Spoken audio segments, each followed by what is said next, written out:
喜马拉雅的各位小伙伴们，我是主播平哥。最近我非常期待的一本书《埃隆·马斯克传》即将在喜马拉雅上线了。这本书9月12号开启全球首发，有声书也没有时差，第一时间上线。大家可以搜索马斯克，订阅这个有声书专辑，抢先收听这部由全球著名作家艾萨克森撰写的重磅作品。那今天我也借着这个机会给大家讲一讲这位风云人物埃隆·马斯克的故事。马斯克是一位知名的企业家、工程师和发明家，他创立了特斯拉汽车、SpaceX 航天公司和 SolarCity 太阳能公司等众多知名企业。在中国，埃隆·马斯克更是有钢铁侠的外号。他爱好科技，热衷于创新。然而他的成功并非一帆风顺，他的童年和创业经历都充满了挑战和困难。这位科技实践的大神，人生的经历颇有些传奇色彩。埃隆·马斯克出生于南非普利托里亚，他的父亲是一位工程师，母亲则是一位营养师和模特。马斯克的家庭在他小的时候并不富裕，据说他的父母那时还经常为了钱而争吵。马斯克小时候也过得并不幸福，他在学校遭受了严重的霸凌，这让他感到孤独和沮丧。据说他的父亲对埃隆·马斯克的要求非常高，经常对他进行情感虐待，而这让马斯克在成长过程中缺乏自信和安全感。他经常觉得自己不够好，也不值得被爱。幸运的是，他的母亲是一位非常有爱心和聪明的女人，她对马斯克的教育和成长产生了深远的影响。据马斯克回忆，他的母亲经常带他去图书馆，鼓励他阅读各种书籍，特别是科幻小说。他的母亲还让他接触到了计算机编程，这是马斯克后来对科技产生兴趣的重要原因。马斯克在南非长大，后来他前往加拿大和美国接受教育。他在大学时期学习了物理学和经济学，并且开始对创业产生了兴趣。他创办了第一家互联网公司 Zip2， 为报纸提供在线城市指南。这家公司最终被康柏计算机公司收购，让马斯克也获得了人生第一桶金。埃隆·马斯克是一个非常热爱阅读的人，他从小就喜欢阅读各种书籍，特别是科幻小说。在他的自传中，他提到自己小时候阅读《银河系漫游指南》《指环王》等书籍的经历，这些书籍对他的太空梦想产生了深远的影响。之后，马斯克创办了在线支付公司 Prepare， 并且成为了该公司最大的股东之一。Prepare 的成功让马斯克获得了更多的财富和荣誉，但是他并没有满足于此，他想要实现自己的太空梦想。埃隆·马斯克的太空计划始于2002年，当时他创立了 SpaceX 公司，然而 SpaceX 的创业经历非常艰难，马斯克遭遇了多次失败和挫折。2006年，SpaceX 首次尝试发射猎鹰1号火箭，但是火箭在升空后不久就爆炸了。2007年，SpaceX 再次尝试发射猎鹰1号火箭，但是仍然以失败告终了。然而马斯克并没有放弃，他不断尝试新的技术和方法，并最终在2008年成功地将火箭送入太空，为国际空间站提供了补给。自那时以来， SpaceX 取得了一系列的突破和成功。2012年，SpaceX 成为首家用可回收火箭成功发射卫星的公司。2015年，SpaceX 成功发射猎鹰9号火箭，并且在升空之后成功地回收了一级火箭，这是人类历史上首次实现火箭回收。2019年 SpaceX 成功发射了载人龙飞船，将美国宇航员送入了国际空间站。这是美国自2011年航天飞机退役以后首次实现载人航天。如今 SpaceX 已经成为一家全球知名的航天公司，它的猎鹰9号火箭和猎鹰重型火箭已经成了航天界的传奇。SpaceX 还计划在未来几年内将人类送往火星，实现人类对火星的首次探索。今天的马斯克已经成了一位伟大的企业家和商业领袖，他的公司成了全球最成功的公司之一，但他并没有忘记自己的初衷，他仍然致力于实现自己的太空梦想，希望能够为人类的未来做出更大的贡献。总的来说，马斯克的故事告诉我们，无论我们遇到多少困难和挑战，只要我们坚持不懈，就一定能够取得成功。我们需要有自己的梦想和目标，并且为之努力奋斗，才能在人生的道路上取得成功。要深度地了解一位名人，最好的方式就是去阅读他的传记。感兴趣的朋友可以在喜马拉雅 APP 搜索马斯克，抢先订阅收听这个专辑。我是平哥，我们下条音频见。大家好，我是平哥哥，欢迎收听由喜马拉雅出品的《摆脱无力感，拿回你的人生主动权》。我第一次看到这个书名就很受触动。我们工作生活中总要面对各种压力，每天都要处理各种情绪，在这个过程中，一种无法言说的无力感总是如影随形。我是一名在广播电台工作了快10年的主播，在传统的广播传媒机构中，主播的职业发展空间是非常狭小的。对于我这样的80后主播，奔四的尴尬年纪更是如此。工作上面临着难以突破的局限和瓶颈，生活上也要面对上有老下有小的压力。我也时常处于焦虑和不安之中，在各种慌乱之中，我曾慌不择路地尝试过很多出路，比如去参加国家司法考试。我最初来喜马拉雅就是为了听免费的法律课程，但这些努力都最终以失败告终。对自己职业发展的无力感让我焦虑难安。我开始反思，也许我的思路是错误的。既然我是一名主播，也热爱着广播工作，那为什么不就在喜马拉雅做节目呢？或许会有更多的听众可以听到我，喜欢我。于是我就留在了喜马拉雅，尝试着在这样一个全新的平台去拓展自己。摆脱无力感，拿回你的人生主动权，这也许就是我这个快40岁的电台主播最需要的东西。摆脱无力感，拿回你的人生主动权这本书，作者二美以自己过去10多年的人生经历，从出身的自卑到追求卓越人生时所面临的挑战，从工作中的上司、客户、同事，到家庭中的父母、情侣、亲戚，以及日常人际交往中的朋友、对手和陌生人等方面，通过透彻直白的语言，帮助读者从心理学的角度重新审视自己，以及性格形成中人际互动的心理构建的问题。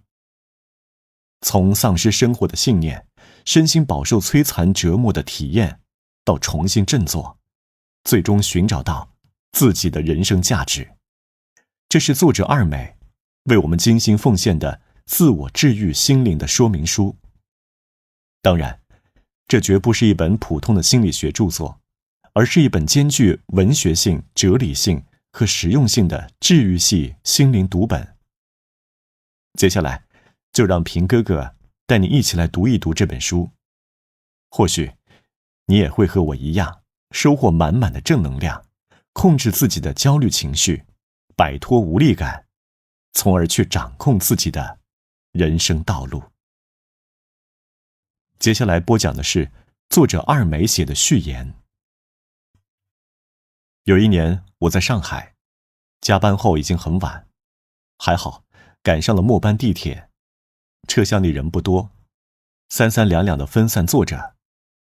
我也找到一个位置坐下，看了一会儿手机里的工作群汇总信息，一阵困意袭来。我靠着椅背想闭上眼睛眯一会儿，低头的一瞬间，我看到对面的长发女孩正在掩面哭泣。那时上海很冷，女孩穿着红色的大衣，围着蓝色的围巾，背着黑色的皮包，看起来整个人显得十分精致。她一只手扶着额头，另一只手撑着扶额的手臂，眼泪从她美丽的脸庞上簌簌地落下来。我能听到她小小的啜泣声。也许她此时很想放声大哭，可地铁上还有其他人，她不想让别人看到她的窘迫，于是极力地隐忍着。她不时用纸巾擦去眼泪和鼻涕，脸上的妆都花了。到了换乘站，我要下车时，她依然还在啜泣。不知为何，我心里隐隐有些作痛，有些心疼。不知道这个女孩遇到了什么压力，是工作不顺，还是感情上遭遇挫折。人活在世上，面临很多压力，我们都默默承受着生活的艰辛。只不过，在某些时候，压力积累到一定程度，自己就会崩溃。在网络上看到一个新闻，有个男子陪客户喝酒，醉倒在南京的一个地铁站，嚎啕大哭。因为给民警带来了麻烦，他向民警道歉。民警安慰他：“兄弟，没关系，生活不容易，我理解你。”随后他的妻子赶来，他愧疚地哭着对妻子说自己没用。每次看到别人无助，我就感同身受。别人以为我天天阳光灿烂，对生活充满热情，其实我也多次在深夜里哭泣。谁都有不顺心的时候，我曾经因为业务谈判失败，伤心到绝食；曾经因为感情不顺，觉得自己再也不会幸福。走不出心结的时候，我还会被抑郁和焦虑控制。终于有一天，我厌倦了自己的妥协和软弱无能，我选择正面硬扛。我要用自己仅有的对生活的热爱来面对那些躲不过去的黑暗。所以我通过阅读和写作寻求帮助。我读了很多积极心理学方面的书籍，在持续的阅读中与智者对话，学习人生智慧。维多克·弗兰克尔告诉我，一个人的精神自由，任谁也无法夺走。泰勒·本沙哈尔告诉我，幸福第一，物质第二。马丁·塞利格曼告诉我，一个人想要达到蓬勃的人生，就必须有足够的 prima。他们的智慧给了我很多启发，感谢他们。我散步时写作，吃饭时写作，聚会时记下疑问。人生那些压力和问题总是突然冒出来，而我需要答案。在不断写作的过程中，我的内心逐渐明朗。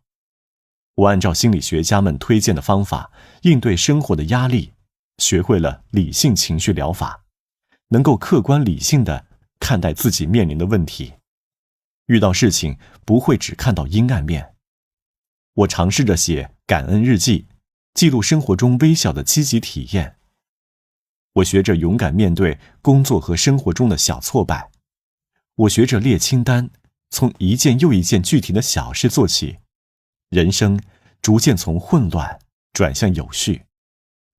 我命由我不由天，我要拿回自己的人生主动权。写作时，我并没有想过这些文字会有多少人阅读，会给别人带来什么影响。我的初衷只是为了让自己学会应对压力，却没想到我的文字给很多读者带去了安慰。有外国的读者加了我的微信，告诉我，本来想死，看了你的文章，觉得又有了活下去的勇气。有读者说，你的文字有魔法，魔法师，谢谢你。还有的读者成了我现实生活中的朋友。于是我创办了22天写作群，希望可以帮助更多的人通过写作探索世界。我热心分享积极心理学的理念，希望可以帮助更多人发现自己的力量。我学拳击，试图让自己更坚韧。我学艺术，想要体验更多生活中不经意的美好。现在的我，依然为了生存而努力，但我不会再躺着哭泣。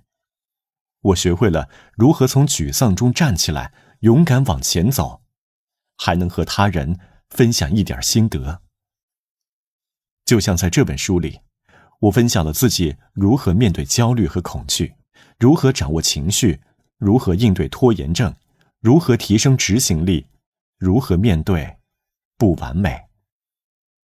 我笨拙的文字虽然只是一缕微弱的火光，但我希望这小小的火光能给你带去一丝温暖。人生不易，谁不是一边崩溃一边卯足劲儿前行呢？我们每个人都是幸存者，都是自己的英雄。请对人生心怀希望，因为我们每个人都可以创造属于自己的人生。作者二美，2019年7月30日写于广州。欢迎收听由喜马拉雅出品的《摆脱无力感，拿回你的人生主动权》，作者二美，由平哥哥为您播讲。接下来播讲本书的第一部分，别让无力感控制你的人生。第一集，如何摆脱焦虑控制，找回内心宁静。刷朋友圈时，我经常会看到这样一些文章，某个人年纪轻轻就赚了10几亿、上百亿，以此说明同龄人正在抛弃我们，或者夸别人身材完美，顺便把我们普通人带死一番，说我们不自律、不勤奋，活该没有好身材。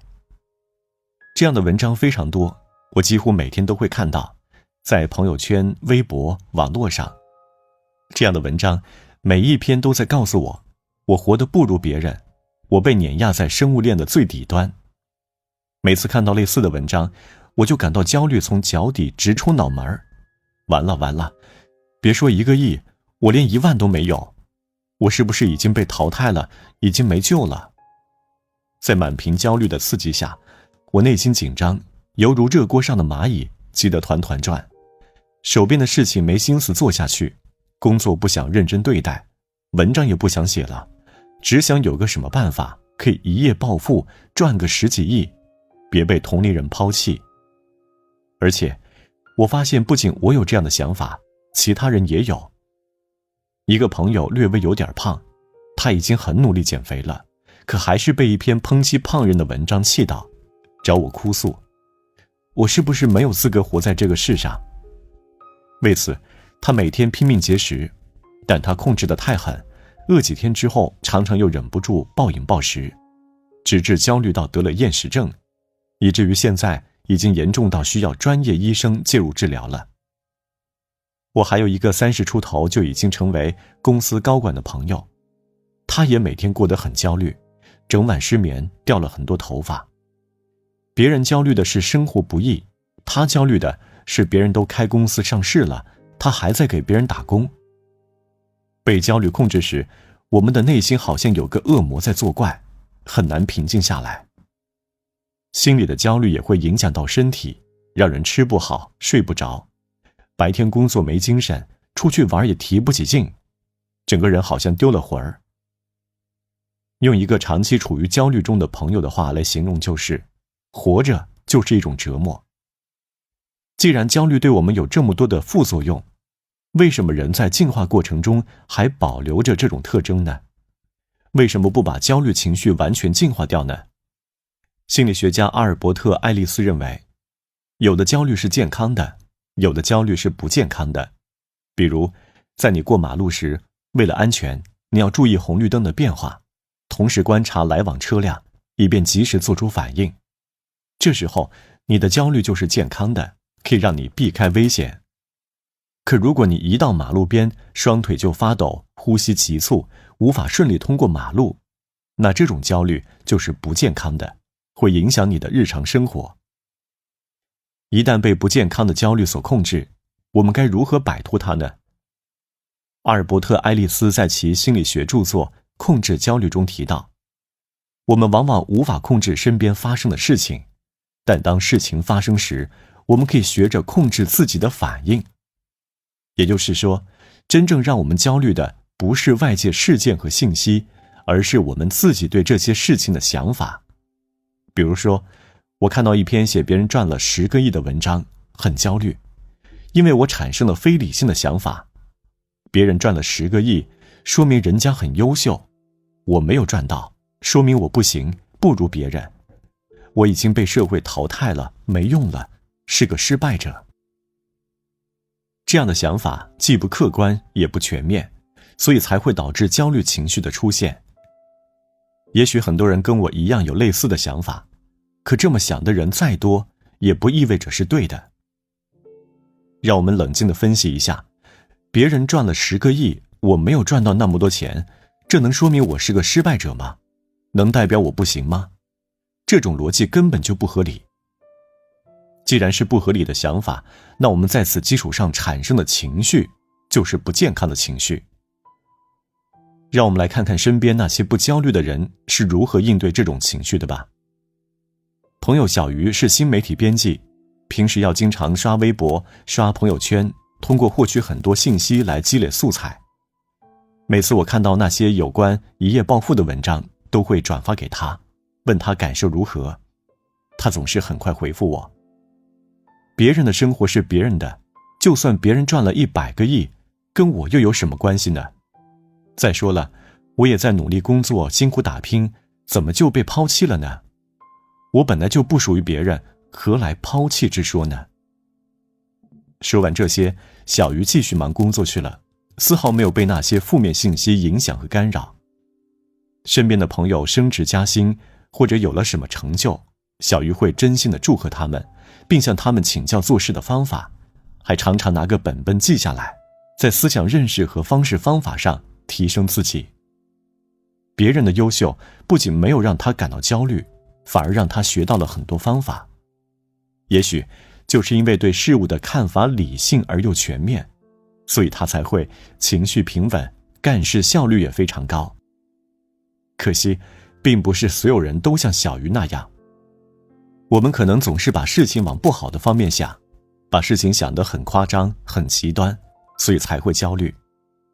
我问过小鱼，难道你就没有过焦虑的情绪吗？他说，当然会有。焦虑的时候，我就强迫自己坐下来，分析自己为什么会焦虑，想一想自己焦虑是不是因为想得不够全面，分析清楚了再去解决，事情就会变得非常简单。有一次，他写的文案修改了好几版，甲方还是不同意，连原因都不说。他心情不好，很焦虑，觉得甲方就是故意刁难，弄得什么事都没心情做。当发现自己被焦虑所控制后，小鱼就开始写日记，逐条分析自己的想法。他发现自己对甲方的看法是扭曲的，于是开始积极跟对方沟通。在他的催促下，甲方的对接人终于有了回应。原来，对方是因为个人私事没处理好，影响了工作，才没有及时跟小鱼沟通。了解清楚原因后，小鱼的工作进展得很顺利，不久就全部完成了。其实，小鱼的这种做法，也是阿尔伯特·爱丽丝所提倡的控制焦虑的方法，找出非理性的想法，和他们辩论，通过辩论缓解焦虑，保持理性。有3种辩论法，大家可以尝试一下。像我的朋友小鱼，他一直担心工作完成的不顺利，是因为甲方在故意刁难自己。可事实上并不是。当他了解了甲方的真实情况后，就用现实反驳了自己的非理性想法。有人能赚10个亿，自己却没有赚到，说明自己很差劲，这种逻辑明显就是错的。但他到底错在哪里？我们一起来看看。别人赚10个亿就代表他一定很优秀吗？不一定。优秀只能用金钱衡量吗？当然也不是。所以，别人优秀就说明自己很差劲吗？更不可能。这样清晰的逻辑辩证法，可以让我们时刻保持清醒。有的时候，我们认为自己必须做成什么事情，如果做不成就是失败者。这种非理性的想法只会让我们更加焦虑，对我们办成事不会有任何帮助。如果我们能够改变自己的期待，理性的考虑事情，那我们就会坦然一些，精神状态也不会那么紧绷。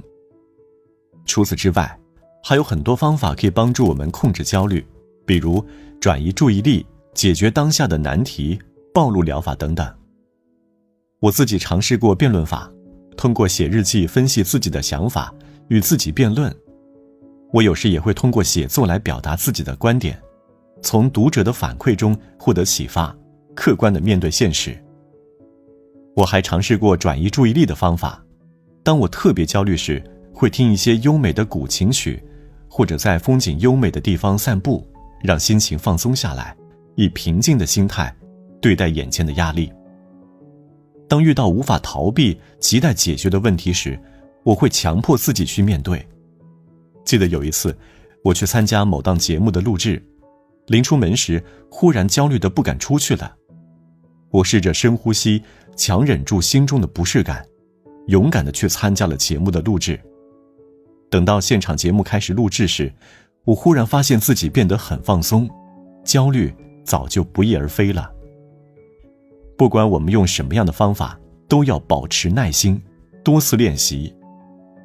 加拿大心理学博士皮切尔说，自我改变的过程是艰辛的，这是我们每天的旅程，前进2步，后退1步，我们将耐心地坚持下去。在这里，我想用这句话与大家共勉，希望我们都能放下焦虑的重担，寻找到内心的宁静，轻装前行。各位听众，本集播讲完毕，感谢收听。如果你喜欢本书或者本集内容，记得一定要分享。下一集我们将会说说童年对我们成年后的影响。欢迎收听由喜马拉雅出品的《摆脱无力感，拿回你的人生主动权》，作者二美，由平哥哥为您播讲。第2集，别让童年成为你一生的诅咒。豆瓣上有一个叫父母皆祸害的小组，每天都有人在那里控诉自己悲惨的童年和可恨的父母。后来这个小组引起了公众的注意，还有人专门出书揭秘这个小组。我去这个小组看过，看帖时内心无比沉重。发帖的人要么是童年曾被父母毒打，要么是遭受过精神冷暴力，更严重的还被猥亵侵犯过。他们的童年生活如同炼狱，他们无处发泄痛苦，只好在网上倾诉。他们中有的得了心理疾病，成年后无法正常生活；有的说自己的人生被父母毁了，这辈子注定要活在痛苦之中；有的人说不想活了，因为童年时父母的虐待让他们的内心缺少阳光。看到这些控诉，我想起了自己的经历。小时候，父母对我管教得特别严，但凡我做错一点事，或者考试成绩不理想，总免不了挨一顿打。我曾经怨恨过父亲，他给我的童年留下了不少暴力阴影。记得有一次，我数学考了70分，父亲气得直扇我耳光，把我打得眼冒金星。还有一次，我和姐姐吵架，父亲就拿竹竿打我们的腿，结果我的腿被打得疼了好几天。最伤心的是有一次，我被一个男生诬陷，那个男生的妈妈去我家告状，说我把他儿子耳朵拧烂了。父亲不分青红皂白，上来就扇了我2个耳光，根本不听我解释。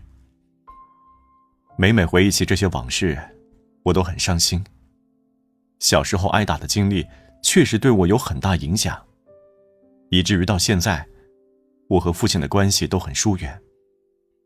平时回家也不愿意和他说话，甚至见到他便心生恐惧，生怕一不小心做错事，又有挨打。我特别羡慕那些可以在自己父亲面前撒娇的小女孩，觉得她们真幸福。而我呢，连在父亲面前表达一下观点都需要很大的勇气，更别提向他撒娇了。在农村，像我父亲这样的父母太多了，他们的教育观念就是棍棒底下出孝子。他们认为孩子不打不成器。他们把孩子送到学校时，会嘱咐老师对自己的孩子不听话就使劲打。有个男生跟我说，他小时候曾被父母吊起来打，打得皮开肉绽，最后差点昏死过去。他也因此留下了心理阴影。正是因为这些，我从小自卑又敏感。在我的成长过程中，如果别人笑话我，我会难过很久。如果我做错了什么事情，不用别人批评我，我会先骂自己一顿。我曾经试图伪装坚强，让自己看起来很阳光，但这似乎更容易暴露我懦弱的内在。有时候，我觉得我的懦弱跟我的童年有关。每次这样想，心里对父亲的怨恨便会多一分。纠结和怨恨充满了我的内心，我心情沮丧，有时连当下的生活都无法过好。然而，当你凝视深渊时，深渊也会凝视你。当你一直纠结于怨恨时，你会一直心怀怨恨，好像生活在地狱中。不幸福的童年已经存在，无论如何也改变不了。是纠结于过去，陷入痛苦，还是着眼于现在，把以后的人生过好？每个人都有不同的选择。在我还没有能力跟父亲和解的时候，我选择了远离，默默地增强实力。我不想再纠结于过去，把自己的失败和挫折都归因于童年。抱怨过去，对我的生活没有任何帮助。我经常会看一些心理学方面的书籍，借助书中的理论来帮助自己调整心态。积极心理学家马丁·塞利格曼在《真实的幸福》里谈到了童年问题。他认为，历史并没有那么重要，没有任何实验支持童年事件会影响成人的人格这一结论，也没有任何证据证明过去能决定未来。童年时的灾难可能会对一个人成年后的性格有一定影响，但这种情况是少数。童年的不幸不能决定你长大后会出现什么样的问题。心理学家们通过研究发现，相较于童年经历，基因对人格的影响更大。也就是说，你现在的人格更大程度上是由基因决定的，而不是你童年的遭遇。至于基因，这不能怪罪你父母，他们也控制不了自己的基因。明白了这一点，我们就不会再沉溺于过去的痛苦了。沉溺于过去，对我们的未来没有任何作用。童年有伤的人，如果不停地撕裂伤口，会减慢伤口愈合的速度。心理学家贝克发现，抑郁症病人每说一次过去发生的伤心事，内心的伤口就被拉开一次，病情严重的甚至会自杀。所以，过去的伤心事还是少提为妙，多把注意力放到现在。那我们怎么做才能放下内心的怨恨，专注于追求未来呢？马丁·塞利格曼在书中给了我们2个建议。首先是感恩练习。感恩能增加一个人对生活的满意度，因为他将过去美好的记忆放大了。感恩练习要经常做，每天晚上临睡前可以花5分钟时间，写下当天值得感恩的5件事以及原因，大事小事都可以。当然，也不一定是5件事，1件事也可以。我每天都写日记，提醒自己多注意美好的事物。我们不能只看到苦的一面，也要多发现美好。这些美好是我们生活的希望，需要我们用心去发现。其次是宽恕与遗忘。我们可以借鉴一下宽恕心理学家沃辛顿的宽恕5步骤 REACH。因为父母被人杀害，沃辛顿受到了极大的打击，内心十分痛苦。后来他选择了宽恕，创造了宽恕5步法。字母 R recall 即回忆，尽量以客观的方式去回忆伤痛，不要把对方妖魔化，也不要自怨自艾。如果你要谈论童年往事，不应该只说不好的一面，而应该客观中立。比如我在谈论童年时，除了回忆挨打的经历，还会回忆一下父亲对我的付出和关爱。小时候，我们村里其他孩子都是在农村上的学，当时我父亲托人找关系把我送到了县城上学，为此花了不少钱，还承受了不少村里人的冷嘲热讽。因为很多人觉得女孩子读书没什么用，而我的父亲坚信知识改变命运。我考试失败，私自涂改试卷成绩被发现后，父亲鼓励我下次努力。我离开家去异乡读书时，父亲无比担忧，亲手写字条夹在我的作业本里，嘱咐我要做个有勇有谋的好姑娘。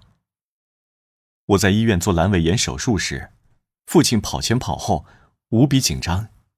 这些都是实实在在发生过的事情，我不应该忽略。字母1 empathize 即移情，从对方的观点来解释他为什么要伤害你。我曾站在父亲的立场，思考他打我的原因。一方面，他的教育观念受老一辈人影响，可能根本不知道暴力教育对孩子的伤害，以为打孩子就是对的方法，这是他的局限性所在。另一方面，当时我家里有3个孩子，父亲要养家糊口，压力很大，对情绪的控制能力也不好。我们长大后梳理了父亲，他感到非常后悔，还对此进行了反思。字母 A altruistic 即利他。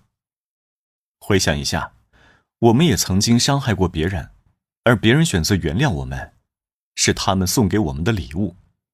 施比受更有福。我们能否试着宽恕伤害我们的人，把这宽恕当成礼物送给他们呢？字母 C commit 即承诺，承诺自己会在大庭广众之下宽恕对方。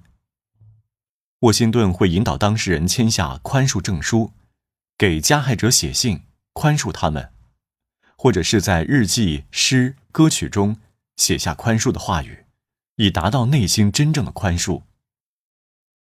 字母 H 即 hold 保持宽恕之心。当过去的记忆浮现于脑海中时，不要在其中加入复仇的成分，我们要提醒自己已经原谅了对方，重读宽恕之信。说实话，当我看到上述宽恕的步骤时，内心是拒绝的。估计大多数人也和我一样，毕竟很少有人能够做到平心静气地宽恕别人。我们一般的做法是记着，找机会去报仇，但是那样会让我们更痛苦，无法过好现在的生活。那样的生活状态真的是我们想要的吗？斯坦福大学的研究者托雷森曾对宽恕5步骤模式的效果进行过研究。他发现，当人们放下仇恨时，愤怒与紧张就会减少，乐观和健康则会增多。越能真正的宽恕，这种效果就越明显。如果我们无法做到真正的宽恕，就不要勉强自己，因为虚假的宽恕起不到任何作用。像我现在，有时候回忆起过去，还是会难过。这时候，我就会转移注意力，放下过去，专注于当前。童年是否会成为你一生的诅咒，其实是由你自己来决定的。只要放下执念，不再把糟糕的现状归因于童年，全力过好现在和将来的生活，我们终将会获得幸福人生。我们的生活有2种选择，要么打破诅咒，把注意力放在现在，认真工作、生活，去追求幸福；要么继续陷在痛苦中，让诅咒跟随自己，在哀怨中度过一生。那么，你选择哪一种呢？各位听众，本集已经播讲完毕，感谢收听。下一集我们将会讲讲怎样才能拥有自信。欢迎收听由喜马拉雅出品的《摆脱无力感，拿回你的人生主动权》，作者二美，由平哥哥为您播讲。第3集，怎样才能拥有自信？之前有一个姑娘向我咨询，她认为自己一事无成，所以感觉非常自卑，特别羡慕身边那些自信的人。其实我曾经也很自卑，特别是遇到挫折时，什么事情都不想做，常常陷入习得性无助的局面。那我们应该怎么做才能像别人一样拥有自信呢？在痛苦中，我看了一些心理学方面的书籍，其中有一本叫伯恩斯新情绪疗法。他给出的应对方法是做一个每日活动计划表，以小时为单位，填写你每天的行动计划。等计划完成后，给你的结果打分。这样的话，你就会真正付诸行动，而不是没完没了的纠结。行动才能真正改善你的处境，而念头改变不了。我找过一位女心理咨询师，其建议是每天的生活规律化。如果做不了有难度的事情，可以从最简单的事情做起，比如说吃饭、散步规律化。当时我对这位咨询师的建议很不以为然，觉得他说了等于白说。每天规律化生活谁不知道呢？关键是我不想只做简单的事情，我想一下子做很多事情。这就是人的贪念在作祟。我想大多数说自己没自信的人应该跟我的想法差不多，我们只是以为自己干不了大事，对自己没有信心。但如果让我们去做小事情，我们又不屑去做。我有个中学同学，他看我写了80多万字的文章，很是羡慕，便找我聊天，问我的写作秘诀是什么。我告诉他，这80多万字是我写了好几年积累的，不是1、2天完成的。可他不管这个，他只问我怎样才能像我一样写出这么多文字。我说，你今天先写1篇吧，明天再写1篇，写得多了，别说80万字，800万字也没问题。可他写了1篇之后，就懒得再写了。他说自己没有自信，写不出80万字。所以他只会为办不成大事而自卑，却不会为写不出简简单单的1篇文章而自责。其实这就是我们的认知误区。我们整天盯着那些大目标、大成就，想在短时间内赶超别人。可如果没有接受训练，也没有任何基础，我们怎么赶超呢？当事实和我们的期望相差甚远时，我们又怎么可能自信呢？你不自信，不是因为你做不到，而是因为你根本就没有去做。就像上面我说的那位同学，他羡慕我写了80万字，但其实他看到的是80万字的结果，却没有看到我背后为此付出的努力。那可是我看了很多书，努力写了好多年才做到的。他没有付出我这种程度的努力，当然不会知道如此成就取得过程的艰辛。你羡慕别人可以跑完马拉松比赛，觉得人家好厉害啊，可这是人家训练多年的结果。他们每天跑10公里，经年累月才能做到在比赛中游刃有余。我们连1公里都没有训练过，怎么跟人家比呢？你说自己跑不了10公里，那好，给自己设定一个小目标，可以试着明天早上起来先跑500米。很多人一听要跑500米，会觉得太没劲，不愿意行动。古人说，千里之行，始于足下。只有先把小事情做好，才能有后面的大成就。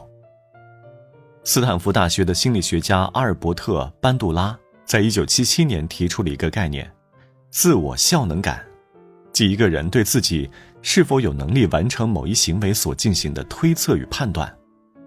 而缺乏自信就是自我效能感不足的表现。这个时候，人就会感到未来无望。那么，我们应该如何破解这种无助的局面呢？首先，我们要从认知上纠正自己的认识。我们得清楚地接受一个现实，短期内自己是做不了大事的，这是事物发展的规律使然，不是自己能决定的。谁都不能一口吃成个胖子，作为普通人，我们没必要自卑。接着，我们要在行动上做出改变。我们可以先做一些力所能及的小事，慢慢建立自信。在看了伯恩斯说的方法后，我找到了一款非常适合提升我们行动力的应用程序——滴答清单。这个应用程序非常好用，无非就是在当天的日期下面写下你要做的事情，也可以设置时间提醒，做完一件事情就打一个对勾，这种感觉非常好。这种列清单的方法我已经用了2-3年了。一般情况下，我会在晚上写下第二天的计划，或者第二天早上起来写，然后按照计划一项一项去完成。这种方法让我对生活有了一定的掌控感，而且也能直观地看到自己做了多少事情。长时间坚持下来，我的行动力提升了不少，自信心也随之增强。人的大脑更愿意相信看得见的证据，你做的这些事情就是看得见的证据。事情做多了，自信自然就有了。我们失败了会感到自卑，但不必为此懊恼，千万不要抵抗这种心理。失败时产生自卑心理是很正常的，我们要先接纳它，然后制定一个目标。一开始，目标尽量不要过高，太高的话难以完成，会使自己产生很强的挫败感。比如，喜欢写作和阅读的人，可以每天在朋友圈写一段话，每天读1页书。古人云：不积跬步，无以至千里；不积小流，无以成江河。在行动中磨砺自己，你会做成一些事，也会搞砸一些事。不断总结，不断实践，能做成的事情会越来越多。各位听众，本集已经播讲完毕，感谢收听。下一集我们来聊一聊，你是不是想的太多了？欢迎收听由喜马拉雅出品的《摆脱无力感，拿回你的人生主动权》，作者二美，由平哥哥为您播讲。第4集，总有刁民想害朕，你想太多了。在日常生活中，我们常常会把自己定位成受害者。这里说的受害者，并不是在法律层面被人伤害的那种人，而是指在生活中总觉得自己很可怜，被欺负、被伤害的人。把自己定位成受害者的人，内心活动大概是这样的：总有刁民想害朕。我上初中时，从乡村中学转到了城里的学校，压力特别大。我怕同学们会看我的笑话，怕成绩不好被人说智商低，怕衣服穿得不好看被人说土包子。谁要是瞪我一眼，我就会想，对方是不是嫌弃我农村人的身份？总之，当时我的内心戏很足。那时候，我的同桌是一个叫陈昂的男生，他的家庭条件很好，但就是不爱学习，整天想法子逃课去上网。记得有一次课间，陈昂问了我一件事情，具体是什么我忘了，只记得当时我回答的是我不知道。因为那时的我心里只有课本中的内容，根本不了解课本以外的世界。前桌的女孩听到了，扭过头与陈昂交流了起来。我心想，这2个人不会再说我什么吧？后来他俩开始频繁聊天，内容无非是游戏、溜冰、网络，谁暗恋谁。他们说的几乎都是我不知道的。有时候他们说着说着还会瞟我一眼，然后一起笑。我想他们肯定在说我的坏话，说我除了学习什么也不懂。我又自卑又气愤，终于忍无可忍，去找了老师，请老师给我换个位子。奇怪的是，我调走以后，他俩再也不窃窃私语了。多年以后，我又遇到了陈昂，他说：“跟你同桌的时候，你可真厉害啊！天天听课写作业，想跟你说话都不敢，只好找前桌说话，想引起你的注意。没想到你直接调走了。”我真没想到，事实居然是这样。直到后来自学了心理学，我才明白，这属于思维扭曲。在现实生活中，思维扭曲的人有很多。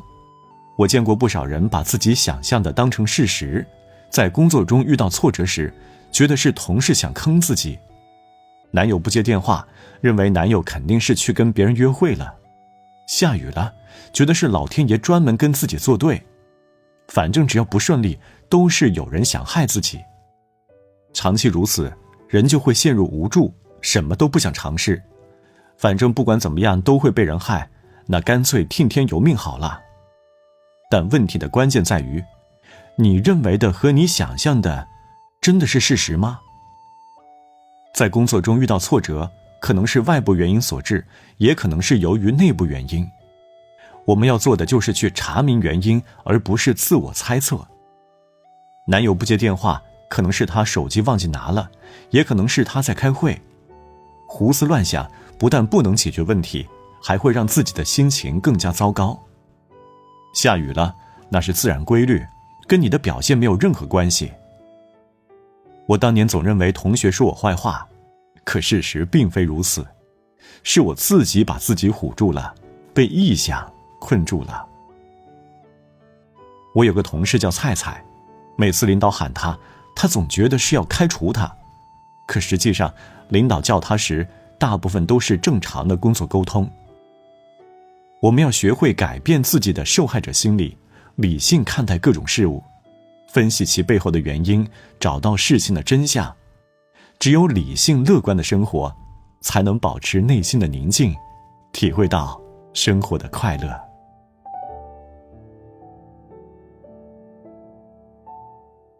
各位听众，本集播讲完毕，感谢收听。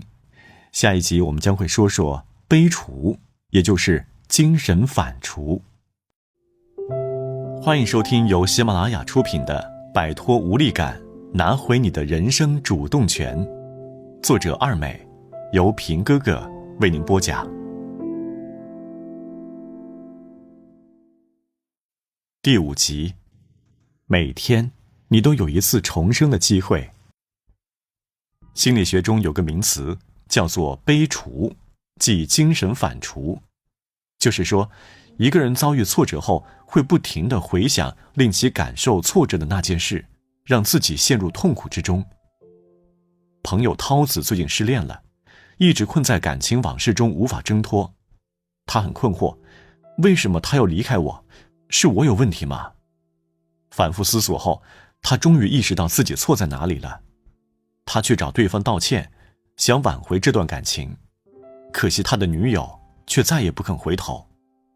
涛子不断地回想着过去的事情，悔恨、沮丧、失落，甚至还有愤怒。这些消极的情绪一波一波地冲击着他，让他陷入了无尽的痛苦之中。有一次，他在餐厅吃饭，看到前女友正和一个男人约会，他很想去问个究竟，可一想，都分手了，自己还有什么资格去管人家呢？他悄悄地观察了一下那个男人，发现那个男的既没他帅，也没他穿得体面。这下他更想不明白了，为什么他的前女友宁愿找一个不如自己的男人，也不愿意和自己好呢？他陷入了痛苦的思索中。可感情这事，怎么可能理清楚想明白呢？他找我诉苦，我劝他说，这种事就好像甲之蜜糖，乙之砒霜。你看着寒酸的人，也许别人觉得他魅力无边呢。还有，你每天一味地想啊想，能起什么作用呢？很多抑郁症患者就是因为陷入了悲除，不停地苦思冥想，结果越想越难受，最后整日被绝望情绪所笼罩。当你情绪低落时，靠自己想很难想出个所以然来。如果真的想知道自己错在哪里，可以求助身边的人，让他们帮忙指点一下。世上很多事有时候根本就不是你的错，只是差一点运气而已。有的事情是我们怎么也想不出答案的，比如恋人为什么离开你，朋友为什么背叛你，领导为什么骂你，可能理由非常无厘头，如果他们不说，你可能永远也想不出来。所以面对那些想不出来原因的问题，你必须行动，在行动中也许就能找到答案。2019年年初爆红的电视剧《都挺好》中，女主角苏明玉从小生活在重男轻女的家庭中，爹不疼娘不爱，还整天被二哥苏明成欺负。她勤奋好学，成绩优异，想考清华，却被妈妈以开销大拒绝了。最后她只好去读了免费的师范大学。可她的大哥二哥呢，一个去了美国留学，住上了大房子，一个自小受疼爱，工作买房都不用自己操心，只有苏明玉最可怜，什么都没有。这种和现实无比贴近的剧情，引发了那些从小生活在重男轻女家庭中的女性的共鸣。我在网上看到不少女生控诉她们童年时遭受的不公平待遇，有的说自己在家里只能吃剩菜，有的说自己初中毕业就出来打工供哥哥读书，有的说自己攒了钱想买房，父母却来要，说要给弟弟娶媳妇儿。有一个女孩说，回忆过去让她很痛苦，她看这部剧气得都不想上班了。另一个女生建议大家不要总是讨论过去，说讨论多了会影响心情，还不如多说说现在，把注意力放在当下。她说得很对，如果总是现在过去，怎么可能做好当下的事情呢？这个世界上有无数个苏明玉，他们从小就不被重视，带着伤痛长大。可是长大后的苏明玉们不一定会比别人差。都挺好中的苏明玉一心扑在事业上，最终成长为公司负责人，买了别墅和豪车，成了家族里最有实力的人。对于现实生活中的苏明玉们来说，也许做不到像剧中的苏明玉那么有能力，但是依然可以通过努力过上幸福的生活。以前爸爸妈妈压缩你的生存资源给你的兄弟，而现在你可以自己掌控钱财。以前你的家族让你无条件牺牲，现在你可以说不，可以为自己做主。你有说不的权利和资格，没必要一直被过去控制。重生的机会在当下，在你手中，就看你自己能不能抓住了。其实我们的生活完全掌控在自己手中，我们的选择决定了我们的生活状态。有一次，我答应为一家食品公司写广告文案，对方预付金都打到我账户里了。我不知为什么，我就是不想干活。日子一天天过去，我连基本的提纲都没写出来。眼看人家都要推送产品了，我这文案还没见踪影。没办法，我只好如实相告，告诉对方我状态不佳，让他赶紧找别人。虽然他安慰我说不要紧，新产品还要再测试一下，但我还是感受到了他的失望。后来他再也没有找我写过文案，我在悔恨中度过了一段时间。某天猛然意识到，事情已经过去了，继续后悔毫无意义，自己应该学会放下过去，向前看。过去我们犯过错，偷过懒，错过了很多机会，甚至伤害了亲近的人。我们也曾被伤害，被辜负，被欺骗。可是我们要知道，过去永远不会再回来了，我们唯一能抓住的就是当下。泰戈尔的《飞鸟集》中有这样一句话：我将死了又死，以明白生是无穷无尽的。过去的你也许错过了很多，就当过去已经死了吧。夜晚来临时，人们沉睡做梦，好像去了另外一个世界。新的一天来临时，我们可以重新活过来，选择另一种生活。是认真的过好新生活，还是继续沉沦在苦海？自己选吧。各位听众，本书的第一部分已经播讲完毕，接下来平哥哥将会播讲第二部分，掌握不好情绪，如何掌控人生。欢迎收听由喜马拉雅出品的《摆脱无力感，拿回你的人生主动权》，作者二美，由平哥哥为您播讲。从这一讲开始，我们将进入到本书的第二部分，掌控不好情绪，如何掌控人生。第6集，你来世间一趟，你要看看太阳。你知道什么是看不见的自我攻击吗？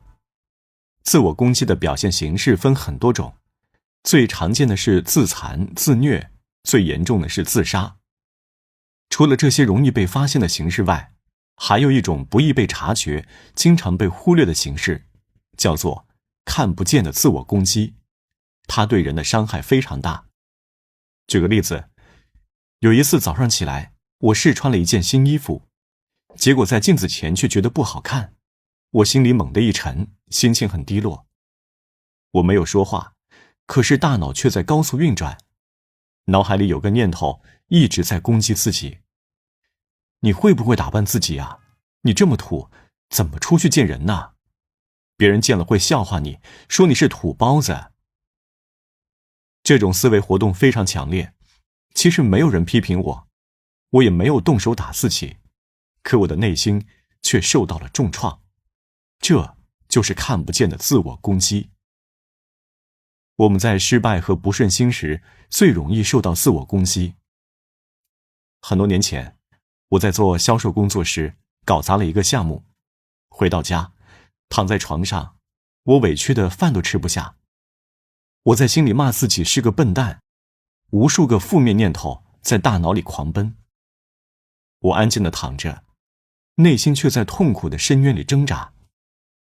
我知道我自己难过，却从来没有深刻剖析过到底是因为什么，也没有想过我们的大脑是如何思考的。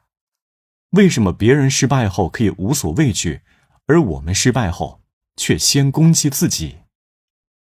潜意识的自我攻击非常迅猛，它不易察觉，可杀伤力很强。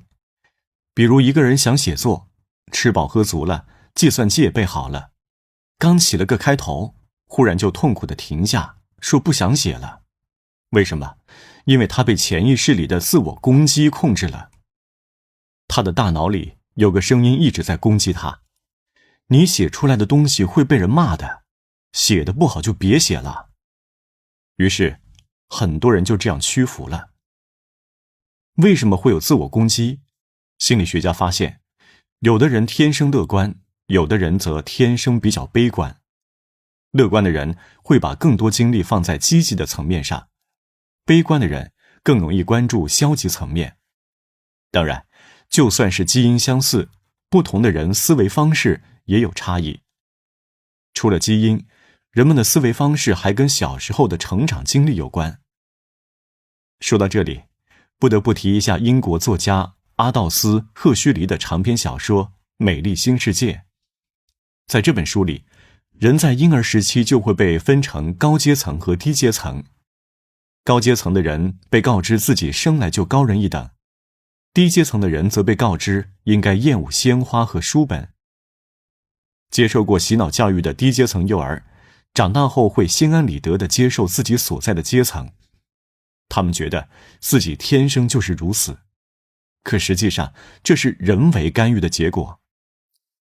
说到我们自己，刚出生时，我们什么也不懂，可是我们需要了解社会，那怎么做到呢？只能通过与最亲密的人，父母互动来了解。一些父母在教育孩子时经常这样骂他们：你这个笨蛋，你这个蠢货。骂的次数多了，小孩子真的会以为自己什么都不行。我们可以回想一下，自己小时候是不是也受过这种否定式的教育呢？你父母说你是笨蛋，你就真的认为自己是笨蛋吗？要知道，父母说的也不一定对。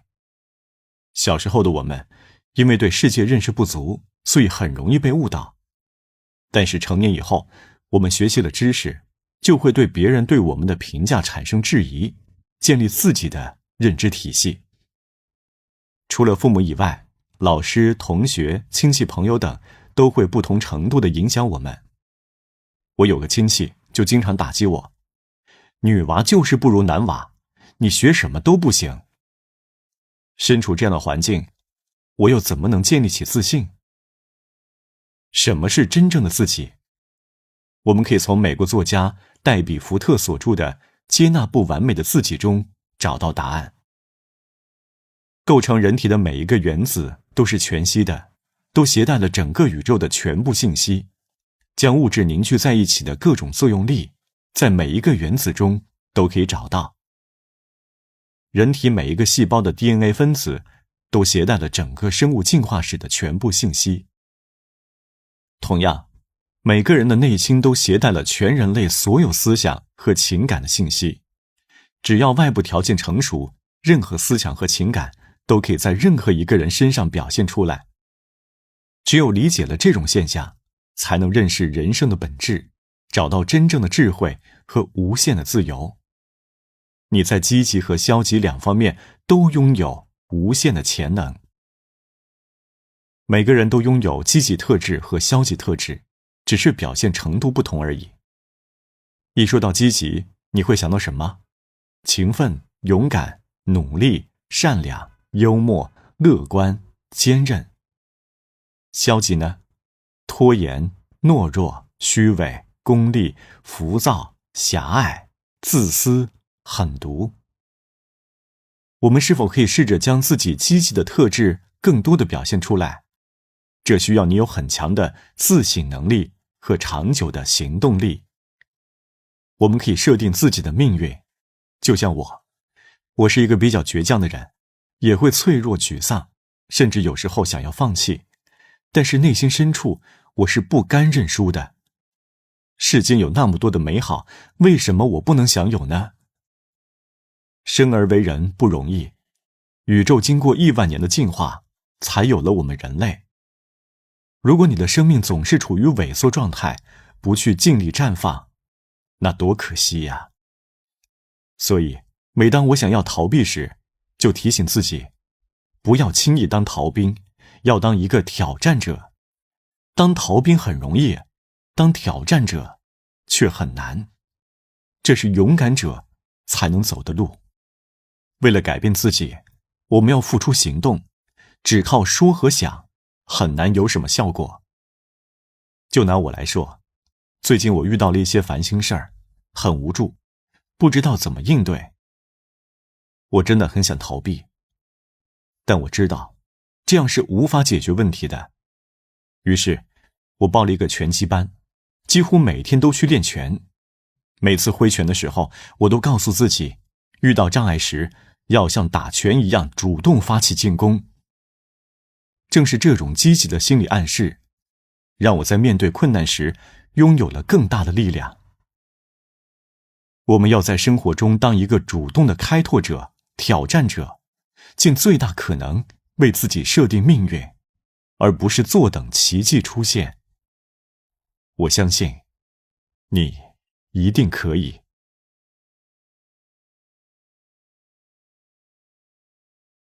各位听众，本集播讲完毕，感谢收听。下一集，我们将说说我们大脑里的5种基本情绪。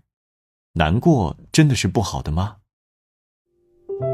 欢迎收听由喜马拉雅出品的《摆脱无力感，拿回你的人生主动权》，作者二美，由平哥哥为您播讲。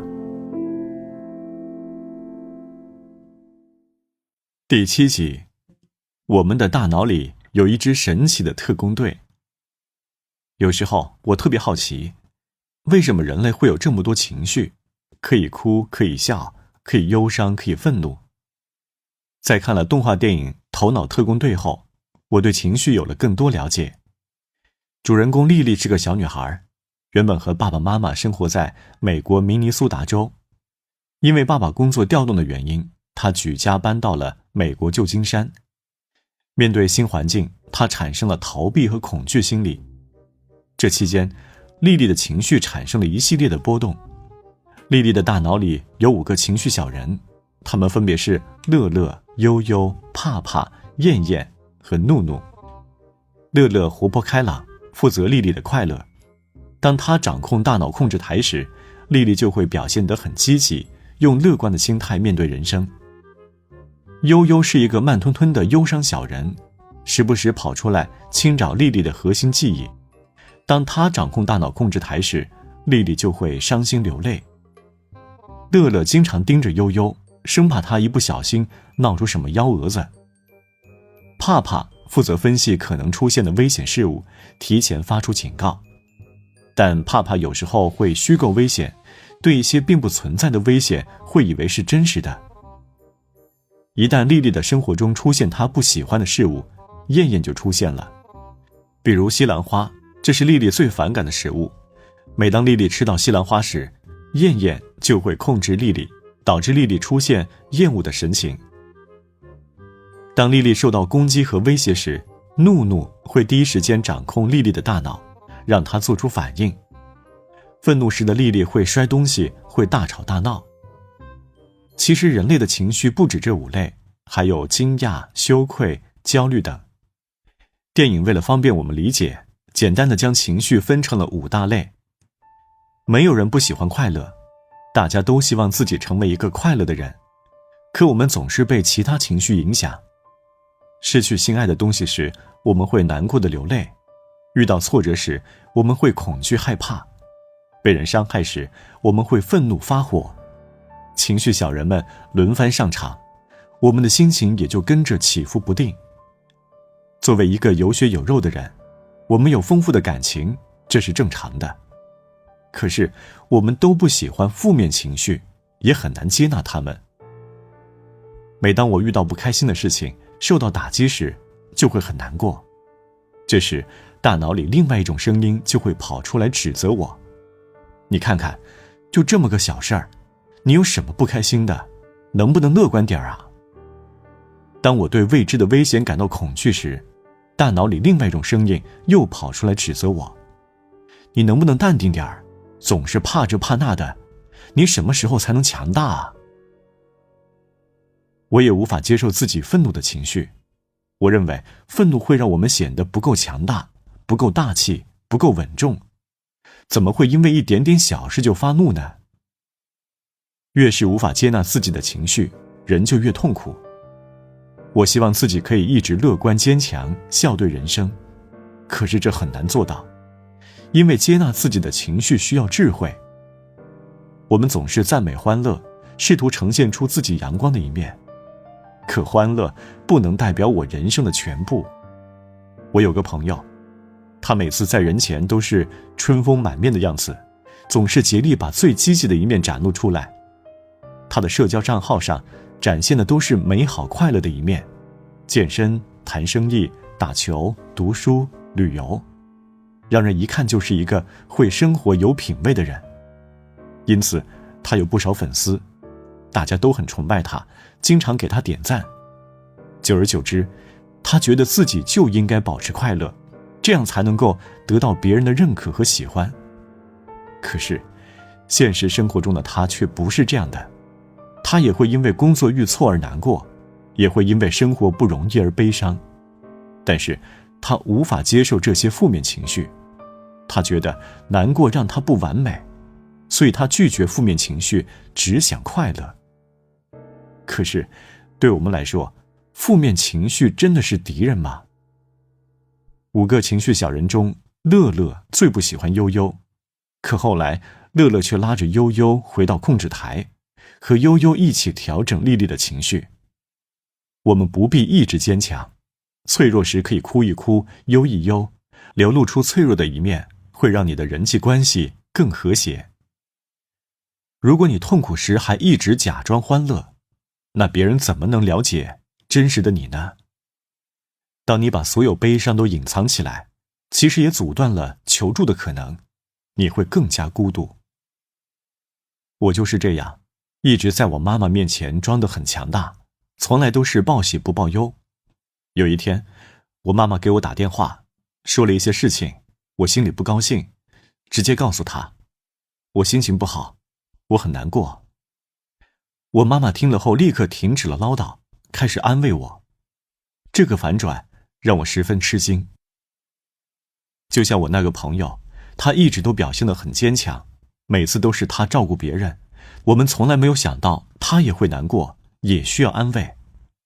直到有一次，他实在憋不住了，告诉我们他很难过，需要大家陪他一起吃个饭，我们才知道，哦，原来他也会伤心。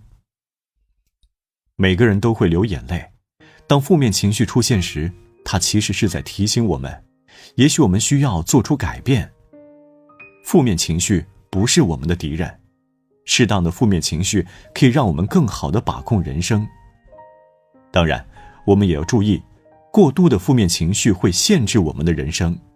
比如在头脑特工队里，帕帕和怒怒总是虚张声势，把一些普通的事情解读成可怕的事情。我们要做的就是不让负面情绪打乱我们正常的办事节奏。我们有时候会遭遇一点小困难，也许困难并不大，但心理上的恐惧却让我们不敢前进。如果总是恐惧，我们会失去很多成长的机会。当我们愤怒时，整个大脑充满了怒火，行为会处于失控状态。这时候，我们尤其要小心，不要做出让自己后悔的过激行为。我们追求的平静、喜乐的状态，在现实生活中也许很难达到，因为人活着总是会面临各种各样的事情，情绪也处于变动中。但我们要知道，每一种情绪都有它的作用，我们要学会认识自己的情绪，接纳自己的情绪，然后根据现实条件，做出最合适的行为。各位听众，本集已经播讲完毕，感谢收听。下一集我们来说说笑的神奇功效。欢迎收听由喜马拉雅出品的《摆脱无力感，拿回你的人生主动权》，作者二美，由平哥哥为您播讲。第8集，你今天大笑了吗？每当我在生活中获得一点成就时，就很想开心一下，想要大笑或者手舞足蹈，鼓励一下自己。可马上就会有一个声音跳出来指责我，你有什么资格快乐？取得这点成就就有什么好骄傲的？难道忘了自己失意时狼狈的样子了吗？然后我就会收敛很多，努力克制情绪，保持平静，喜怒不形于色。上中学时读范仲淹《岳阳楼记》里的名句，不以物喜，不以己悲，老师对此推崇备至，让我们好好体会。此外，我们学习的诗句闲看庭前花开花落，也追求含蓄宁静之美。以前我也向往这样的境界，想做一个不轻易动感情，不轻易表露自己心声的人。可是我还是希望自己能多一些哈哈大笑的时候。对于人们来说，最受欢迎的笑是微笑，因为它是一种非常有力量的表达方式，一种传染性极高的行为。特尔的演讲中有一个视频，讲的就是微笑背后隐藏的力量。里面提到，经常微笑的人更积极乐观，寿命更长，也更容易获得成功。有人在地铁里拍了一个视频，视频里第一个人先是莫名其妙的大笑，不一会儿很多人都跟着笑了起来，非常神奇。看这样的视频，相信你也会不由自主地笑起来。这个哈哈大笑的视频我看了很多次，每次看着看着都会跟着一起哈哈大笑，笑完后感觉心情舒畅。对哈哈大笑最没有顾忌的是小孩子，他们看一部动画片会笑个不停，看见大人滑稽的模样也会笑。他们不会伪装，也没有必要伪装。成人就不一样了，基本上每个成年人在社会交往中都不得不戴着面具示人。记得有一次我去参加聚会，聚会上有大人也有小孩子，几个小孩子吃饱喝足后围在一起玩蹲萝卜的游戏，玩得不亦乐乎，时不时爆发出响亮的笑声。有个家长也被拉进去一起玩，看得出来他很开心，但是好像不敢笑，一直憋着。当时我很想跟他说，你就完全放开，哈哈大笑一次，这机会多难得啊。在我的记忆里，笑得最开怀的一次是在一堂高中英语课上，当时老师讲着讲着发现大家都打起了瞌睡，于是放了一个憨豆先生的视频。这个视频很欢乐，全班同学都看得哈哈大笑，有的甚至开心地直拍桌子。然后老师接着讲课，却再也没人打瞌睡了。那时大家都还没有手机，无法从别的途径看憨豆先生，所以都很期待上英语老师的课。老师用这种方法不仅给我们带来了欢乐，还大大提高了课堂效率。和幽默的人在一起，我们也会哈哈大笑，他们会出其不意地逗闷子、甩包袱，用一个又一个段子给大家带来快乐。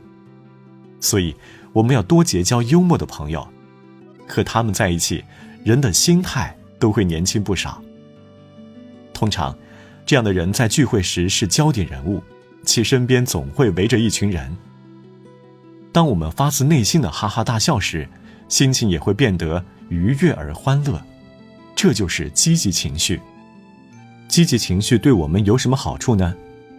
正如积极心理学家芭芭拉·弗雷德里克森在他的书《积极情绪的力量》中所讲的，积极情绪可以扩展你的视野，带着积极情绪，你的思想和行动将更加自发地浮现出来，你更加擅长设想前景和双赢的办法，你变得更善于建立持久的关系，给人带去友善而不是怨恨。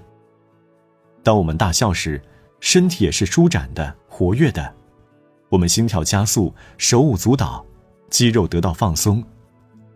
对我们的健康来说，这也是非常有好处的。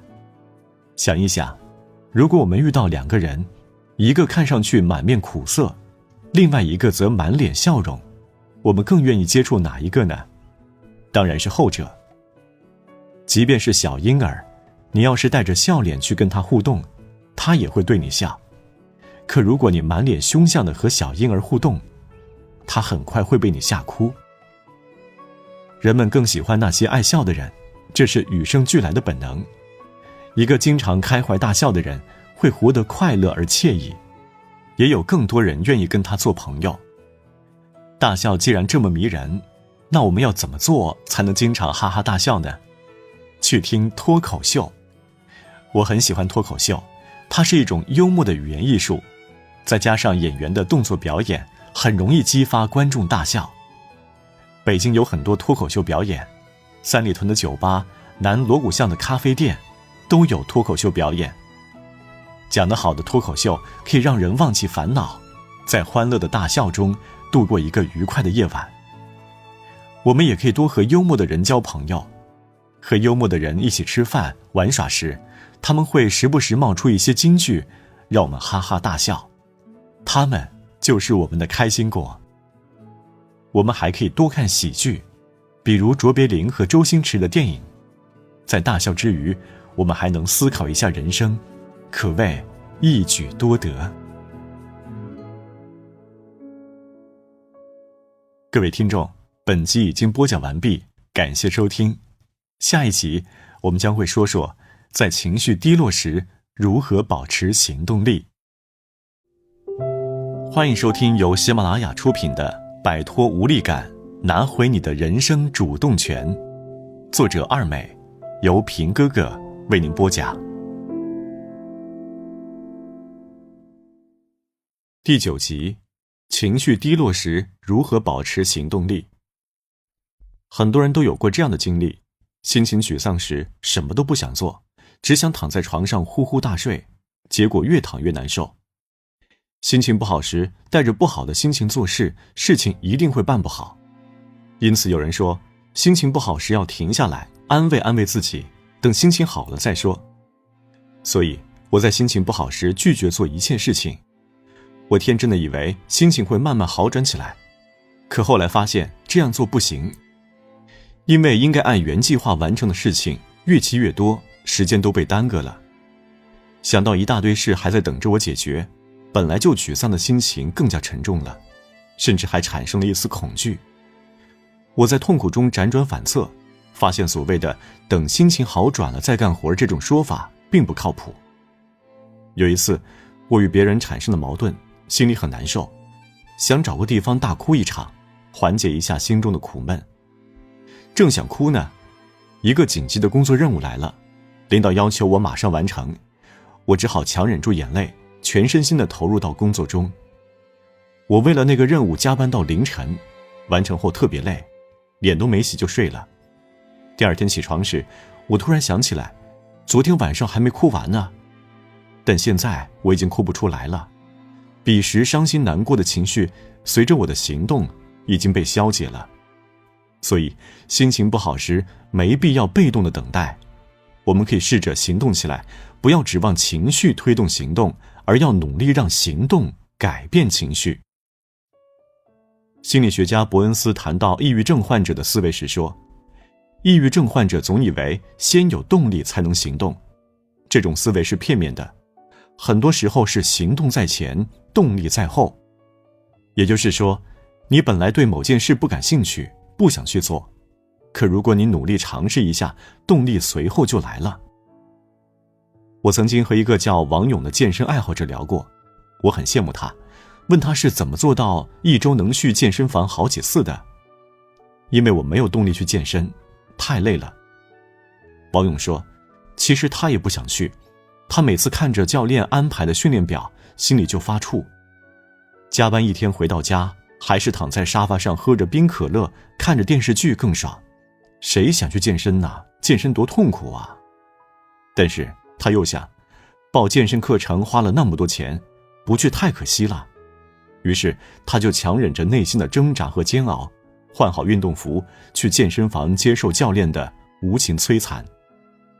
当他在教练的指导下专心投入训练时，神奇的事情发生了，他的心情越来越好，健身让他感到快乐。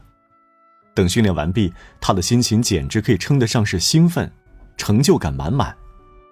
至于之前的挣扎纠结，已经不翼而飞了。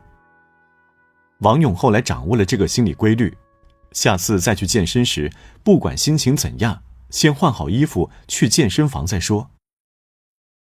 我们的情绪随时都在变化，一天之中情绪起起伏伏，莫名其妙的开心难过，捉摸不定，有时根本不受控制。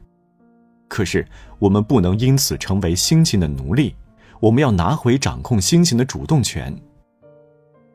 有一次在家里，我戴隐形眼镜，结果没有戴好，2个戴反了，我只好取下来，又一通折腾才戴好。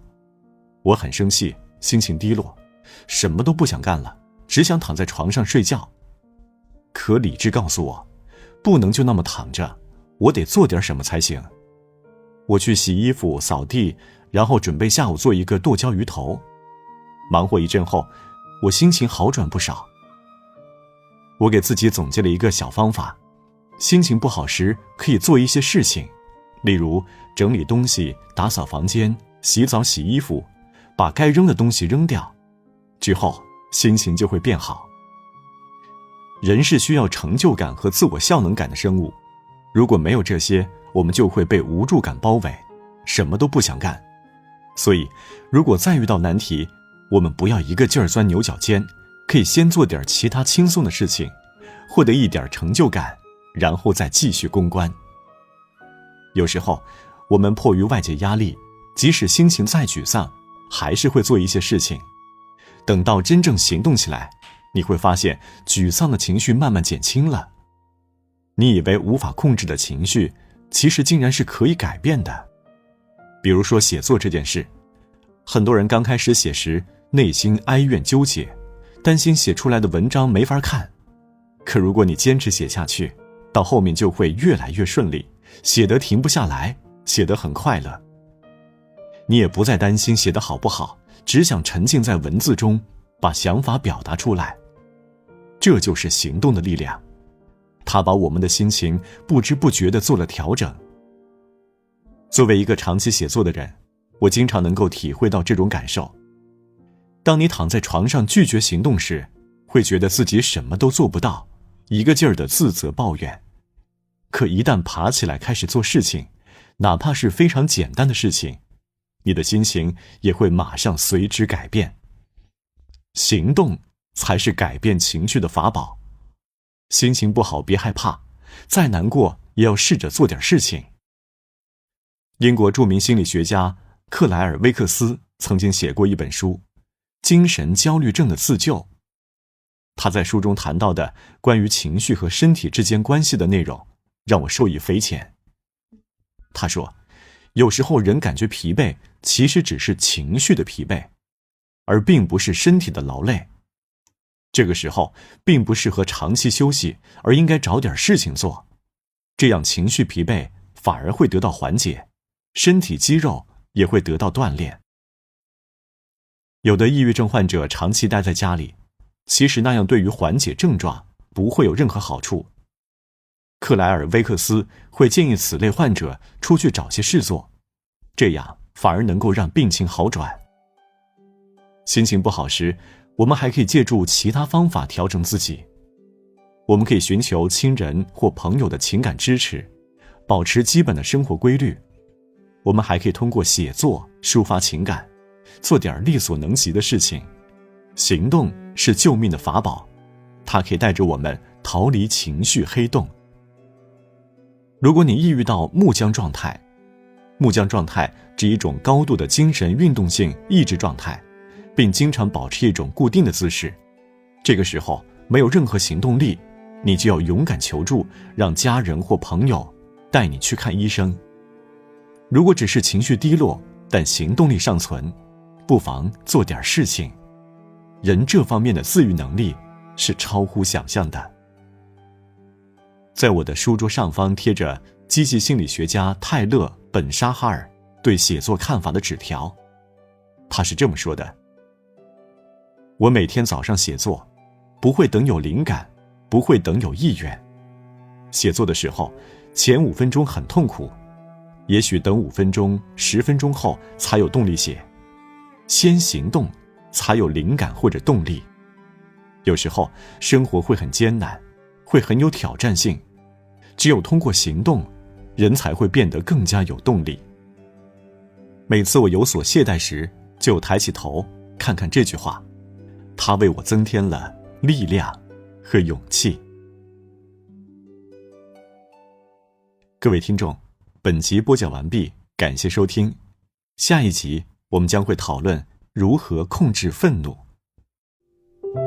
欢迎收听由喜马拉雅出品的《摆脱无力感，拿回你的人生主动权》，作者二美，由平哥哥为您播讲。第10集，控制愤怒，做一个理性的人。在生活中，我们心情愉快时表现出来的行为受人喜欢，而愤怒时表现出来的行为可能就不那么优雅了。很少有人在心情不佳时还能做到温润如玉，除非是修养很高的人。我们愤怒时表现出来是什么样子呢？有人怒吼，有人破口大骂，有人砸东西，有人对他人使用暴力。愤怒一旦来临，便如火山爆发，势不可挡。有的人会审时度势克制愤怒，有的人无法克制，不顾及自己的形象，当即发泄怒火。记得在一次聚会上，一位朋友带来了他新交的女友。吃饭时，服务员在端菜的时候不小心把菜汤滴到了他的手机上，还没等服务员反应过来，这女孩立即破口大骂。服务员忙不迭地道歉，说帮他贴一个新的贴膜。这女孩不听，继续说了一些在旁人看来跟她的形象完全不符的脏话，让我们一桌人面面相觑。朋友一看，觉得面子上过不去，就让服务员先走了，对女友说一会儿去换个好看的贴膜。这场小小的风波总算平息了，大家开始吃菜。刚吃没多久，那女孩发现自己的名牌口红丢了，又开始抱怨起来。她很生气，说自己的口红是在国外买的，非常贵。朋友赶紧说再给她买一个，女孩才停止了喋喋不休。大伙儿虽然心里都有点郁闷，但都没说什么。女孩吃菜时，也许是心里有气，连拿筷子和放水杯的动作都带着气，脸上本来漂亮的眉毛拧到一起，看着让人生厌。我心里不舒服，菜也吃不下去了。那顿饭大家都吃得不开心，本来说好吃完饭一起去唱歌的，结果谁都没心情去了，早早散了伙。那女孩在发火时完全不顾及周围的人，自然引起了别人对她的反感，而她留给别人的第一印象也很糟糕，不懂得控制愤怒，最后受损的只能是自己。最常见的愤怒还经常发生在堵车的时候。人们常说，想了解一个人的性格，最简单的方法就是看其在堵车时的表现。很多开车的人都有怒怒症，这种症状在堵车和被人超车时表现得最为明显。我曾经坐过一位男性友人开的车，他的举止让我大跌眼镜。别人超他车时，他就用怒骂回敬，还试图跟人家抢车道。堵车时，他会一直狂按喇叭，心中抱怨不断，搞得车上其他人心情不佳。走错了路，他更是骂声连天。坐他的车就是一种煎熬，让人在途中有跳车逃离的冲动。愤怒来临时，如果我们控制不好，会出现什么样的后果呢？有新闻报道过这样的案例。一位女士在火锅店吃饭时，因服务员上菜迟了，愤怒地骂了服务员，还拍照发微博。后来，服务员端起滚烫的开水泼到了那位女士头上，女士被紧急送往医院，而服务员则因故意伤害罪被警方逮捕。在这起事件中，两个人都用了不恰当的方式表达愤怒，最后的结果当然是两败俱伤。愤怒来临时，到底应该怎么办？是义正辞严的说理，还是毫无逻辑的谩骂？是随手打砸东西，还是控制自己的行为，合理表达感受？有人说，愤怒一定要发泄出来，不然憋着难受，别人也会觉得你好欺负。也有人说，人要学会忍耐，不能随便发火。心理学家阿尔伯特·埃利斯在《控制愤怒》一书中谈了他的看法。阿尔伯特·爱丽丝认为，不管是直接发泄愤怒还是间接发泄愤怒，不仅不会减轻愤怒，而且会损害健康。因为愤怒时，我们的身体会发生生理变化，神经处于应战状态，很有可能导致动脉损伤。那愤怒时暂停可以吗？阿尔伯特·爱丽丝认为，这也不是一个好办法，因为暂停愤怒从长远来看，负面情绪并没有太大改变。那我们应该如何控制自己呢？阿尔伯特·爱丽丝给出了一个充满智慧的建议：情绪控制时，用理性情绪行为疗法控制自己。他认为，我们之所以会愤怒，其实和外部事件没有太大关系，而是我们自己的看法造成的。这样的说法和我们平时的看法区别真的很大。我们总以为自己会愤怒，是因为别人欺负了我们，对我们不公平。现在看来，这种看法未必正确。在理性情绪行为疗法中，有一个 ABC 理论。A 是指诱发事件，比如说你在餐厅吃饭，服务员上菜慢了，这是一个诱发事件。B 是你的信念体系、思维方式。拿上面的例子来说，就是你如何看待上菜慢这件事。如果你认为服务员很可恨，故意给你上菜慢，你就会愤怒。如果你认为吃饭的人多，厨师们做菜需要较长时间，所以服务员上菜慢，你就能够理解他们。C 指的是情绪或行为结果，也就是你最终呈现出来的状态，要么保持平静，要么发泄愤怒，甚至出手伤人。同一件事，人们的想法不同，呈现的结果就不同。在餐厅吃饭，有的人只要服务员动作稍微慢一点，就会怒火连天，恨不得把服务员揍一顿。有的人呢，则会气定神闲地和服务员沟通，不会发火。人和人之间为什么会有这样的差别呢？就是因为人们对事情的看法不一样。有的人会采取理性信念，有的人则会采取非理性信念。也就是说 ABC 理论中的 B 决定着我们的情绪和行动。如果服务员上菜慢，你又很想吃这家饭店的菜，站在服务员的立场考虑，觉得其未必是故意拖延，这采取的就是理性信念。你会和服务员好好沟通，确认一下上菜时间，这样也许会有些失落，但不会出现情绪失控的情形。采取非理性信念则相反，你会觉得服务员素质太差，恨不得大骂他们一顿，再掀桌子离开。这样的话，很可能会导致严重后果。在现实生活中，当愤怒来临时，我们很难做到理性思考，但我们可以训练自己朝着这个方向努力。我们可以多分析自己的思维，看看究竟是属于理性信念还是属于非理性信念。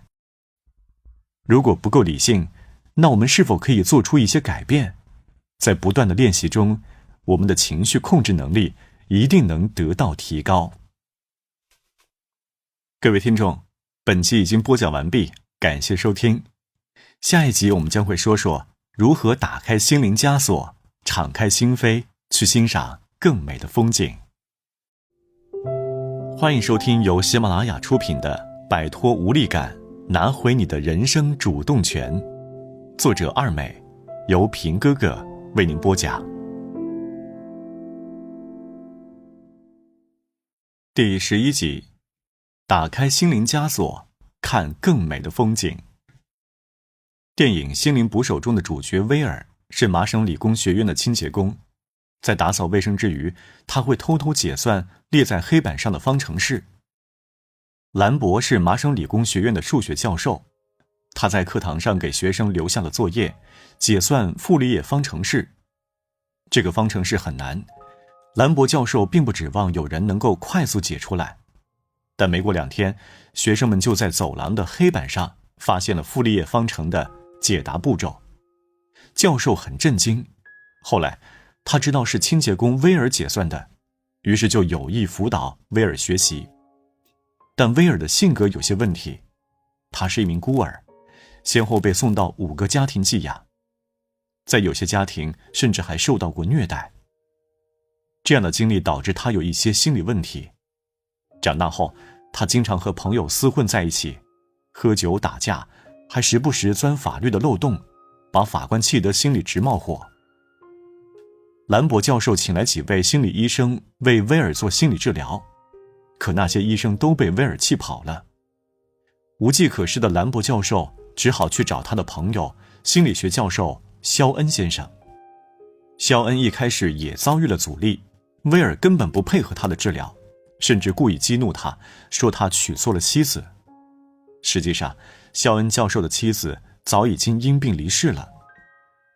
威尔的刻薄并没有让肖恩退缩，他包容接纳了威尔的一切消极行为，甚至可以和他面对面坐着一句话不说，且一坐就是1个多小时。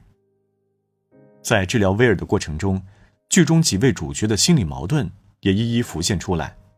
原来他们每个人的心灵都带着枷锁，与其说他们在治疗威尔，不如说威尔同时也在治疗着他们。几人之中，威尔的枷锁是最沉重的，他有着惊人的天赋，可他并没有好好发挥。为了不被朋友们抛弃，他放弃兰博教授为他争取来的面试机会，跑到工地上和朋友一起干活。他在酒吧认识了在哈佛大学读书的女孩斯凯兰，女孩被他的才气所打动，2人成为了恋人。当斯凯兰要去加州医学院读书，并邀请他一起去加州时，威尔害怕了。他认为斯凯兰对他不是真爱，只不过是把他当作底层小人物戏耍一番，他她最后还是会嫁给有钱人。这样的推断让威尔害怕，于是他逃跑了。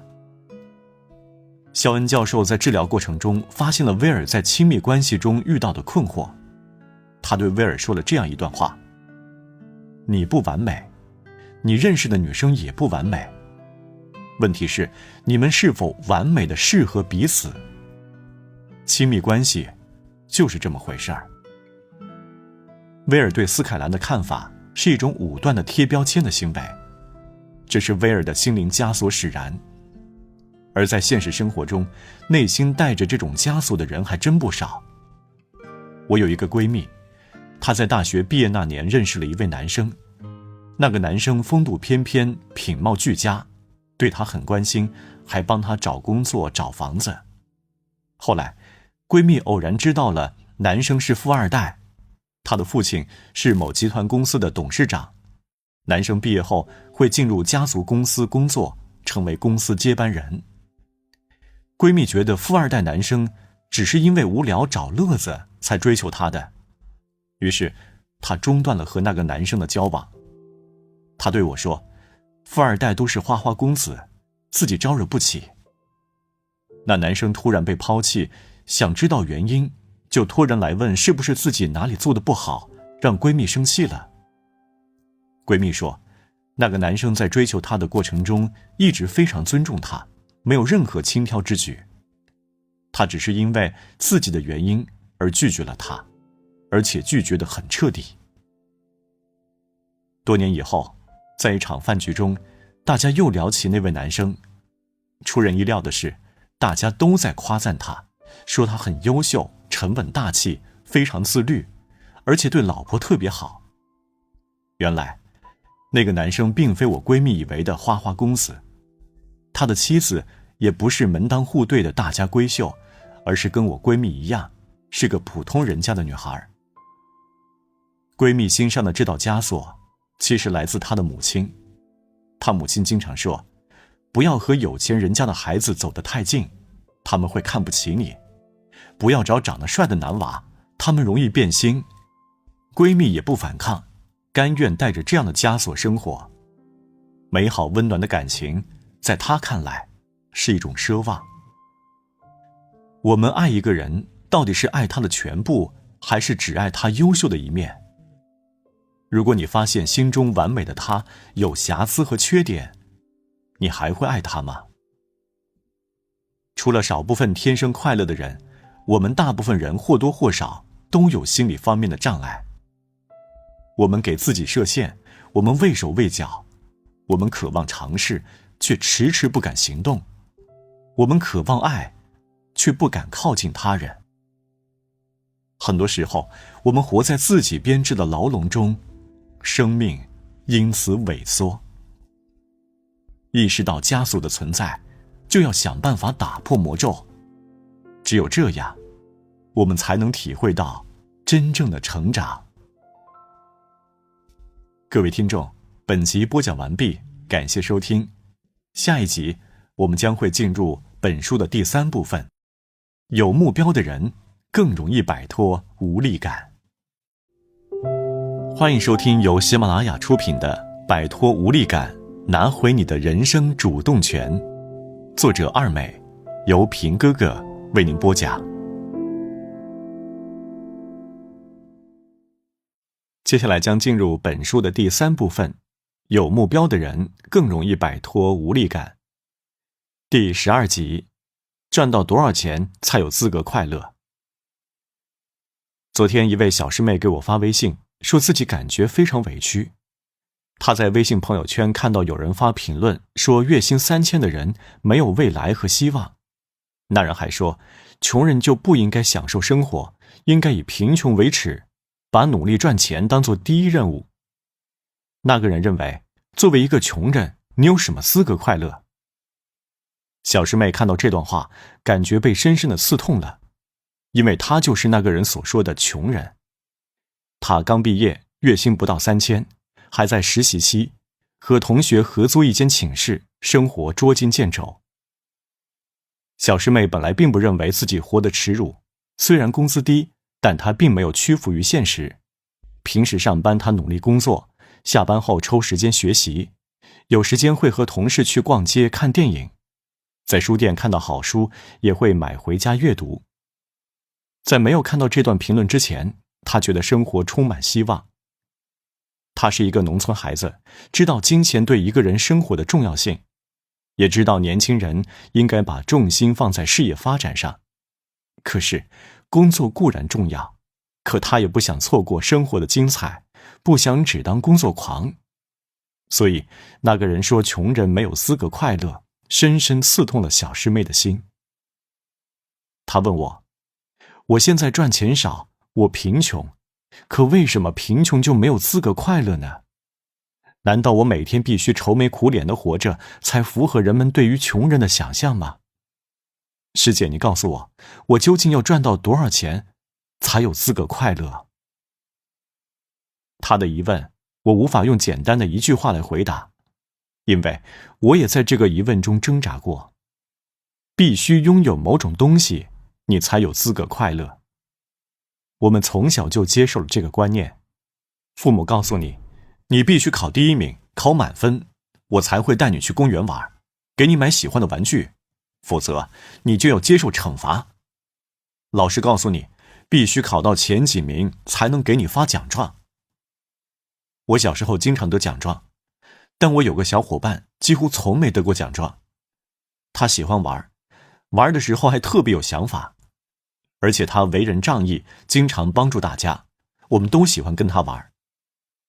有一年放暑假，我照例领了奖状，然后和小伙伴们去河里逮鱼捉虾，玩得不亦乐乎。暮色降临时，小伙伴的妈妈找了过来，看见他就是一通打，骂他脸皮厚，没有得奖状竟然还好意思出来玩，让他回去写作业。这小伙伴被打得哇哇大哭，说他是作业写完了才出来的，可他妈妈就是不听，最后他只能可怜巴巴地跟着妈妈回去了。剩下我们几个人也没心思继续在河边玩耍了。我的心情异常沉重，被恐惧笼罩着，感觉如果下一次我得不到奖状，是不是也没资格玩耍了？长大后我才发现，在这个世界上，大家似乎都默认了我们必须拥有一些东西，才能获得他人认可，才有开心的资格。如果什么都没有，你还敢快乐，那你就是个没有羞耻心的人。在这种游戏规则的支配下，我活得很努力，可快乐也离我很遥远。我努力工作，一心想着要成为公司业绩最好的人，因为每次回老家，各路亲戚总是会问我赚了多少钱。如果赚得多，他们就会夸我；如果赚得少，他们就觉得我能力不行。那时的我和小师妹有同样的困惑，一个人究竟要赚到多少钱才有资格快乐，才能扬眉吐气？人们关于金钱的比较无处不在，好像只有拥有了很多钱，站在食物链的顶端，才有资格喘口气，笑一笑。不然的话，你就是个 loser， 也就是失败者，不配快乐，很多东西你也不配追求。如果说一个人只有拥有了名车豪宅、巨额存款，才有资格追求幸福的话，那估计世界上80%的人都过着暗无天日的悲惨生活。因为根据28定律，这个世界20%的有钱人拥有80%的财富。如果照这个逻辑分析，似乎只有这些有钱人才有资格快乐。有一次我辞职了，然后一直没有找到工作，感觉很迷茫。这期间，我见到了一个老同学，当得知我在思考人生时，他给我上了一节课。他说，你一个农村孩子不抓紧时间赚钱，还悠闲个什么劲儿啊？我问他，那我们要赚多少钱才能悠闲一下呢？这个问题把他问住了。他说不知道，好像不管赚多少钱都没办法放松自己。有一天，我在商场里花199块钱买了2个包，很喜欢，特别开心，就发了朋友圈分享快乐。结果有个人评论，这么便宜的包值得你这么开心吗？当时我感觉就像一盆冷水浇到了头顶。便宜的包就不能让人快乐吗？不能否认，金钱可以带给我们很多东西，比如安全感、买时的快乐，为朋友家人付账的幸福感，入住豪华酒店时的惬意。可是，如果我们现在所赚的钱达不到某个标准，就必须活得很压抑吗？如果我们一直没能拥有名车豪宅、巨额存款，我们就只能低着头生活吗？我们就必须痛苦一辈子吗？我们的快乐只能由金钱来决定吗？金钱带来的人生快乐只是其中一个方面，那些赚钱多的人未必有想象中那么快乐。我认识一个设计师，他非常富有，是标准的工作狂，平时不是在加班就是在开会，他什么都不缺，经常住5星级酒店，在米其林星级餐厅吃饭，参加各种高端宴会，我们都很羡慕他。可是他却说自己很孤独，被抑郁症困扰。他觉得自己赚钱不少，却没人可以分享，不知道赚钱有什么意义。反倒是那些在我们看来贫穷的人，活得却很快乐。比如我的另一个小师妹，她的月薪也不高，却活得十分洒脱惬意。她对待工作和生活都很认真，对待朋友十分真诚。最重要的是，她能体会到日常生活的小欢喜。虽然租住的房子很小，可她会把房子整理得干净整洁，偶尔还会买些花装饰一下。没钱去名贵的景点旅游，和好朋友一起去公园野餐也很开心。没钱报昂贵的培训班，她就报了网上课程，享受学习的快乐。不能给父母买贵重的礼物，可她经常回家陪父母，给他们做他们喜欢吃的饭菜。这些小幸福小快乐，在那位有钱的设计师看来是不值一提的，因为他想不明白，为什么一个人赚钱那么少，却活得那么开心。是的，他也觉得赚钱少的人没资格快乐。当年他穷的时候，一直埋头工作，从来不去玩。本来有个女孩喜欢他，可他觉得对方条件太好，自己配不上人家。他现在有钱了，可还是体会不到真正的快乐。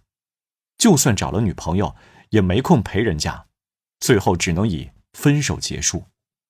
和他相比，我倒觉得上面这位小师妹更有人生智慧。我们赚钱的目的是什么？不就是为了更好的享受生活吗？金钱是工具，可以让我们更好的享受。可如果我们被金钱捆绑，连快乐都体验不到，那不就是有点舍本逐末了呢？有没有资格快乐，不应该由金钱多少来决定，而应该由你自己的想法来决定。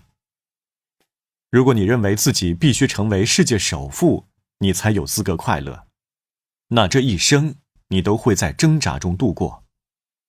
快乐不需要别人给予，当下就可以体验快乐。只要认真生活，就可以体验生活的美好，就能感受到快乐。各位听众，本集播讲完毕，感谢收听。下一集我们将说说人生应该做减法。欢迎收听由喜马拉雅出品的《摆脱无力感，拿回你的人生主动权》，作者二美，由平哥哥为您播讲。第13集，人生应该做减法。如果我说人生要做减法，你一定会觉得很奇怪吧？人生不是要做加法吗？所有人都在拼命地学习新事物，找好工作，去更多地方游玩，认识更多的人。大家都在拼命地往自己身上增加头衔、工作经历、财富、地位、人脉。这些东西不都是越多越好吗？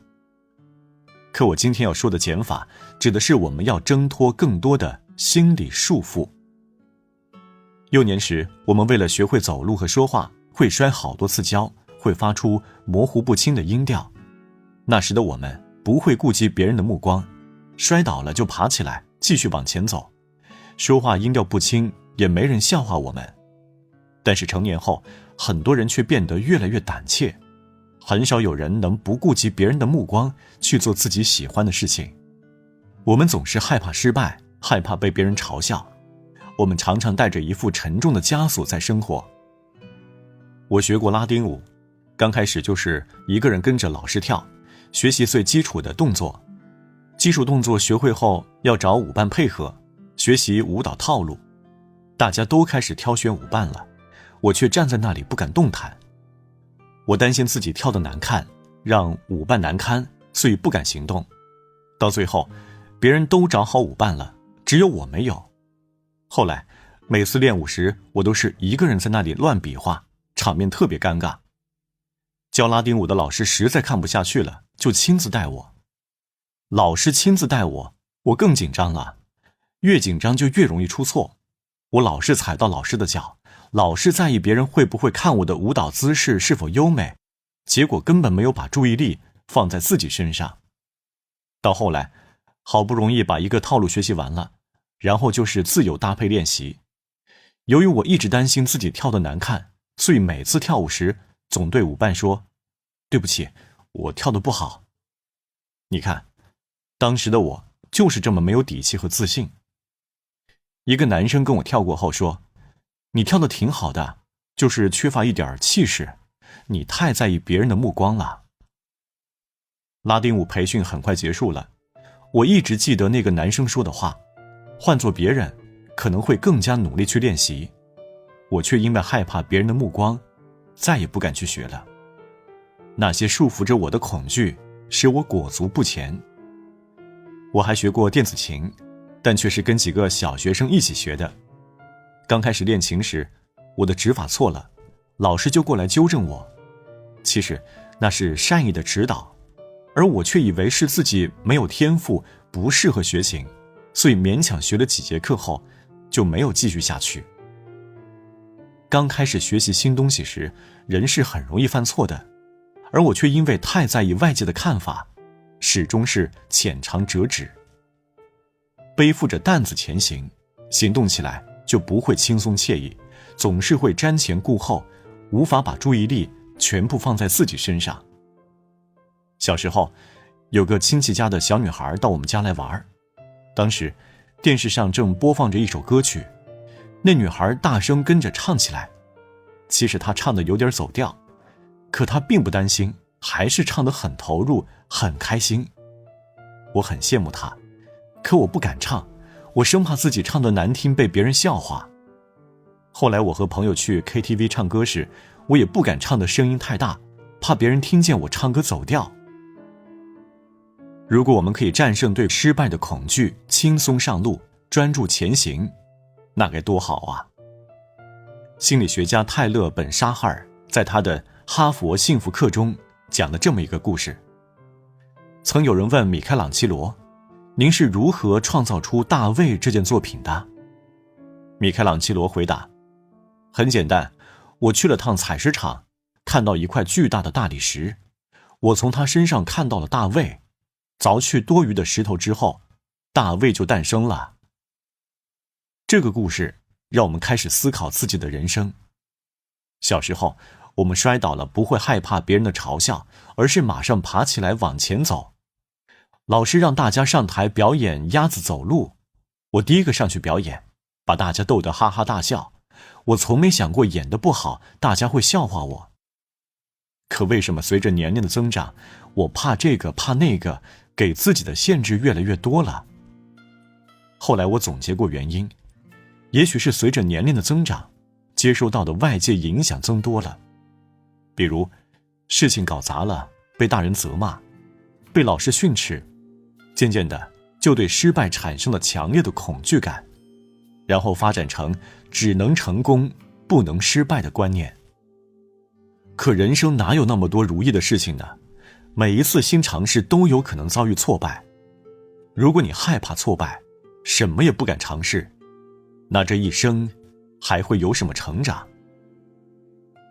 我去拳击馆学拳击时，总是不敢出拳，怕出错，怕难堪。教练就鼓励我：“打吧，如果打得不对，我会纠正你。”在教练的鼓励下，经历无数次错误后，我终于掌握了正确的拳法。我发现，当我不再担心出错，不再担心别人的嘲笑时，我的注意力会更加集中。当我全身心地投入到当下正在做的事情时，做事的效率会提高，心情也会变好。一个人不管做什么事情，都有可能犯错，也会被别人嘲笑。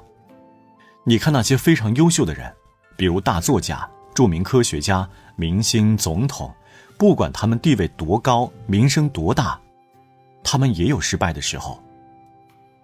在这个世界上，想找到一个没有经历过失败挫折的人几乎不可能。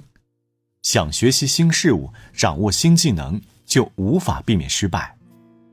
失败了就继续努力，寻找新的方法。那些嘲笑我们、拖我们后腿的人，就尽量屏蔽他们吧。每个人都有巨大的潜能，当我们减掉内心的精神负担，卸下对失败的恐惧时，这些潜能就会更好地发挥出来。希望每个人都可以为人生做减法，早日发现属于自己的大卫。各位听众，本集播讲完毕，感谢收听。下一集我们将会说说人生和自由这个话题。欢迎收听由喜马拉雅出品的《摆脱无力感，拿回你的人生主动权》，作者二美，由平哥哥为您播讲。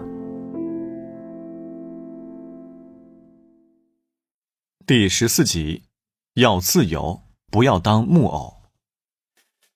我们每天都会面临选择，吃什么，喝什么，买什么样的东西，和谁说话，工作应该如何进行。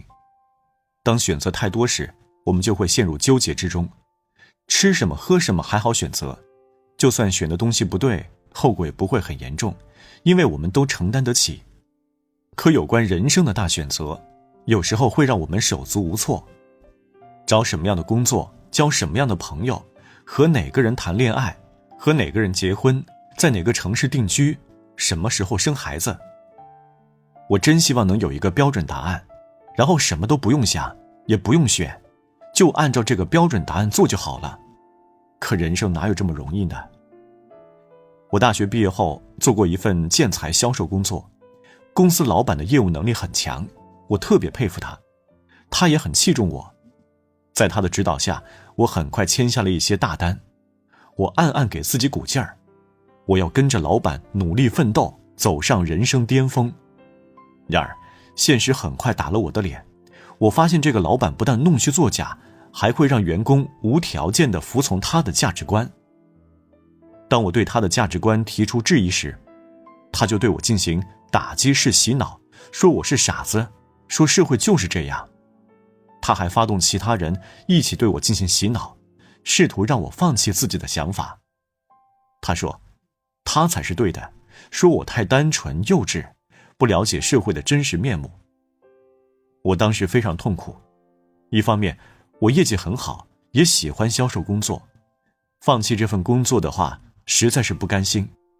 另一方面我也确实需要钱，如果我睁一只眼闭一只眼，那赚钱不是什么难事，我也不用住在城中村了。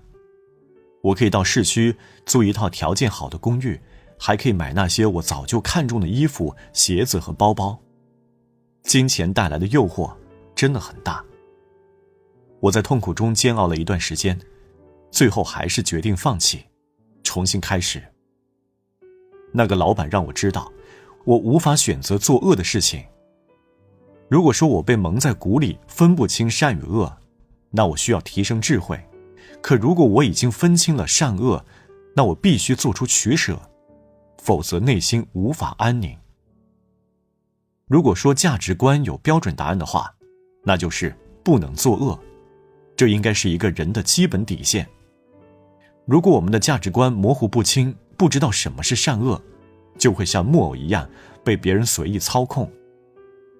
我说的那位建材老板，后来还是有不少人继续跟着他赚钱，无所谓善恶，而这恰恰是我万万不能忍受的。我是个很能折腾的人，我的老同学可以在一个地方待很久，安稳地结婚生娃，我却不行。我喜欢变化，渴望看到更多有趣、更新奇的东西。我害怕自己被时代淘汰，所以一直在改变。可当我接触到新奇的观念后，难题又来了。人们都说自己的生活方式是最正确的，那我该相信谁呢？有的说去一线城市，有的说去中小城市，还有的说去村里，众说纷纭。在不断折腾的过程中，我厌倦了选择，我希望自己能找到一个人生偶像，然后跟着他的脚步来，这样我就不用做选择了。当一个精神上的木偶，也许会轻松自在一点，可是我发现精神木偶也不是好当的。比如结婚生娃这件事吧， A 说结婚生娃要趁早，先成家后立业，尤其是女人不要耽搁。 B 说女人呐，要先有自己的事业，不要只想着当一个生育工具。 C 说结什么婚呢？生了娃你就得丧偶式育儿，养孩子这么贵，如果经济条件不够好，就不要结婚生娃，否则对不起孩子。都说的挺有道理，该听谁的？我们只能自己去发现，去思考，自己去找到最适合自己的人生之路。别人的话只能作为参考，不能照单全收。有一次，我喜欢的2个作家因为某件小事开怼了，我再一次迷惑了。我想要跟随的人，他们的观念也随时在变化。是啊，如此盲目的跟随他们是不靠谱的。今天某个大 V 说把房子卖了，租房住才是潮流，你听后急忙把房子卖了。过几天这个大 V 又说还是得买个房子才有安全感，你又赶紧去买，结果发现钱不够。所以当一个不加判断的精神木偶是要付出代价的。有一次，我所敬仰的一位大咖突然在微博上炫耀自己的地位和名利，尖酸刻薄地攻击穷人，这让我既失望又沮丧，因为平时的他总是传递爱与平等这样的普世理念。当我只想轻松地跟随别人走路时，我发现这很难，因为别人传达出来的观念未必是他真正的价值观，很有可能是一种伪装，而且别人的观念也随时在变化。每个人都应该探索出自己的人生路，这是一个艰难的过程，寻找的过程可能会让人备受折磨，可只有靠自己，我们才能发现人生的真理。如果人生非要有一个标准答案的话，我想大方向是有的。人生之路的指向应该是走能够让你变得更强大、自由、幸福和快乐之路。各位听众，本集播讲完毕，感谢收听。下一集我们将会聊聊，人生只能忙和累，不能更加快乐的工作生活吗？欢迎收听由喜马拉雅出品的《摆脱无力感，拿回你的人生主动权》，作者二美，由平哥哥为您播讲。第15集，忙和累不是人生标配，我们可以带着欢乐前行。一位朋友在工作之余喜欢到处拍照，这是他的爱好。他参加聚会时兴奋地拿出照片，本想跟别人分享，却被其他人鄙视，大伙儿都说他不务正业。朋友很苦恼，他觉得自己拍照归拍照，可工作起来还是很负责的。他从来不觉得忙碌有什么好吹捧的，可为什么大家都在追求这种状态呢？人们都推崇996和007这样的工作方式，可那就是人生的标准吗？在大城市里，忙碌是一个正确的词。有段时间，我在北京国贸大厦上班，为了躲开早高峰，每天早上6点多就起床去坐地铁。我觉得自己起得很早，可到了地铁车厢里，还是没有座位。我很纳闷，怎么大家都起得这么早啊？如果起床起得晚了，到了早上8、9点，地铁10号线人挨人，人挤人，等来好几趟车都挤不上去。我看着满车的人，只能无奈地摇摇头。当我把自己努力工作的照片发给一个朋友时，他夸我：你终于知道奋斗了，看到你忙起来，我就放心了。之前他看到我在朋友圈晒吃喝玩乐的照片时，就痛心疾首地批评我：年轻人，你要努力工作啊，你要忙起来啊，这样可不行。他是工作狂，带着一个团队，经常加班，最看不惯别人懒懒散散的样子。被他批评的次数多了，我后来一发吃喝玩乐的照片，就下意识地把他屏蔽。我内心并不认同忙碌就是人生的全部。我喜欢的生活是能够悠闲自在、有趣且有意义地活着。工作的时候认真工作，工作完成了就去找朋友谈谈人生，或者去拳馆打拳。我喜欢探索各种好玩的事情，那是人生的盐。如果没有这种盐，人生就没有滋味。在这样的节奏下，我活得开心，做事情也有效率。当然，这并不意味着我很懒惰，而是在这种状态下，我更愿意付出行动，更有创造力。你看我在悠闲地喝茶，但我的大脑里也许可能正在构思新的小说情节。可当我发现别人都是忙碌到连吃饭的时间都没有时，我就在想，自己是不是太悠闲了，是不是已经被淘汰了？于是我也刻意追求忙碌，生怕浪费时间。我放弃了各种休闲娱乐活动，结果搞得自己疲惫不堪。我认识一位诗人，他也曾在职场打拼，做过大公司的营销总监。他每天辛苦奋斗，非常忙碌，只能在加班后的夜晚读读诗集，写上那么一两句。工作又忙又累，他对诗歌的热爱之心也就慢慢减退了。他要关心职场上的 KPI， 也就是关键绩效指标，关心下属的工作效率，每天忙得连轴转，写诗成了一种奢侈的事情。后来他辞职了，开始当自由职业者，从热闹的市区搬到了郊区。平时他会根据自己的情况偶尔接点兼职工作，其他大部分时间都是在悠闲自在的喝茶、读书、写诗。他觉得这才是他想要的生活，不需要那么忙碌，也可以体验到人生的幸福。当然，现代社会的主流观点还是人要努力工作，赚钱养家。如果你总是一副悠闲自得的状态，大家往往会觉得你这个人没有上进心，而实际上人人只看你飞得高不高，却少有人关心你累不累。一个从大学刚毕业的小男生告诉我，他每天都很忙碌，工作结束后还去做兼职，拼命赚钱，保持忙碌的状态。年轻人嘛，哪里有玩耍悠闲的资格？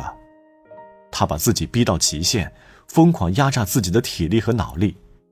现在的他每天都做噩梦，而且十分焦虑，活得痛苦不堪。我劝他说，你找个时间出去玩玩，玩够了再回来工作。他说，我没有时间，大家都很努力工作，我怎么能出去玩呢？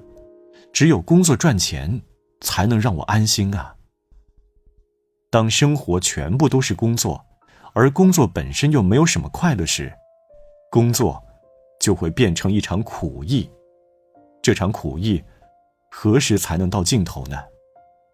所以忙和累不一定能让人幸福。有的人每天追求忙和累的状态，把自己压榨到没有一点休息时间，连吃个饭都匆匆忙忙，生怕耽误工作。可这样并不见得会有多好的效果。要知道，又忙又累不等于一定能做出成绩。我们只有付出行动和努力，才能获得自己想要的东西。但我们不应该愁眉苦脸、苦不堪言的努力，我们应该试着与工作和解，一边努力，一边利用工作的间隙去寻找自己喜欢的事情。这样既能保障自己的生存，又不用在煎熬中生活，何乐而不为呢？各位听众，本集已经播讲完毕，感谢收听。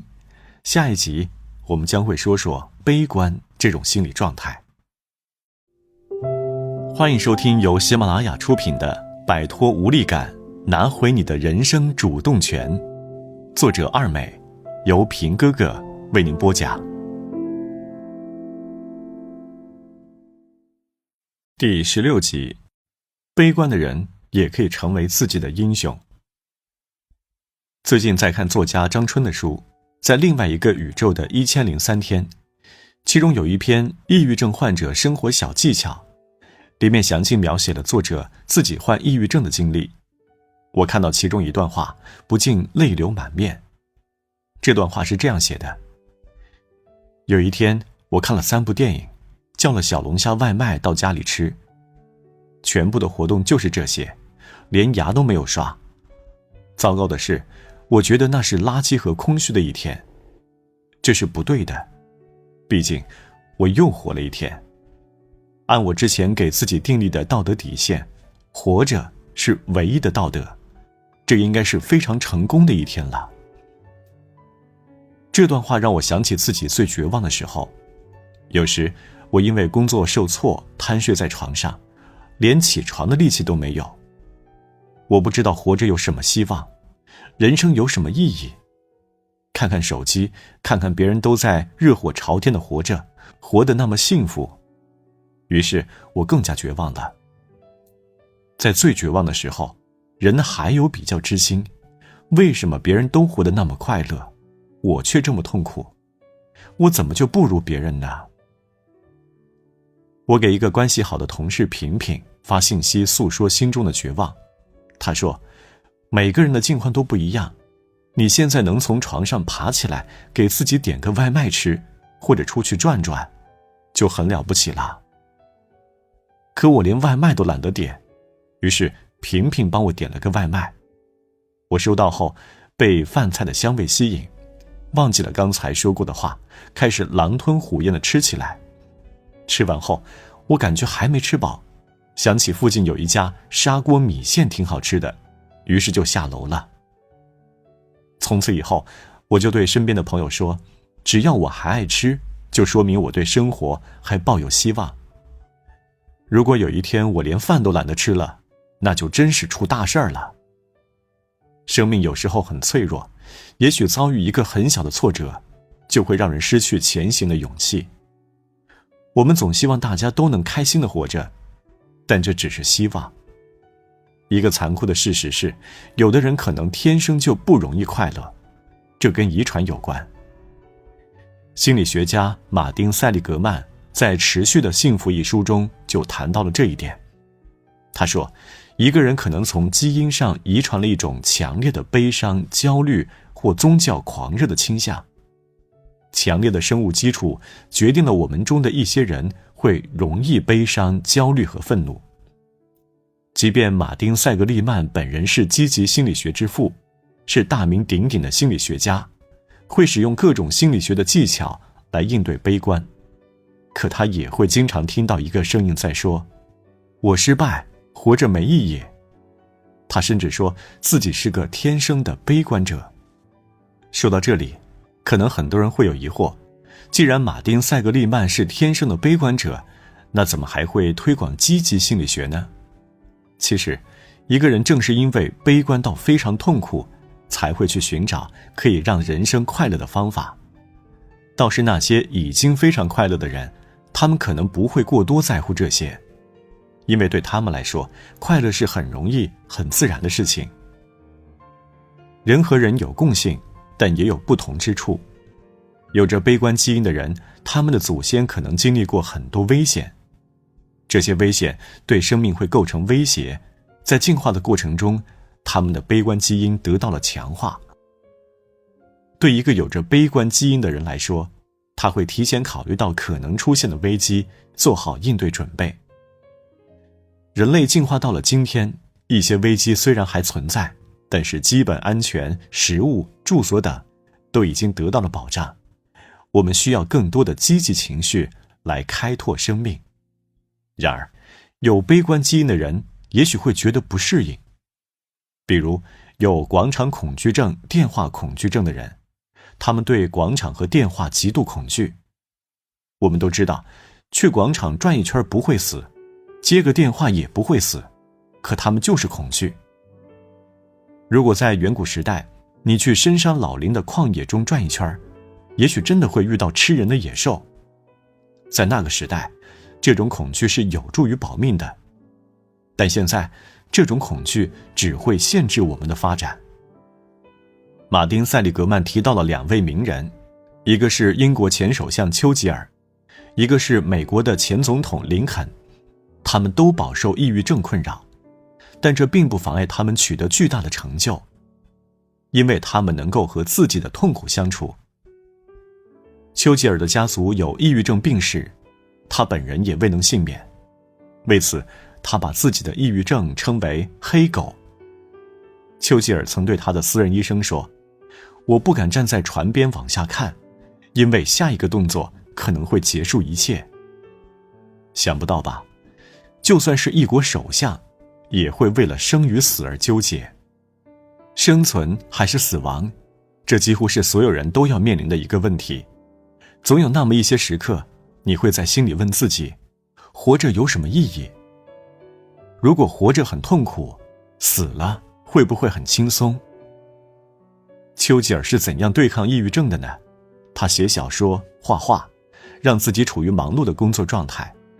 他凭着自己的煌煌巨著360万字的第2次世界大战回忆录，获得了1953年的诺贝尔文学奖。林肯也患有抑郁症，他经常和自杀念头做斗争。那么，他是如何应对沮丧念头的呢？据说他会把报纸上别人夸他的报道都剪下来，整理成册，随身携带，心情沮丧时就拿出来看一下，为自己增添生活的勇气。不得不说，林肯非常聪明，他的做法非常值得我们效仿。有一次，我给写作群的群友们布置作业，找10个人来夸你。有个女生被夸了以后，不由得嚎啕大哭。她本来觉得自己活着没什么价值，也没有意义，可是她没想到自己在亲人朋友眼里是如此可爱，如此重要。当我们用单一的视角看待自己的生命时，确实容易走向极端。尤其是当我们于深夜独处时，更容易胡思乱想，觉得自己死了，地球照样会转。那活着还有什么意义呢？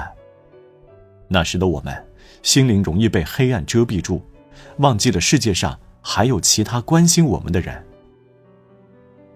一个想自杀的朋友曾跟我谈起他的心事，他问我，你有没有什么办法可以治愈我，可以让我不会想自杀这件事？我说，还真的没有，但是我可以告诉你一些方法来调整自己。我目前还没有看到谁能一下子解决这个问题，但任何问题的解决都需要多方配合。我给你方法，你配合实践，而且要长期坚持，这样才能有效果。他很愤怒，你是学积极心理学的，你连我这个问题都解决不了，你们这积极心理学还有什么用？我理解他的愤怒，因为我也这么想过。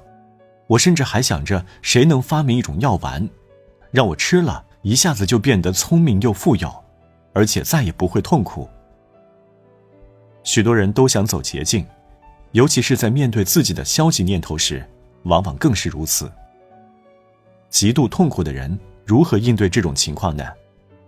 马丁·塞格利曼给出了他的建议，像狙击手那样应对痛苦。狙击手训练时要累到极点再练习射击，那样是为了在极度疲劳时大脑也能运转良好。还有一些战斗机飞行员在当学员进行训练时，教练会让飞机直冲地面，把学员吓得魂飞魄散，然后让他在惊吓之中练习拉升飞机。对于我们普通人来说，能够在极度沮丧时依然选择活着，选择勇敢面对人生，难道不是英雄吗？当你心情低落时，不要放任自己躺着，你要咬牙站起来，强迫自己去和外界联系，如同狙击手一样，直接应对生活中的打击和挫折。当然，我们不仅要活着，还要想办法活得更好。我们需要学习积极心理学的一些具体技能，如何拥有更多积极情绪、更多投入、更多意义和更好的人际关系。学习这些技能会让你的人生更加幸福，这也是你的使命。当然，就像健身增肌一样，你需要给自己成长的时间，不断练习这些技能，循序渐进。对于那些处于绝望中的朋友，我想再说一遍，当你极度抑郁时，如果依然愿意站起来吃饭、睡觉、做点事情，那么你就是自己的英雄。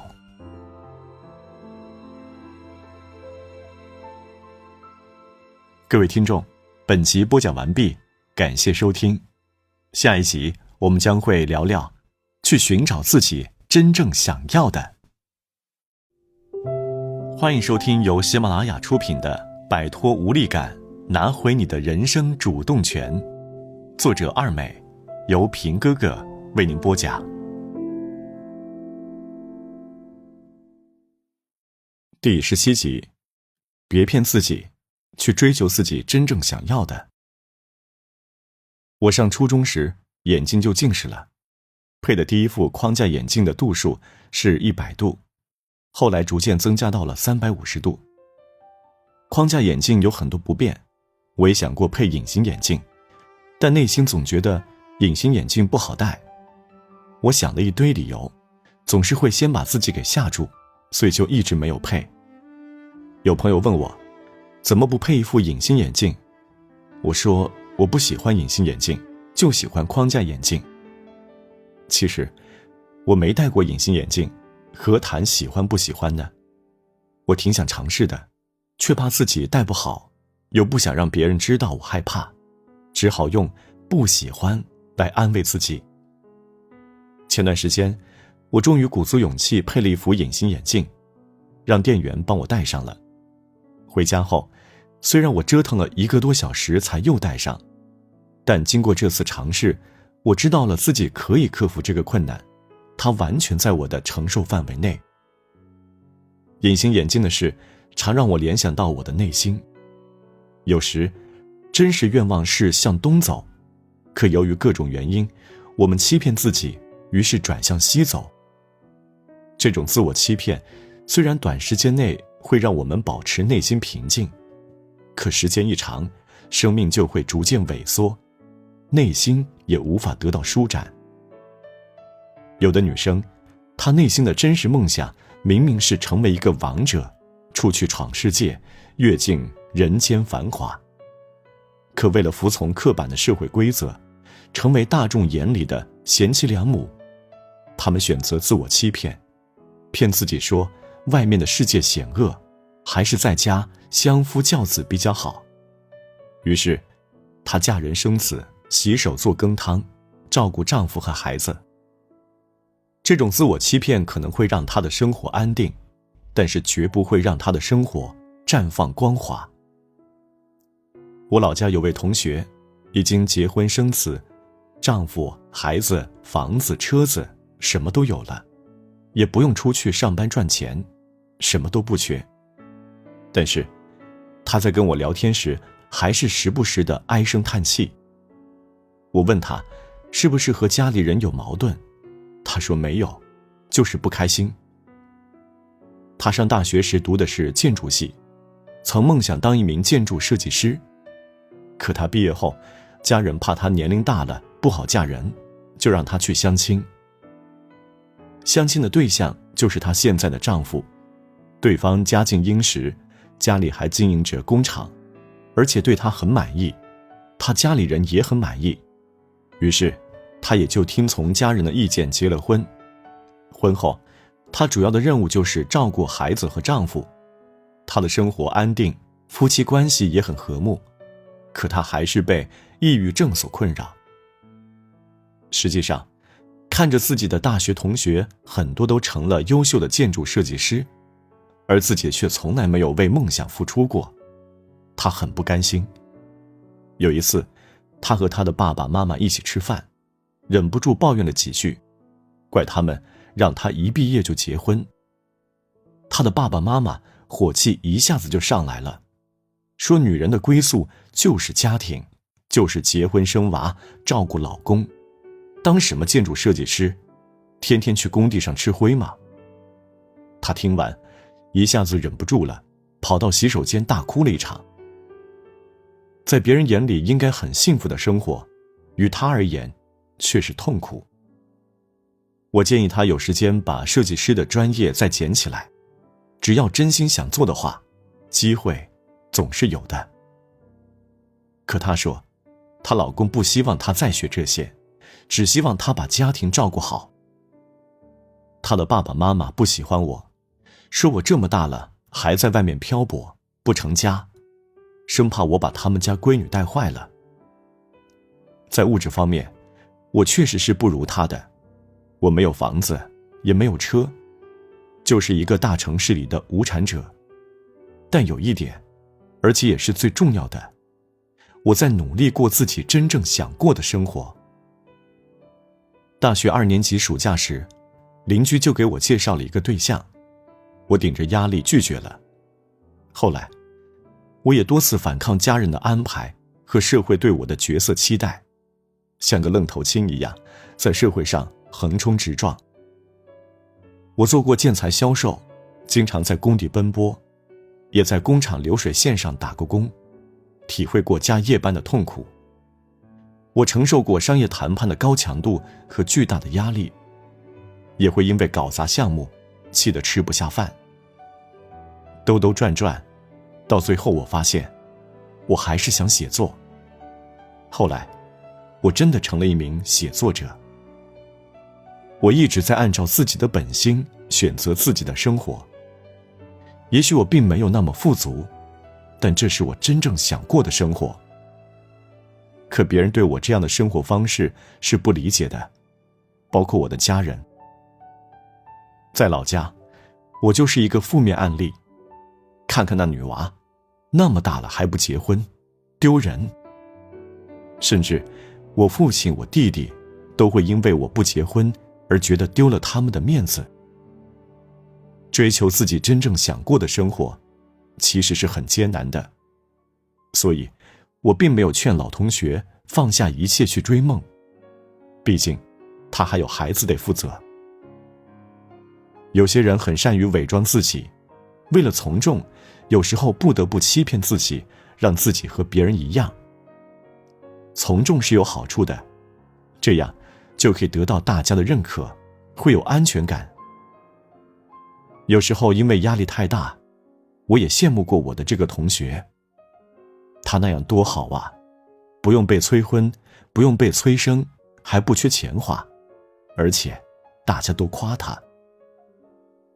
可若你生来就是一只雄鹰，何必把翅膀藏起来，躲在鸡群里委屈度日呢？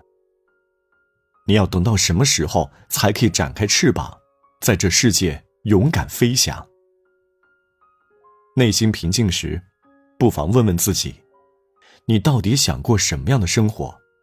你愿意为这样的生活付出努力吗？不欺骗自己，搞清楚自己真正想要的是什么，然后努力追求。这就是我们活着的意义。各位听众，本集播讲完毕，感谢收听。下一集我们将会进入本书的第4部分，越自控，越自由。欢迎收听由喜马拉雅出品的《摆脱无力感，拿回你的人生主动权》，作者二美，由平哥哥为您播讲。接下来我们将进入本书的第4部分，越自控，越自由。第18集，慌乱时刻，保持自己的节奏很重要。有一天，我正在上班，突然接到我妈打来的电话。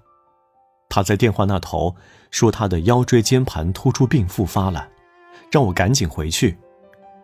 我一听就慌了，担心的吃不下饭，睡不着觉，失眠到后半夜。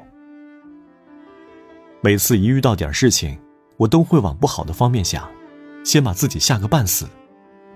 我知道这不是一个好习惯，但我很难控制自己，好像这种反应已经刻入了骨子里。我打开手机，订了第二天最早的火车票，处理好了当天的工作任务，和同事交代了一些事情，就匆匆赶去火车站。一路忐忑回到家，见到我妈，看到她还能慢慢走路，没有太大的问题，我心里的担忧放下了一大半。接着我带她到医院检查，医生检查后说，人的身体会衰老，这是没有办法的事情，你妈妈这个年纪，这种病很常见，还不算严重。医生的话让我放下心来。其实她的腰椎间盘突出主要是长期干活累的，所以在检查后，我们在附近找了家酒店，根据医生的安排，每天按时去做理疗。后来我与妈妈之间发生了一点小矛盾，这使我的情绪始终处于波动中。虽然我努力克制，却依然做不到淡定应对。对于当时的我来说，写作是一种很好的发泄途径。我在纸上写下自己乱七八糟的心情，努力调整节奏，尽量让自己像平常一样忙碌而充实。朋友小白看了我的心情吐槽文后评论说，你这是想得多，做得少。刚开始我看见了很不高兴，马上回击了他。后来他跟我聊天，问我有什么需要帮助的，我心里很感动，把之前的不愉快忘得一干二净。我想，也许这就是真正的朋友吧，能够指出你的问题，然后帮助你解决问题，而不是站在一旁说风凉话。那时候，我妈每天上午和下午都要去医院做理疗，我在照顾她之余，就打开手机看点文章，或者处理工作事务。当我按照平时的节奏工作、写作、阅读、锻炼时，心情明显好了很多。行动改善情绪，这句话真是所言不虚。我记起之前看过的桑德伯格的演讲，当你陷入绝望，如何强力反弹？她在演讲中说道，在丈夫去世后，她一度陷入崩溃和悲伤中，什么都做不了。儿童心理学家鼓励她尽快将孩子们带回到日常生活中。于是在丈夫死后第10天，她就让孩子们去了学校，她也开始上班。她回到 Facebook 开了第一个会，她发现当她全身心投入到工作时，有1秒或是1瞬间，她忘记了丈夫的死亡。那一瞬间，她从悲伤中挣脱了出来。也许之后她还会陷入悲伤，但是通过转移注意力，她还是能正常工作或者应对眼前的事物。如果在慌乱时刻任由负面情绪掌控，人会变成什么样呢？我在北京认识的一个姑娘小安，因为失恋而心情低落，她连工作都辞了，住的房子也退了，一个人跑到了郊区去住。在郊区时，她也没有好好爱惜自己，整天不好好吃饭，天天待在家里哭了睡，睡醒了接着哭。没多久，就因为急性胃炎住了院。后来，在我们的劝说下，小安终于决定结束这种颓废的状态。她调理好身体后，回到北京继续上班，每天坚持运动，状态越来越好，终于从失恋的阴影中走了出来。心理学家米哈尔把人的失控解释为一种内在失序。当外界信息和我们的内在思绪发生冲突时，我们会分心、慌乱，没办法专注于当下的事情。我们会痛苦、恐惧、焦虑，精神处于窒息状态。其实，外界信息并不会直接对我们造成伤害，关键在于我们如何对这些信息进行解释，如何采取行动。情绪不好时，先不要对事情进行恐怖解读，尽量去了解真实情况，保持原有的工作和生活节奏。如果什么都不做，只唉声叹气的话，不但问题一个都解决不了，还会让自己更加痛苦。行动起来，投入越来越多的注意力，让生活尽早恢复正常，负面情绪就会慢慢飞走，我们也会从无序失控的状态回归到正常状态。希望生活中的那些出其不意的慌乱造访你时，你能稳住，安然度过。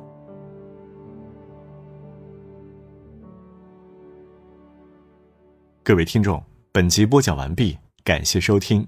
下一集我们将来说说自控力的缘由。欢迎收听由喜马拉雅出品的《摆脱无力感，拿回你的人生主动权》，作者二美，由平哥哥为您播讲。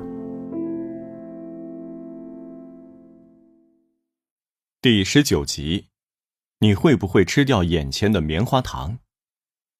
有一个著名的心理学实验，19世纪60年代，美国斯坦福大学的沃尔特·米歇尔博士在斯坦福大学一所附属幼儿园对学龄前儿童进行了一项心理学研究，用艰难的困境挑战他们的自制力。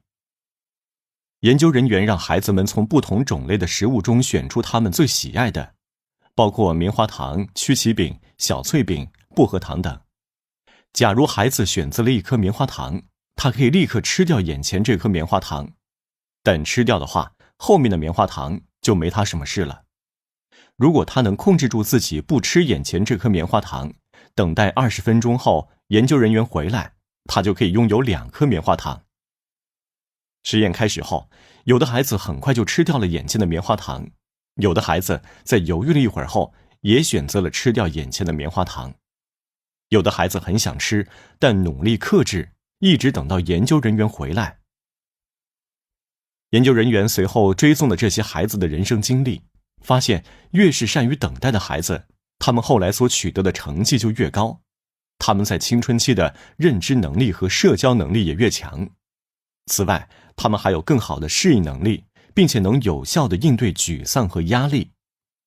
而那些立刻吃掉棉花糖或者等待时间很短的孩子，更容易出现行为问题，学习成绩较低，对于压力的适应能力也不够强。这个实验的知名度非常高，很多学校、社会机构、公司企业都用这个著名的棉花糖实验来测试员工的自制力。不过，我更关注的是，为什么这些孩子会有不同的表现呢？为什么有的孩子可以等待那么久，而有的孩子却一刻也等不下去？是什么原因导致他们有这样的差异呢？就像我们现在的人，为什么有的人在面对诱惑时能克制自己，而有的人却一而再、再而三地被诱惑呢？所有人都要不断面对人生的棉花糖时刻，是享受一下眼前的小欢乐，还是暂时隐忍克制，等待更多的收获呢？你抵抗不了诱惑，这都是你的错吗？还真不一定。万维钢曾经推荐过一本书《理性动物进化，让我们比我们想象的更聪明》。这本书从进化心理学角度分析了人们的一些行为。生命史理论表明，在成长过程中，个体主要做2件事：积累和花费。而且他们有2个策略：快策略和慢策略。如果一个人在动荡不安的环境中长大，今天吃饱了，还不知道明天有没有饭吃；今天活着，还不知道明天能不能活。这样的人会选择快策略，他们没有耐心去等待更多，认为如果等待的话可能会更惨。眼前有块棉花糖，如果不赶紧吃掉，明天可能就没有机会吃了。所以选择快策略实际上对他的生存是有利的。比如那些处在战乱地区或者贫困地区的人们。如果一个人在安全稳定的环境中长大，食物充足，家庭温暖，他会选择慢策略。他会认为，眼前的糖我不吃，我相信父母可以再给我，所以不着急。中国古代有一句话是说，女人很早就生孩子。早到什么程度呢？13娘28婆，46岁太上婆。因为古代的食物资源不充足，医疗条件也不好，人的寿命短，所以人们等不起，等着等着，寿命就到头了，还怎么繁衍生命呢？如果以现代人批判的眼光来看，13岁就生娃，这还了得？可对于当时的人们来说，他们要根据生存环境来做决策。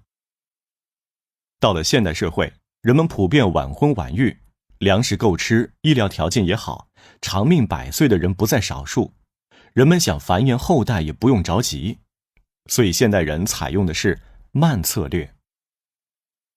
一个人采取什么样的策略，还会受基因的影响，比如单胺氧化酶 A 基因 MAOA-L 就是一种犯罪基因。如果你不幸遗传了这种基因，在面对冲突的时候，可能就无法克制自己，会选择以极端的方式解决问题。说了这么多，我其实想说的是，有的时候我们自身存在的问题并不都是我们自己的错，因此实在没必要把所有过错都揽在自己身上。假如你是一个没有耐心、无法抵抗诱惑的人，只想着今朝有酒今朝醉，有可能是因为你从小缺乏关爱，生活在动荡的环境中，没什么人关心你，所以你选择了快策略，看到什么好吃的、好玩的，先享受了再说，因为不知道明天还能不能轮到你。你没法改变以前的环境，所以无需为现状自责，但是你可以试着从现在开始改变。心理学和科学都在不断发展，人们都在想办法提高自控力、专注力，有不少方法都非常有效。你也可以奋起反抗那些从前的环境或者基因带给你的影响，打造一个新的自己。要知道，现在已经不同于过去的饥荒年代了，我们也没那么容易被饿死。如果你之前是一个经常选择快策略的人，可以试着调整一下。你已经解决了温饱问题，就可以多从长远角度考虑一下。比如，当你想吃夜宵的时候，你可以从长远角度想想你的身体健康，也许你就会忍耐一下，先不吃了。除此之外，我们还可以转移注意力。现在这个时代，吸引人的东西太多了，那么多好看的电视剧、好玩的游戏、好吃的食物，它们都在引诱我们。如果我们想更好地克制自己，就尽量不要和他们正面对抗，而应想办法远离他们。比如说，冰箱里不要塞垃圾食品，手机里不要下载太多电视剧，也不要下载游戏 APP。拥有的少了，诱惑就少了。就如同在棉花糖实验中，有的孩子为了对抗棉花糖的诱惑，选择不去看棉花糖。在生活中，我们也可以用这种方法试一试。为了以后更美好的生活，先不去理会眼前的棉花糖吧。各位听众，本集播讲完毕。如果喜欢本书或本集内容，记得一定要分享。下一集我们将会说说如何治愈清晨恐惧症。欢迎收听由喜马拉雅出品的《摆脱无力感，拿回你的人生主动权》，作者二美，由平哥哥为您播讲。第20集，如何治愈清晨恐惧症。有一部美国电影叫《土拨鼠之日》，男主角菲尔是一名气象播报员。土拨鼠日就是美国的一个传统节日。在这一天呢，他去了普苏塔尼小镇报道关于土拨鼠的新闻。菲尔来到这个小镇后，遭遇了一件非常奇怪的事情。每天早晨6点醒来后，他发现一直都是2月2号土拨鼠之日。每天早上他遇到的人都一样，旅馆的胖经理、服务员老太太、街边乞讨的老爷爷、卖保险的老同学，这些人跟他说同样的话，当天发生的所有事情也都一样。第一天如此，第二天如此，第3天还是如此。菲尔最初感到恐慌，但很快又觉得兴奋。每天都是2月2号，他就有足够的机会去放纵自己。他大吃大喝，尽情玩乐。他喜欢他的女同事丽塔，可他不管怎么诱惑，丽塔都不上钩。菲尔终于绝望了，每天早上醒来时，他都不得不面对痛苦的一天。如果用一个词语来描绘菲尔的症状，那就是清晨恐惧症。菲尔对清晨感到恐惧，因为他每天醒来后都过着同样无聊的日子。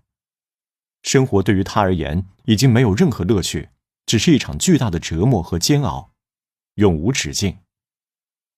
菲尔是电影中的人物，但真实世界里的我们，谁没有经历过清晨恐惧症呢？回想一下，你有没有在某些时刻对人生感到厌倦，每天醒来都感到恐惧？我读高三时，每天早上都不愿意起床，因为每天的日程都一样，上课、吃饭、回宿舍睡觉，还有做不完的习题。书桌上的卷子堆积如山，一场又一场模拟考试等着我们去考，还有考试后惨烈的排名，老师时不时的敲打。我每天都克服着恐惧，挣扎着起床。为什么一个人在清晨醒来时会感到恐惧，而不是充满希望地迎接新的一天呢？要么是生活太无聊，没有新意，如同菲尔一般，每天醒来天气都一样，遇到的人一样，工作也一样无聊；要么是对生活感到恐惧，每天都有棘手的事情需要应对。有的恐惧可以逃避，可如果是无法逃避的事情呢？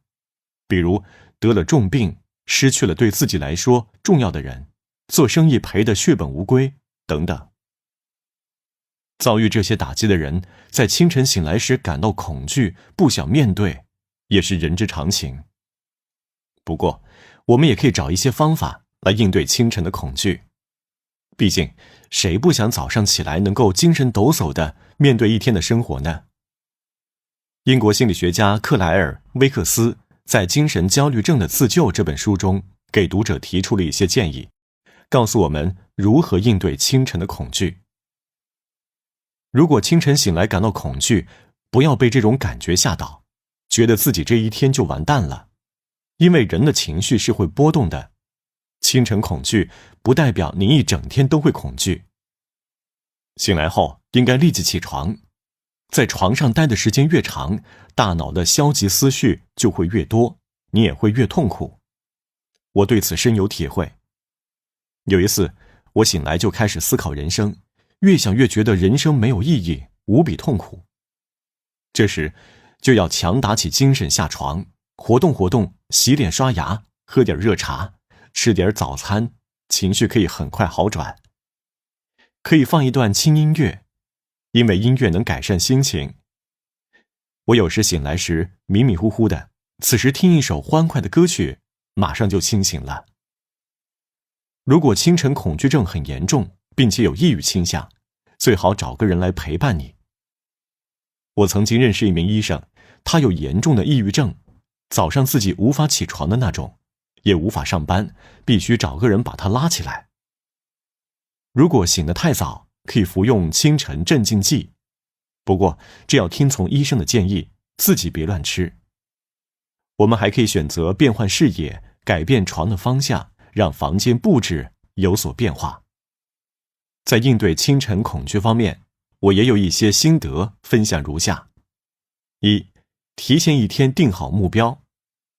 每天睡觉前，我都会把第二天做什么写在清单上，这样每天都有清晰的目标。没有动力，没有心情，醒来后真是一片茫然，不知道自己要干什么。如果你没有大目标，可以每天定一个小目标，哪怕是早上起来喝点热水，吃个早餐，也比躺在床上抱怨人生要好得多。可以把第二天要穿的衣服提前整理好，冬天提前开空调，让房间保持暖和。别小看这些细节，有时一件微小的事情也会让人丧失起床的动力。我的房间暖气不够暖和，冬季早上醒来我都不想出被窝，寒冷让人恐惧。这时该怎么办呢？开空调，房间一暖和就能够乖乖地爬起来了。2. 起来泡茶喝。之前呢，我是一个不喜欢喝茶的人。有一天，一个做瓷器的朋友送了我一个小茶碗，这个茶碗很漂亮，我就用来泡茶喝。久而久之，我就养成了喝茶的习惯。喝什么茶不重要，重要的是喝茶的过程，它就像一种禅定。我把水烧开，倒进小茶壶，茶叶在沸水的作用下散发出淡淡的香味。闻着这种香味，我感觉轻松惬意。喝茶可以让我的情绪变得平稳，顺利开始一天的工作。我很喜欢这个过程。假如生活陷入平庸和无聊，每天醒来看不到希望，我们可以向《土拨鼠之日》中的菲尔学习一下，不妨看一下他是如何应对的。菲尔在崩溃后用各种手段自杀，开车跳崖，在马路上等着被车撞，跳楼。他死了一次又一次，但还是会在清晨活着醒来，心怀恐惧。生活太痛苦了，想死都死不掉。你会怎么办？当菲尔真诚地向女同事丽塔倾诉心事，获得丽塔的信任后，他的生活慢慢有了转机。他采取了一种新的方式来对待眼前的生活。每天早上，他拥抱旅馆的胖经理，亲吻服务员老太太，照顾路边乞讨的老爷爷，和卖保险的老同学热情打招呼。他开始关心自己的同事，给他们带去热咖啡，帮他们拿器材，工作时认真投入。他关心身边所有的人，对他们付出爱和帮助。他还去学钢琴，学冰雕。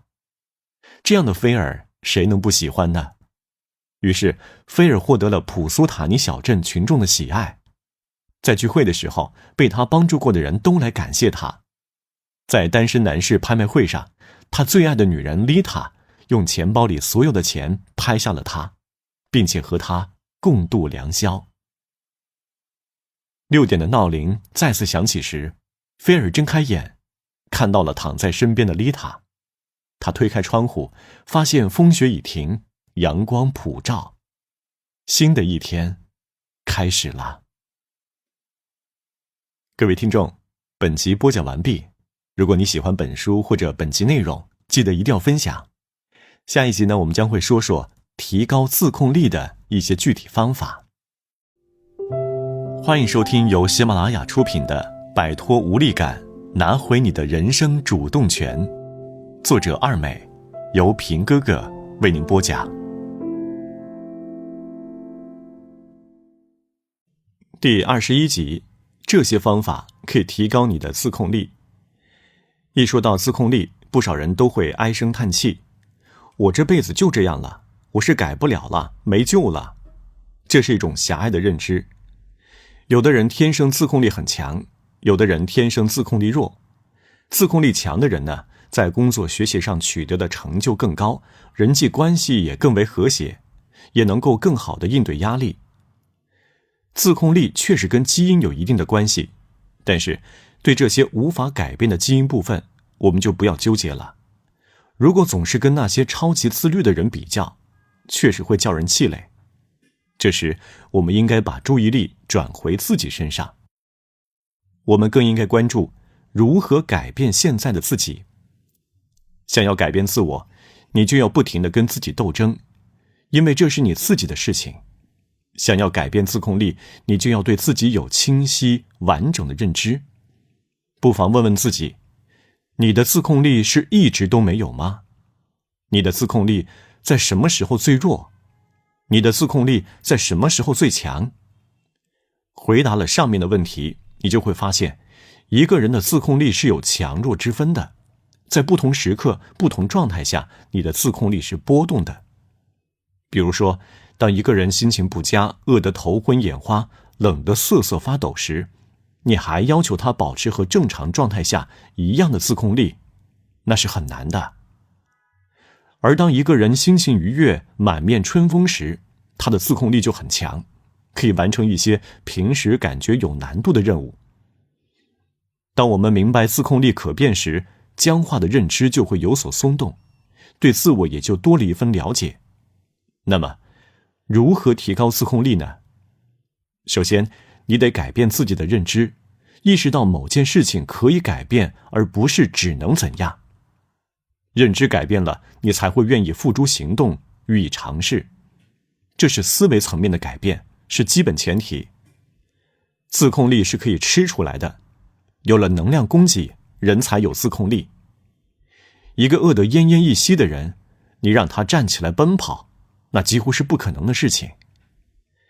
心理学家马修·加略特通过实验发现，让人们做一些需要自控力的事情时，他们身体的能量会被消耗。能量消耗，意志力就会削弱。但是，给一部分人喝加糖的柠檬水，提高他们的血糖含量，这部分人的自控力则会增强。如果你处在非常饥饿的情况下，可以吃点甜点或者高糖分零食，为身体补充能量。这样做，自控力就会得到提高。不过，从长远来看，吃高糖食物不是明智的选择，因为血糖含量猛升猛降，有可能会使人患上糖尿病。那么，到底应该如何补充能量呢？要吃低糖食物，让身体保持健康，同时有持续的能量供应，为自控力做基础。什么算是低糖食物呢？蔬菜、水果、鱼、豆类和坚果类食物。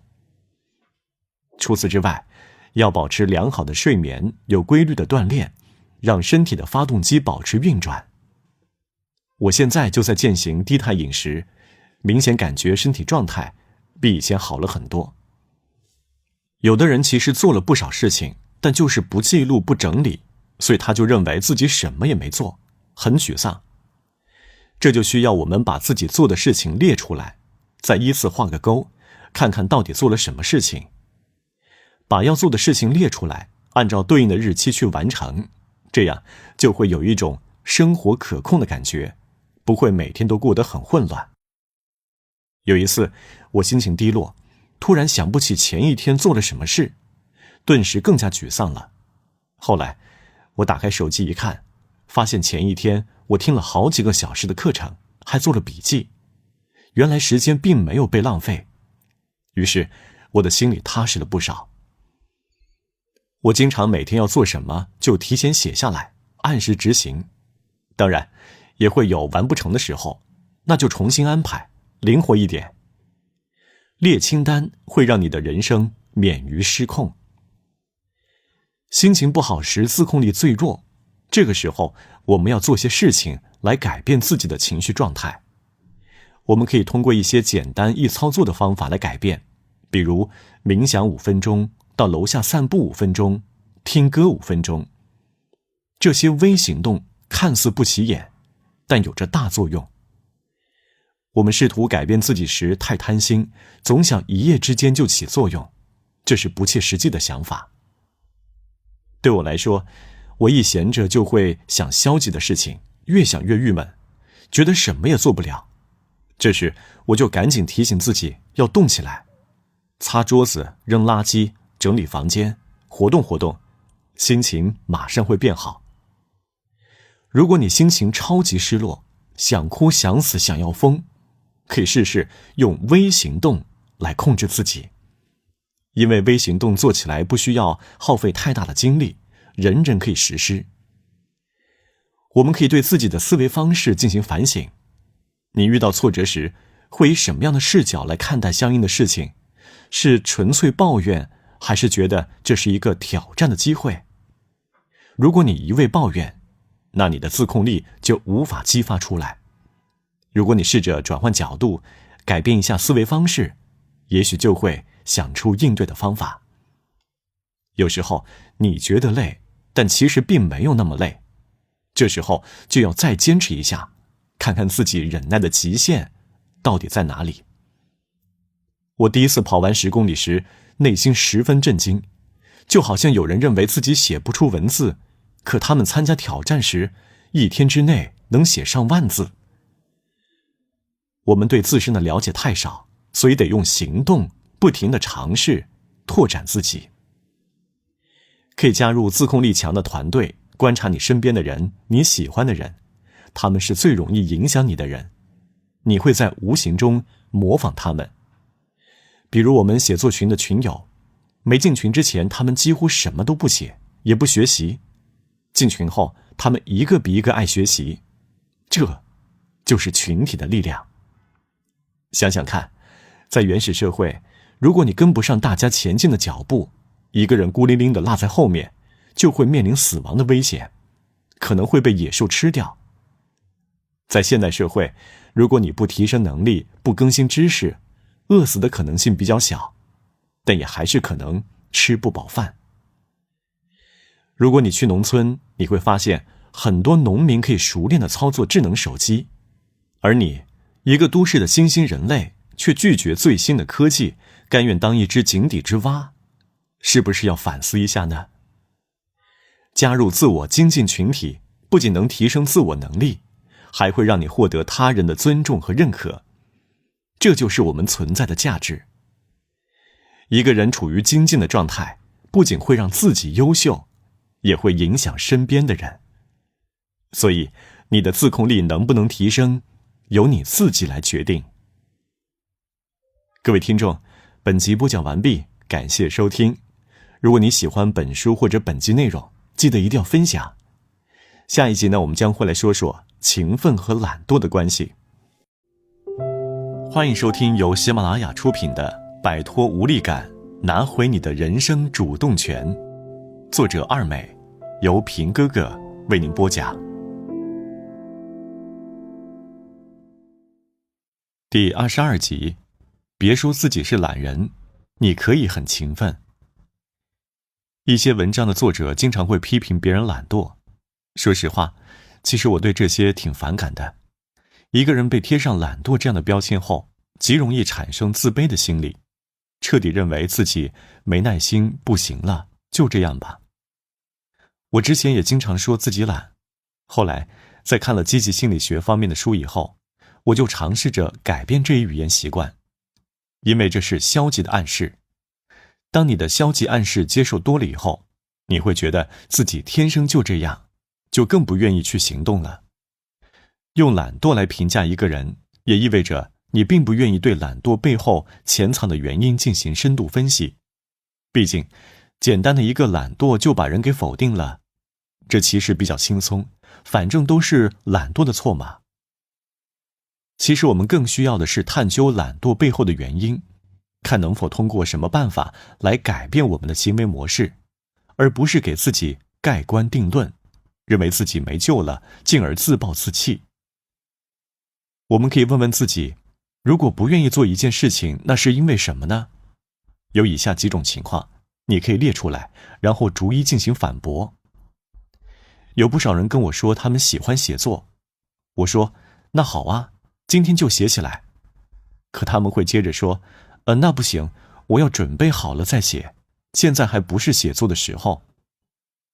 其实也不能说他们懒惰，因为他们确实是这么想的，只是什么时候才算准备好了呢？这个时候就要提醒自己，完成大于完美，别等待，先行动起来。如果某件事是你的工作，你必须完成，那你就要想一想，到底是你没兴趣，还是你没有把这件事做好。如果你把某件事做到了最好，超越了大多数人，你还会没兴趣吗？可以用尽全力试一试，如果做到最好还是没兴趣，那再换一件事来做也不迟啊。你是人，是人就难免会出纰漏，你只要尽力就行。想一想某件事最坏的结果是什么，你能否承担？如果你不想被批评，那就永远不要行动。但那样的话，你也永远不会进步。再来说说坚持不下去时怎么办？这就涉及人们常说的毅力、耐心、自制力之类的品质。这些所谓的优秀品德，难道真的是与生俱来的吗？除了优秀的人，其他人就不行吗？我们就该失败吗？回忆一下，我们从小学到大学，读书这件事，是不是坚持了10几年？这难道不是我们坚持最长的一件事情吗？难道我们没有毅力吗？没有毅力的话，早就读不下去了。为什么你上学时学习可以坚持那么久，而毕业后的学习就3分钟热度呢？最根本的原因不是你懒，而是你所处的环境发生了变化，所以你的行为也变了。人们是会被环境驯化的。你上学时，每次学习课程都会有具体的目标，学完之后要写作业，老师要检查，还会考试，考得太差了很丢人。可是当你毕业后再学习时，这时已经没有了目标，也没有了反馈，能坚持学下去才怪呢。坐以待毙不是我们的风格，我们要抗争突围。不妨试试改变你所处的环境。拿我的运动实践为例，在微信运动开启之前，我是从来不运动的。就算运动，我也根本不知道自己跑了多少步，心里太没底了，缺乏反馈。等有了显示步数的运动软件后，我突然发现跑步成了一件好玩的事了。蹦一下，软件中的数字就变了，跑几圈，那数字就会飞速变大。这种反馈来得太及时了，我对运动的兴趣更浓了。但这还不够，还缺乏监督机制。于是我建了个运动群，规定每天谁要是完不成1万步的打卡任务，就在群里发红包。这下可好，因为每次由于违规而被迫发红包，感觉好心疼，大家都尽量抽空运动，每个人都坚持得很好。想一下，每天运动1万步非常划算，不仅锻炼身体，省了红包钱，还能在群里扬眉吐气。像这样，我一下子坚持运动了好几个月。对我来说，这是件非常不可思议的事，因为我从不相信我可以做到。然而，改变环境后，我做到了，而且至今我还在坚持。罗永浩在参加许知远的访谈节目时说了这么一段话，他说：每天发60秒语音，你坚持3个月试试。我永远不会习惯这么高强度的劳动，但是我被环境绑架了。我的同事，我的投资人，我要对他们负责。一旦一件事你坚持了3个月，不是意志力起作用，而是你尝到了甜头。我从来不相信勇敢、坚持、毅力这些，人都是被甜头喂养的，被周边环境驯化的。由此，我想到我在公众号上连载小说的那段时间。其实我原本坚持不了了，因为相比动脑筋去思考故事情节，我还是更喜欢刷微博跟别人瞎聊。但为什么我还是坚持连载完了呢？有2个原因，一是为了交写作群的作业，二是每天都有人催我，对我威逼利诱。所以我也是被环境驯化了，不得不一路坚持。试一试吧，别再说自己懒，改变你的思维和行动，改变你所处的环境，也许你会有意想不到的收获。各位听众，本集播讲完毕，感谢收听。如果你喜欢本书或者本集内容，记得一定要分享。下一集我们将会说说脆弱和勇敢。欢迎收听由喜马拉雅出品的《摆脱无力感，拿回你的人生主动权》，作者二美，由平哥哥为您播讲。第23集，允许自己脆弱，哭完了再勇敢地上路。如果让你在坚强和脆弱之间选择，你一定会毫不犹豫地选择当坚强的人。这不奇怪，因为我们从小到大都是被如此教育的。就好像有句话说的，你若不坚强，没人替你扛。我们渴望坚强，因为大部分时间我们处于脆弱的状态，可我们不敢承认，我们害怕袒露软肋，一个个都装得像超人一样。所以当你被生活暴击时，想蹲下来哭泣时，内心总有个声音告诉你，不许哭，人生不相信眼泪。这句话我在很多地方都看过，每次看到都很生气，怎么连哭一下都不行了？我是个脆弱而敏感的人，虽然表面上我看起来坚强，可在这个压力大的社会中，你敢说自己脆弱，就是在给自己添堵。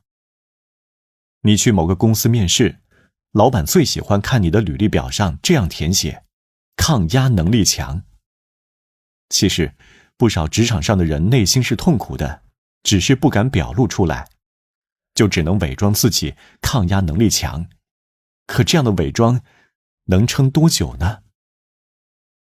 那些要求员工不能有玻璃心、不能哭泣的公司与企业领导，他们的抗压能力又有多强呢？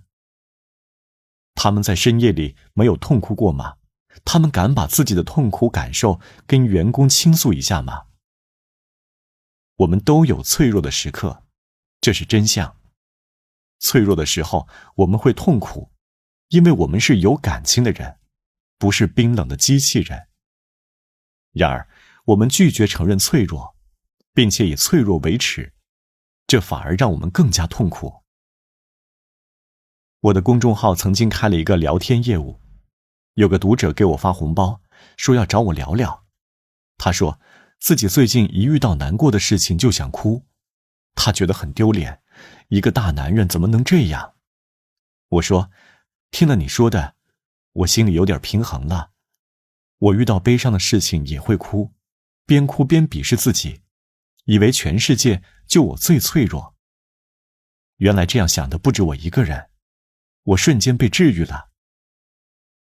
这个读者哭笑不得，本来他是来求安慰的，结果却安慰了我。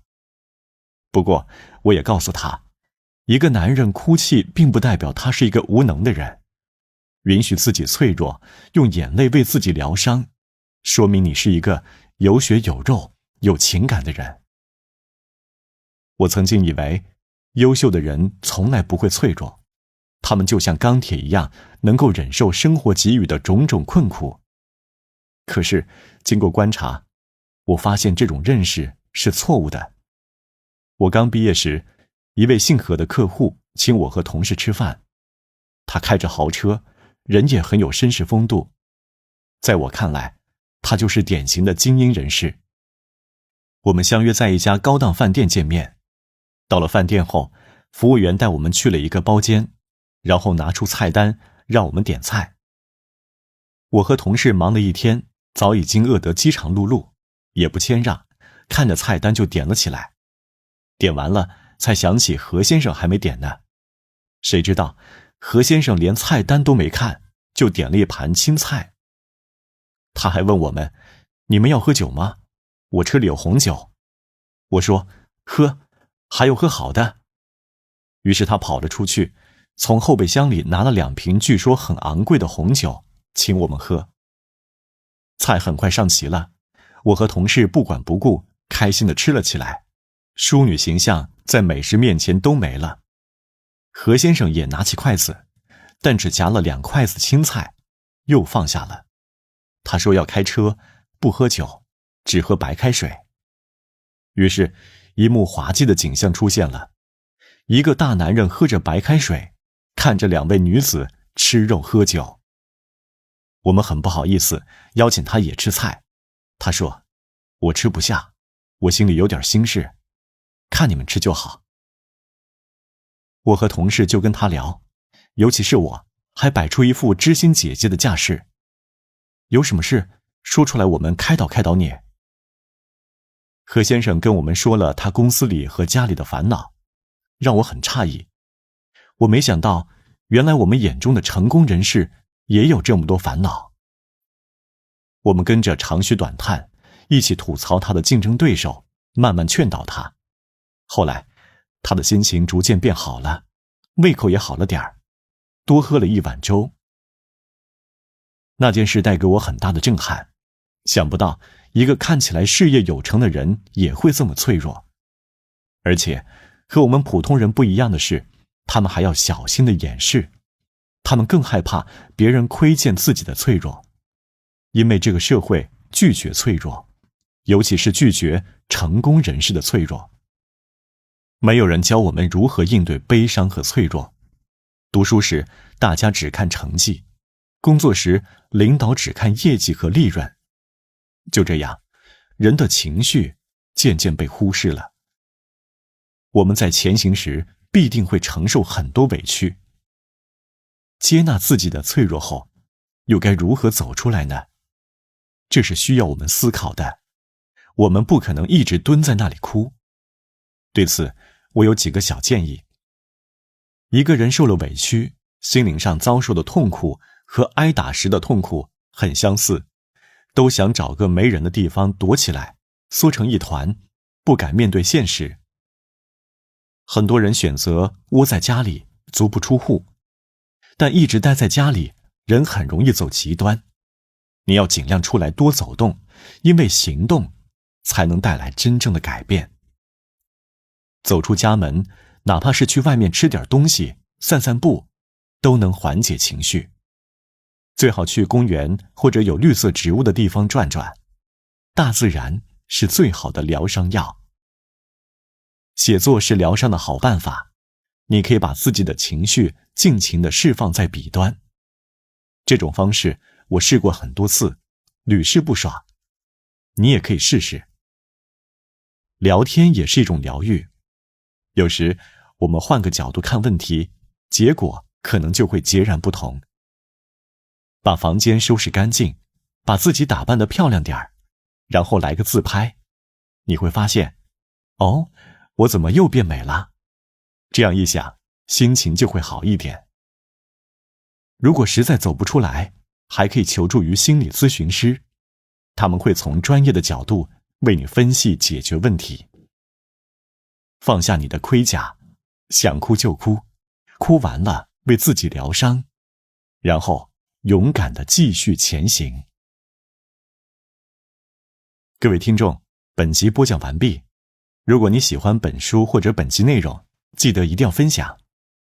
下一集我们将会进入本书的第5部分，克服懒惰，跟拖延症说再见。欢迎收听由喜马拉雅出品的《摆脱无力感，拿回你的人生主动权》，作者二美，由平哥哥为您播讲。接下来我们将进入本书的第5部分，克服懒惰，跟拖延症说再见。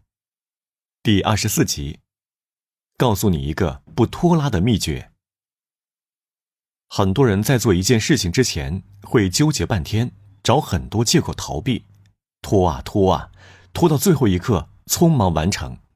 最后事情虽然完成了，但他们的内心是崩溃的，因为下一次这样的局面会再次重复，形成恶性循环。有人可能会说，他们这些拖延症患者就是太懒了，非得拖到最后一刻。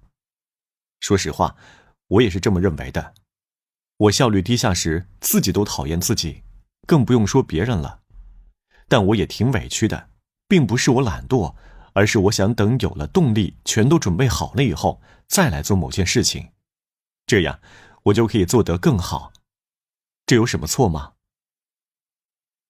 我有个老同事鹏哥，做事十分利落，他效率很高。工作上的事情，如果无需同事协助，他永远都是超前完成。如果需要同事配合，他一定是主导者，因为对他来说，其他人太慢了。做事速度慢的人是没有资格待在鹏哥的团队的。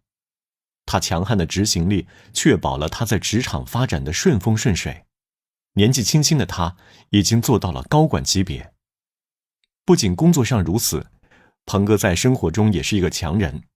比如说早起跑步，通常情况下，我迷迷糊糊刚睡醒，就看到他在朋友圈说已经跑完步，在吃早餐了。而我的早起跑步计划永远只能持续几天时间，不会长久。鹏哥几乎没有为拖拉而发过愁，好像这个词在他的世界里根本不存在。他在我们的朋友圈里简直就是神一样的存在。我深受拖拉之苦，其实真不是我懒，而是我缺乏动力。我不明白他天天哪来那么强大的动力，是真的出于兴趣吗？可是我的兴趣就是吃喝玩乐，这可怎么办呢？我壮胆请求鹏哥透露不拖拉的秘诀。他说：你以为我想早起吗？我也不想啊。早晨半睡半醒那会儿，我没有意志力，更没有动力，只想把闹铃关掉继续睡觉。但我还是爬起来了。为什么？因为我的秘诀是，别想那么多，先行动，然后就有动力了。听他这么说，我有点怀疑自己了。难道我一直以来的想法都是错的？我以为有了动力，有了心情才能做事，没有动力，没有心情，我会一直拖下去，拖到最后一刻没办法了，才硬着头皮上。他又说了一段话开导我：你的认知是错误的，你要改变你的认知。我做很多事情之前，其实也都没有心情，提不起劲。我也是人，也会脆弱，也会纠结。面对棘手的问题，我也想逃避，但我不允许自己纠结太久。即便再没有心情，我也会说服自己立刻行动。在行动的过程中，我的积极性会被调动起来，心情会慢慢变好。有了动力，事情就这么完成了。我尝试了很多次，每次都是这样，所以我基本上不会拖延。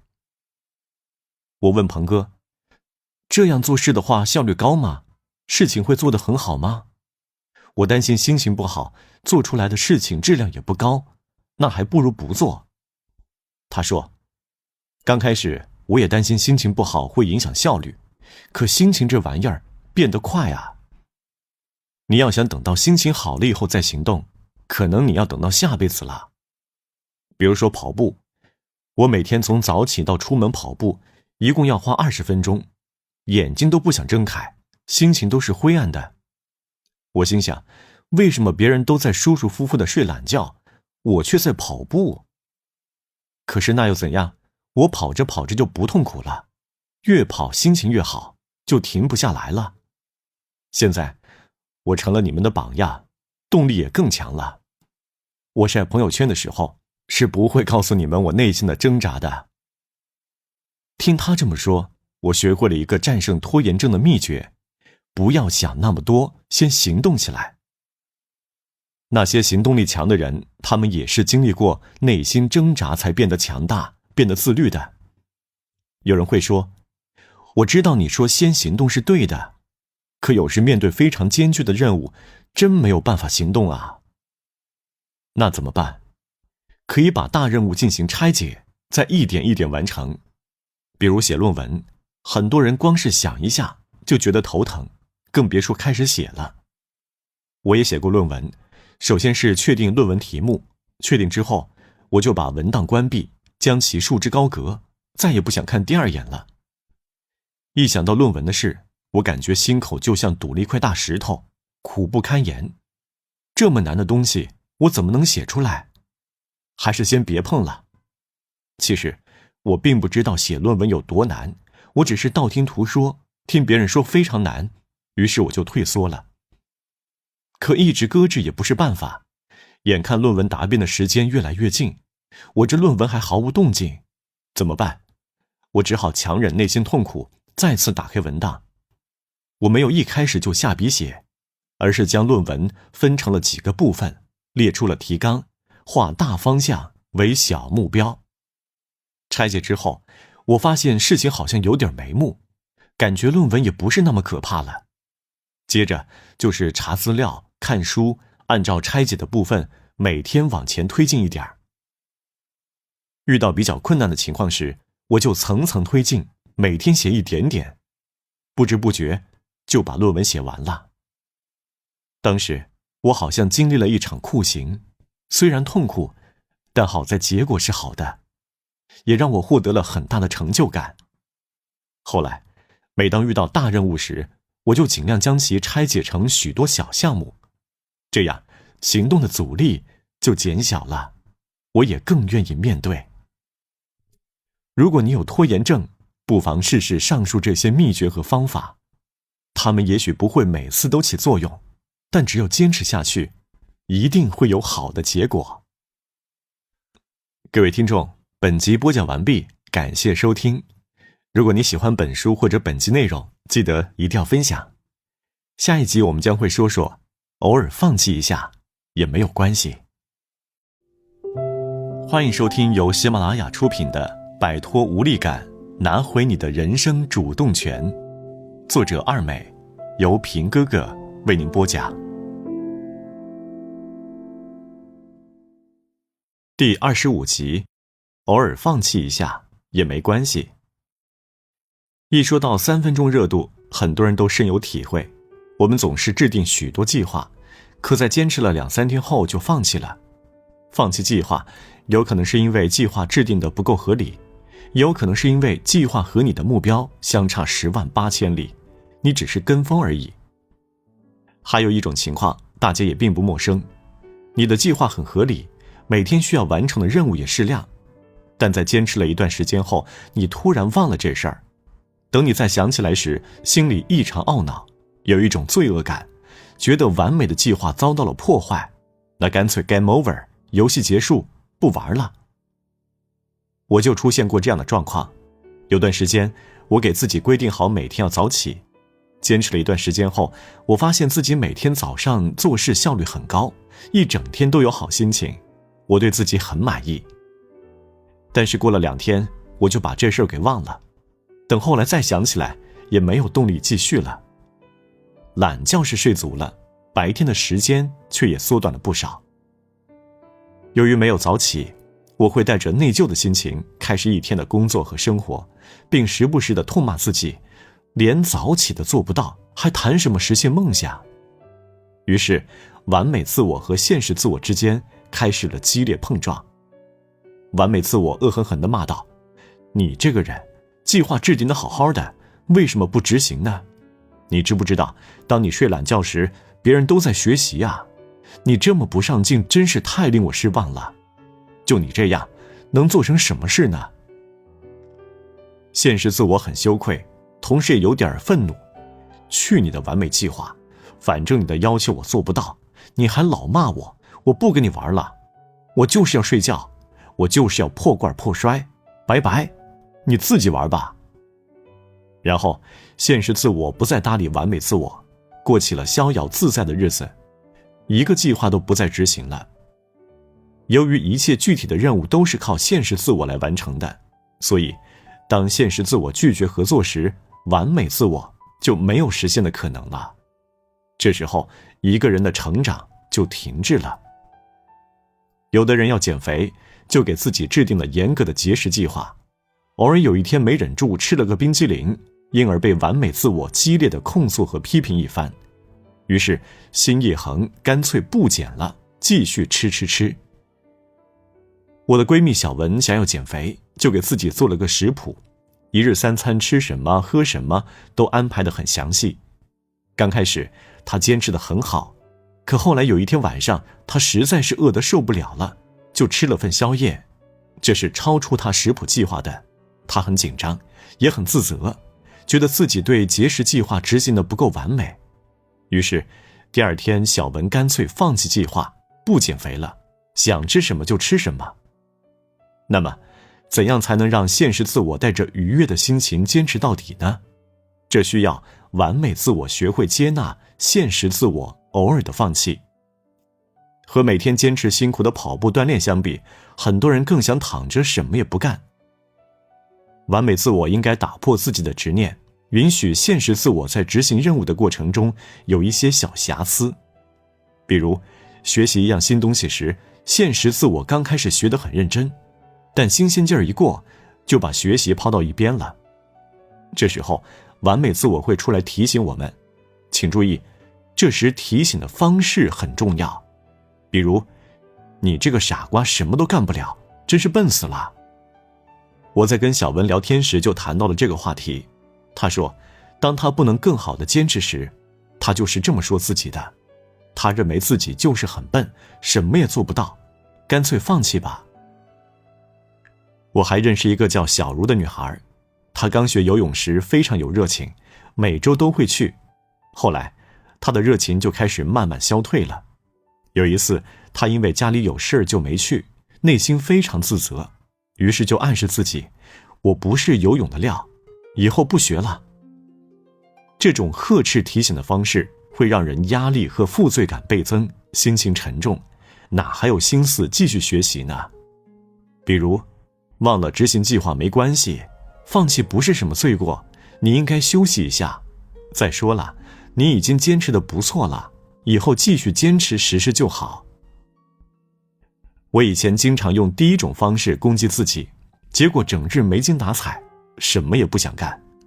后来，我慢慢转换思维，允许瑕疵存在，结果发现自己反而能有一些进步。比如说学英语，在学了几天后，因为其他一些事耽搁，很多新背的单词完全忘记了。某天，我忽然想起来，赶紧再学一些，而不是说干脆不学了。这种偶尔放弃，但是有断断续续的坚持学习，要比彻底放弃强很多。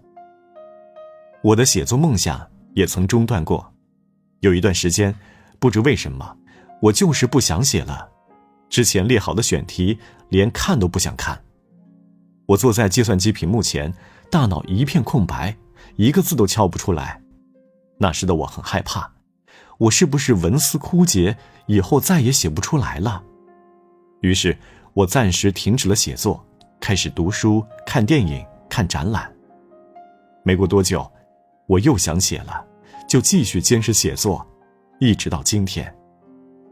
写作期间，偶尔的放弃并不影响我的长远目标。我允许自己偶尔出现倦怠、沮丧、放弃，正好给自己一段放松的时间，然后振作精神，继续往前走。今天，你可能被懒惰打败了，明天也被懒惰打败了，怎么办？没关系，后天你要爬起来，努力打败懒惰。也许你还会继续被懒惰打败1000次，但你要1001次地站起来和它对抗。这就是精进的人生，也是我们奋斗的意义所在。各位听众，本集播讲完毕，感谢收听。如果你喜欢本书或者本集内容，记得一定要分享。下一集我们将会说说，去做一些你厌恶的事情，会有意想不到的体验。欢迎收听由喜马拉雅出品的《摆脱无力感，拿回你的人生主动权》，作者二美，由平哥哥为您播讲。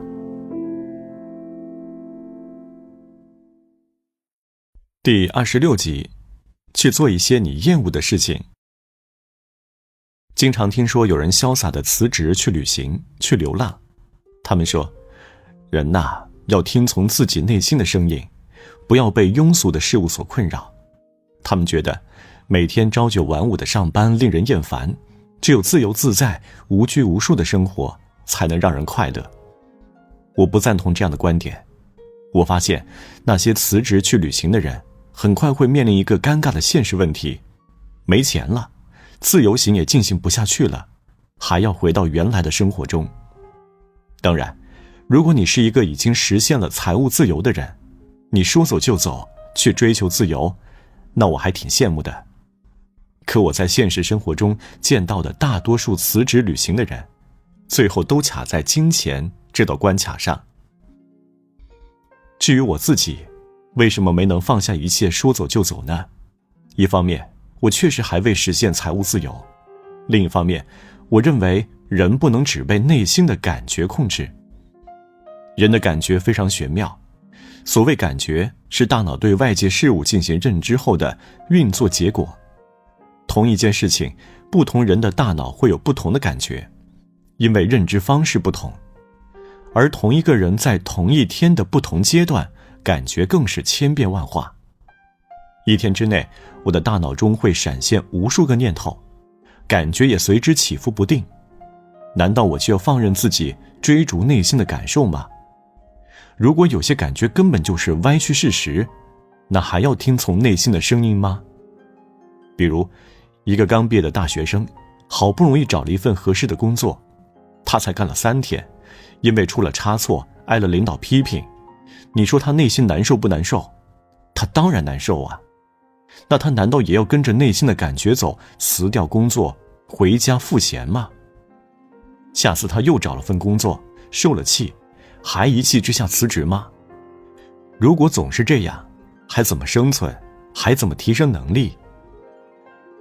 有的人在追逐内心的感受时，其实不是真正的追逐，而是在逃避有难度的事情。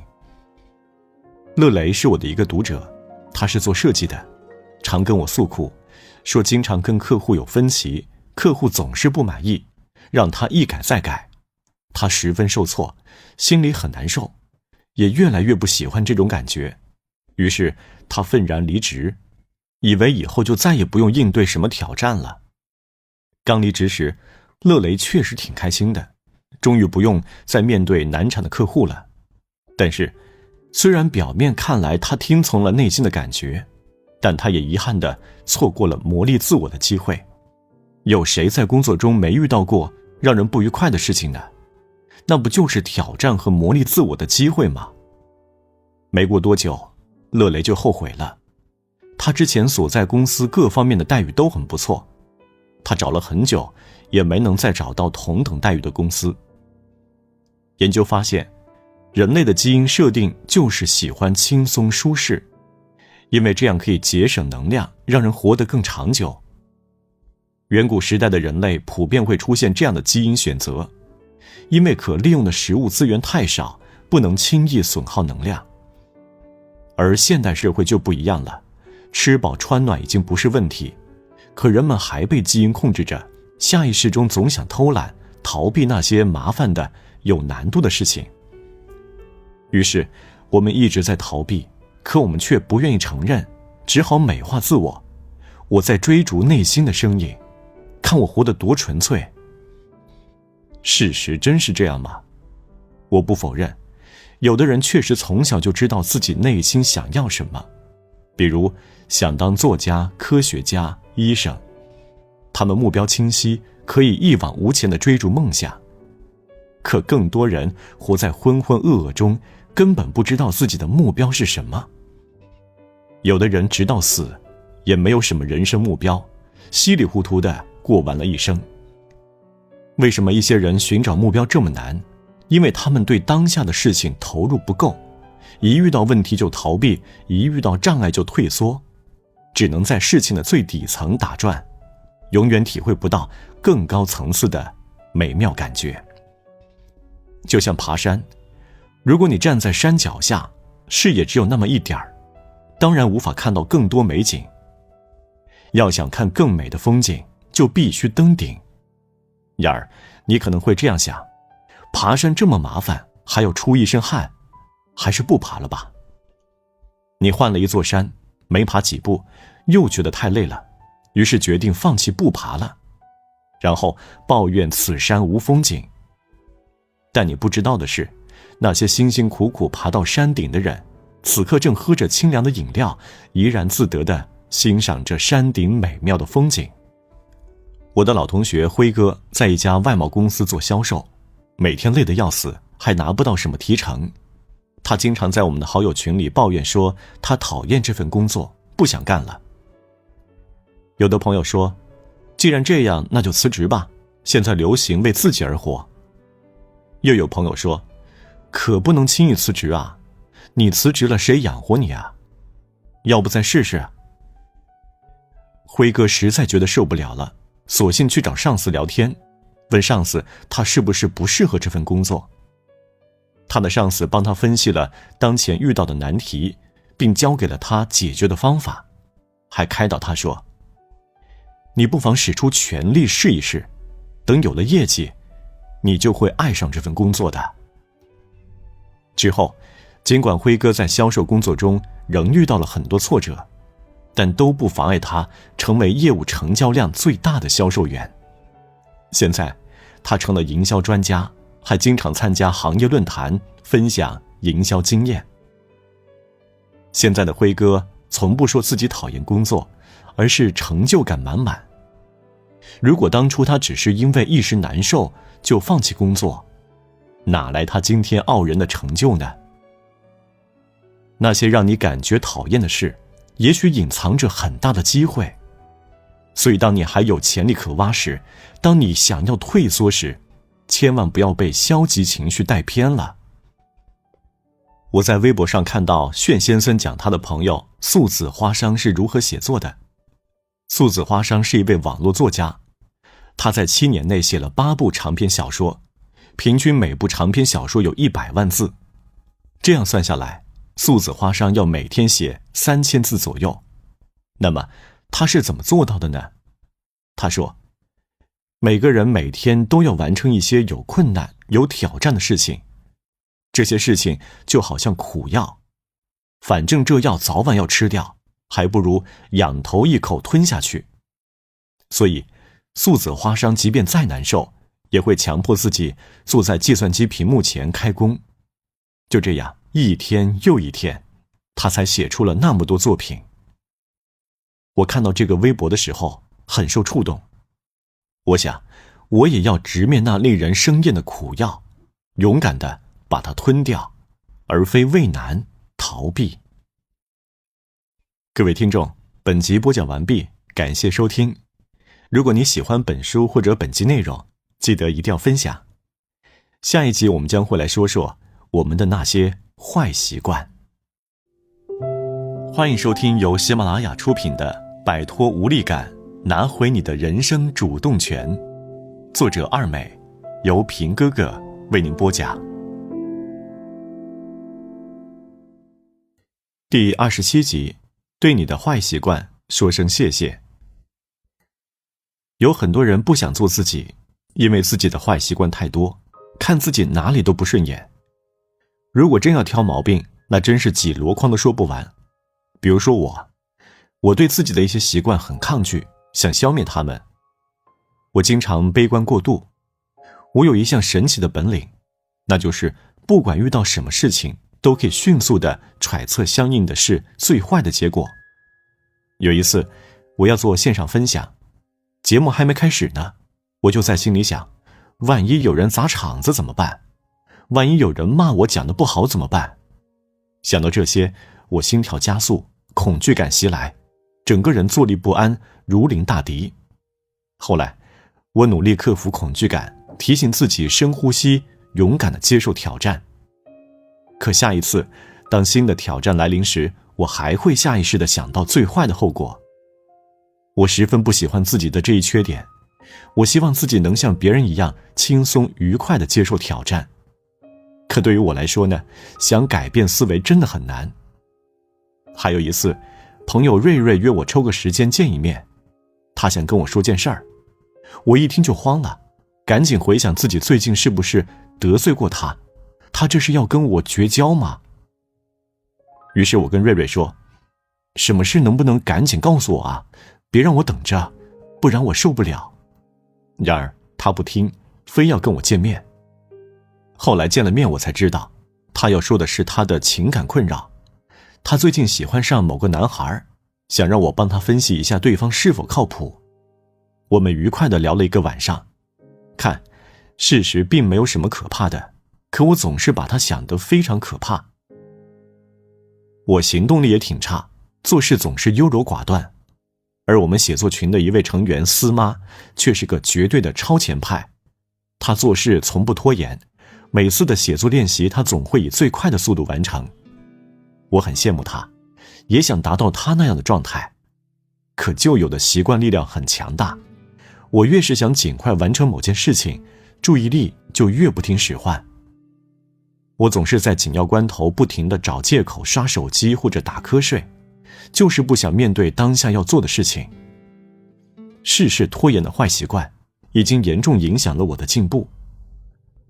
我处事不够冷静，显得比较情绪化。有时在微信里看到某人的留言让我不开心，我会直接将对方拉黑。如果有朋友指出我有什么不足，我会直接开怼，将其言论看成对我的恶意攻击。事实上，有时候别人真的是出于好心，只是表达方式没那么委婉而已。只要我稍微冷静思考一下，就能给出一个稳妥的回应。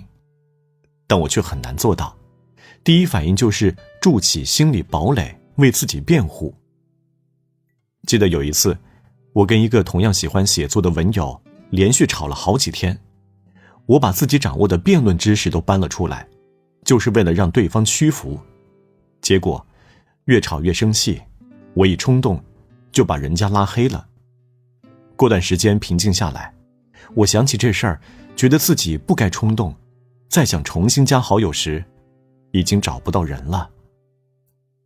我还有个坏习惯，经常跟那些优秀的人比较，一比较就觉得自己各方面都不如人家，是个彻底的人生失败者，因而心情很沮丧。我自己也知道这样不好，可下次看到别人时，还是会忍不住在心里吐槽自己。其实这就是所谓的内心分裂，无法接纳真实的自己。如果一个人天天在内心进行自我斗争，真不是一件令人愉快的事情。我们一方面渴望更好的自己，一方面排斥现存的坏习惯，导致内心压抑痛苦，很难感受到轻松快乐。直到有一天，我看到了一本书，奥南朵的《对生命说是》，他在书中对坏习惯的诠释给了我全新的启发。他说，你应该感谢你的坏习惯，因为他们一直在保护你，当然他们也给你带来了一些限制。这样的说法让我有如醍醐灌顶。比如我的过度悲观可以让我预料最差的结果，让我提前做出应对方案。它让我把对事情的期望放低，从而不会有太多失望情绪。确实如此，假如我真的遭遇失败，我会痛苦，但是也能接受，因为我都预料到了，一切都在我的掌控之中。反之，如果事情很顺利，我反倒觉得有点不习惯。我应该感谢这种习惯模式对我的保护，同时也要意识到其局限性所在。过度悲观会让我过于谨慎，抓不住新的机会。行动力差这个坏习惯可以让我有暂时的避风港，不用面对外界的危险，保护我免于体会失败之痛。但这也有局限性，它会让我错失一些新挑战。记得有一次，因为我写稿子太拖延，在截止日期前没有完成答应好的写作任务，把对方给气走了。那个人自此再也没有搭理过我。处事不够冷静，有时显得情绪化，在一定情况下可以保护我不被人伤害，但这对我的心智模式提升没有什么好处，而且总会伤害到好心人，让真正想帮我的人对我心怀恐惧。很多时候，别人对我的批评是有参考价值的，我应该冷静分析，然后听取意见，进而改进自己的行事风格。经常和优秀的人比较，可以让我看到更广阔的世界，知道这个世界人外有人，天外有天。即便自己取得了一些成绩，也没什么可以骄傲的。这种比较可以让我保持谦虚，不自高自大，但它却也容易让我丧失信心。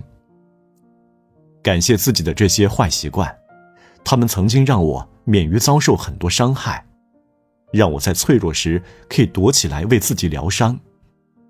只是随着人生路途的变化，曾经的坏习惯也给我带来诸多限制，让我不能自由地探索更为广阔的人生。我也意识到了自己的局限性所在，正在努力突破改变。如今的我依然会悲观，但是当我感觉悲观时，我会设想更多情况，会提前考虑应对方案。我依然会拖延，但是会让自己积极面对当下要做的事情，拆分任务，能做一点是一点。我还是会拿优秀的人和自己比较，但是我会尽量学习他们的长处，而不是让自己遭受打击。对坏习惯说谢谢，感谢他们的陪伴，然后你将慢慢建立新的心理模式，体验更为舒朗的人生。各位听众，本集播讲完毕，感谢收听。如果你喜欢本书或者本集内容，记得一定要分享。下一集我们将会说说，工作也可以很快乐。欢迎收听由喜马拉雅出品的《摆脱无力感，拿回你的人生主动权》，作者二美，由平哥哥为您播讲。第28集，工作可以很快乐。我经常看到人们在网上吐槽工作辛苦，要么是老板严厉，同事不好相处，要么就是工作经常要加班，薪水低，还不被重视。常听上班族说的一句话是上班如上坟。确实，不少人工作如坐针毡，每天忍受着痛苦和折磨。有个网络大 V 甚至还写文章劝粉丝接受工作就是忍受痛苦这个真理。为了生存，为了活着，要学会忍耐。这年头，没有几个人是在快乐中工作的，大家都是靠忍耐坚持下去的。每当这个时候，我就会思考2个问题：第一，工作就是要忍受痛苦吗？第二，如果遇到让自己感觉痛苦的工作，我们就必须忍受，难道说就没有其他办法了吗？这里所说的工作，主要是指职场。对我们普通人来说，这一生都要工作，难道一生都要忍受痛苦吗？这样的人生，想想就很可怕吧。我刚毕业时在济南找的那份工作，是我经历过的最痛苦的工作。那是一家培训学校，每个员工上班时都要重新起名字，按照学校给的姓来取名，并且不能向同事和学员透露自己的真名。除此之外，还有很多繁琐的规矩，像女生每天必须化妆，穿高跟鞋，见到领导同事、学员都要鞠躬，尤其是见到大领导还得行注目礼，一不小心就要被扣分罚款。这些苛刻的规定让刚入社会的我胆战心惊，每天上班都非常紧张，心天天提到嗓子眼儿。最让我痛苦的是我当时的领导，他每天都紧绷着脸，表情严肃，我几乎没见他笑过，而且他几乎每时每刻都在批评下属。我每次上班时看见他都战战兢兢，真的是上班如上坟。那时的我得了上班恐惧症，每天很早就起床，起来就发愁该怎么度过这一天。我实在不知道怎么办了，最后终于忍不下去，辞职了。虽然后来经历了很多曲折，但我最终还是找到了让我快乐的工作，比如跑业务做销售。这样的工作非常符合我外向的性格，可以让我发挥优势，而且很自由。我每天都骑着自行车在外面跑，拜访不同的客户，和他们聊天谈合作，还交了很多朋友。虽然这份工作很辛苦，但是我内心却很快乐，很充实。如果一个人真心喜欢自己的工作，那他表现出来的行为就会完全不一样。我总是每天第一个到公司，第一个去跑业务，业绩也是第一。加班对我来说就是一种快乐，反倒是休息对于我来说是浪费时间。工作就是忍受痛苦这个观点其实是片面的。对于热爱自己工作的人来说，工作就是一种享受；对于不喜欢自己工作的人来说，工作确实是一种痛苦。但工作的快乐没持续多久，我就遭遇了新的烦恼，而且是我认为的职场中最大的痛苦，和领导的价值观不一致。我想真心做事，真诚对待客户，可我的领导却要求我弄虚作假，我怎么办？纠结之后，只能选择离开。我之前认识的一个做编辑工作的朋友李丽，她也遇到了这种矛盾。她的上司要求她，只要文章阅读量大，你怎么搞都行，洗稿也可以，反正那些原创作者也没精力打官司。洗稿就是指对别人的原创内容进行篡改、删减，使其好像面目全非，但其实最有价值的部分还是抄袭的。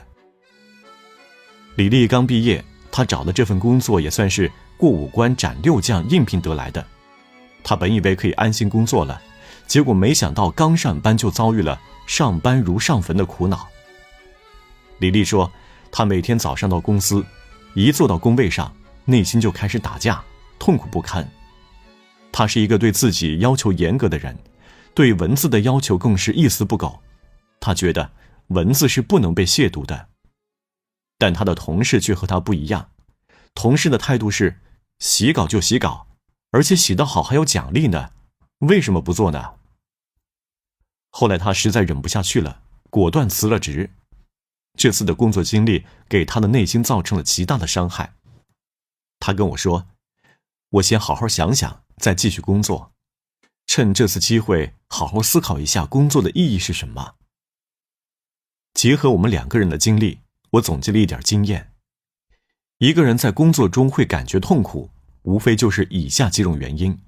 比如说，你想认真做事，你的领导却要求你为了流量造假，你怎么办？会不会痛苦？价值观不一致，确实是一件很痛苦的事，不利于工作的开展。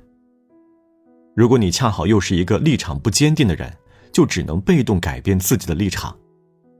如果你是踏实做事的人，遇到像李丽的领导这样的人，那没办法，只有9个字：要么忍，要么狠，要么滚。有位好友跟我诉苦说，他因为讨厌自己的领导，所以也讨厌工作。他每次去上班，一看见领导进公司，整个人都不好了。再后来，那个领导终于调走了，他也可以松口气，开始正常工作。就像我前面提到的，我刚毕业时找的工作，每天被领导盯着，状态紧绷，完全发挥不出创造力。但是追求高自由度的工作需要我们有高度的自制能力和制定计划的习惯。因为这样的公司非常注重结果，领导不管你在工作过程中会遇到什么问题，结果才是最重要的。马云说过，离职的原因无非2种，一种是干得不爽了，一种是工资不够了。很多职场人跳槽都是因为觉得工资待遇配不上自己的付出。我们要对自己工作的价值有所判断，因为有些工作长期利益比短期利益更重要。如果一份工作随着时间的推移可以让我们拥有更多的人脉、技能、渠道，那么这份工作就算是待遇低一点也是可以接受的。因为这些东西在我们离职的时候都可以带走，长期价值更高，值得我们付出。这就牵扯到了工作领域。如果你所在的领域即将被淘汰，那工作起来也会痛苦。不过，对于危机感强的人来说，他们都会提前了解行业趋势，不会坐以待毙。而那些不关心行业趋势的人，可能到最后一刻才意识到危险。有一阵网上热传的高速公路收费站失业大姐哭诉自己36岁，除了收费什么都不会，就是职场上后知后觉带来的痛苦。对现在的年轻人来说，感觉工作痛苦的原因简直是五花八门。上班路程太远，公司没有零食，食堂饭菜难吃，休假时间太少，不允许谈恋爱等因素都可能导致工作痛苦。幸福的工作都是相似的，痛苦的工作各有各的痛苦。虽然工作有那么多痛苦，难道说我们就无法快乐的工作了吗？当然不是。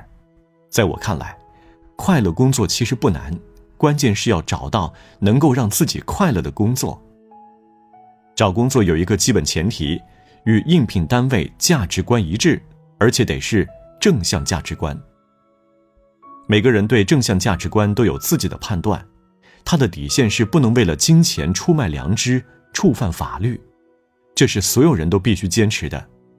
以他为前提才能谈快乐工作，否则你是无法做到真正快乐的。一个天天弄虚作假、坑蒙拐骗的人，即便取得了成功，那也是暂时的。唯心带来的快感，不是我们所倡导的快乐。人一辈子都要工作，如果我们能够快乐的工作，为何非要在痛苦中挣扎呢？我们可以通过调整和尝试，让自己达到快乐工作的状态。我们可以想办法改变心态，体验工作中的心情流动。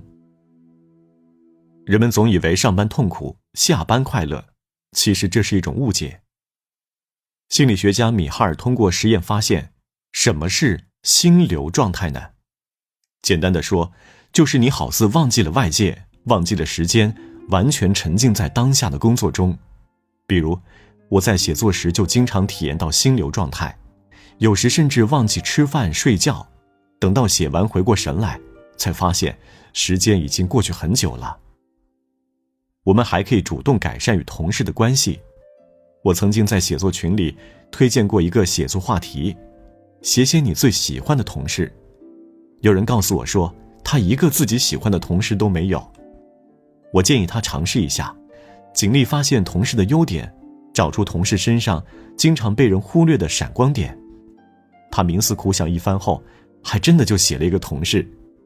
这一写不要紧，他发现这位同事不仅有能力，还给过他很多帮助，并在关键时刻替他说过话。他写下来以后发给那个同事看，那个同事感到很意外，也很惊喜，没想到平时高冷的他会主动表达感谢。两个人越聊越对脾气，就一起吃了个饭。他们的关系越来越融洽，后来还一起合作了一个重要项目。工作中的人际关系非常重要，对职场中的人来说，人际关系就是生产力。好的工作关系能够为我们插上成功的翅膀。提升个人能力，增加业绩，多赚钱，这是一个很现实的工作循环。多年的销售经验使我对此有深刻体会。对业务员来说，业绩越好，工作越快乐。如果业绩不好，上班是很痛苦的。这条路是没有捷径可走的，你只能努力工作，用成绩获得客户的认可。业绩增加，赚钱多了，工作时能不开心吗？给自己的工作赋予意义，哪怕意义很微小。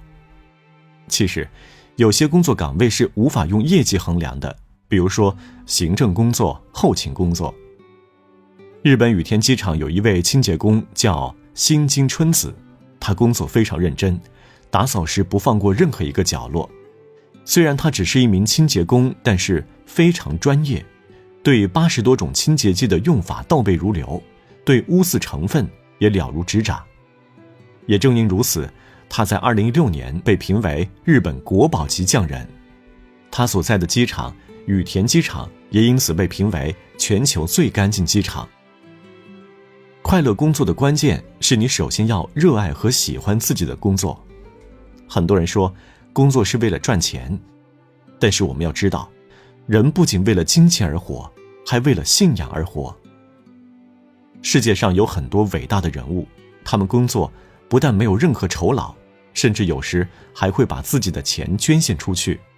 比如特蕾莎修女、施韦泽医生，这样的人就是为了信仰而活。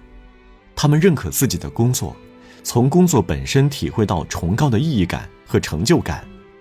金钱对他们来说没那么重要。这些伟人的高度，我们可能一生都达不到，但是我们可以先实现一个小目标，让自己充实并快乐的工作，体验工作的乐趣，不被痛苦束缚。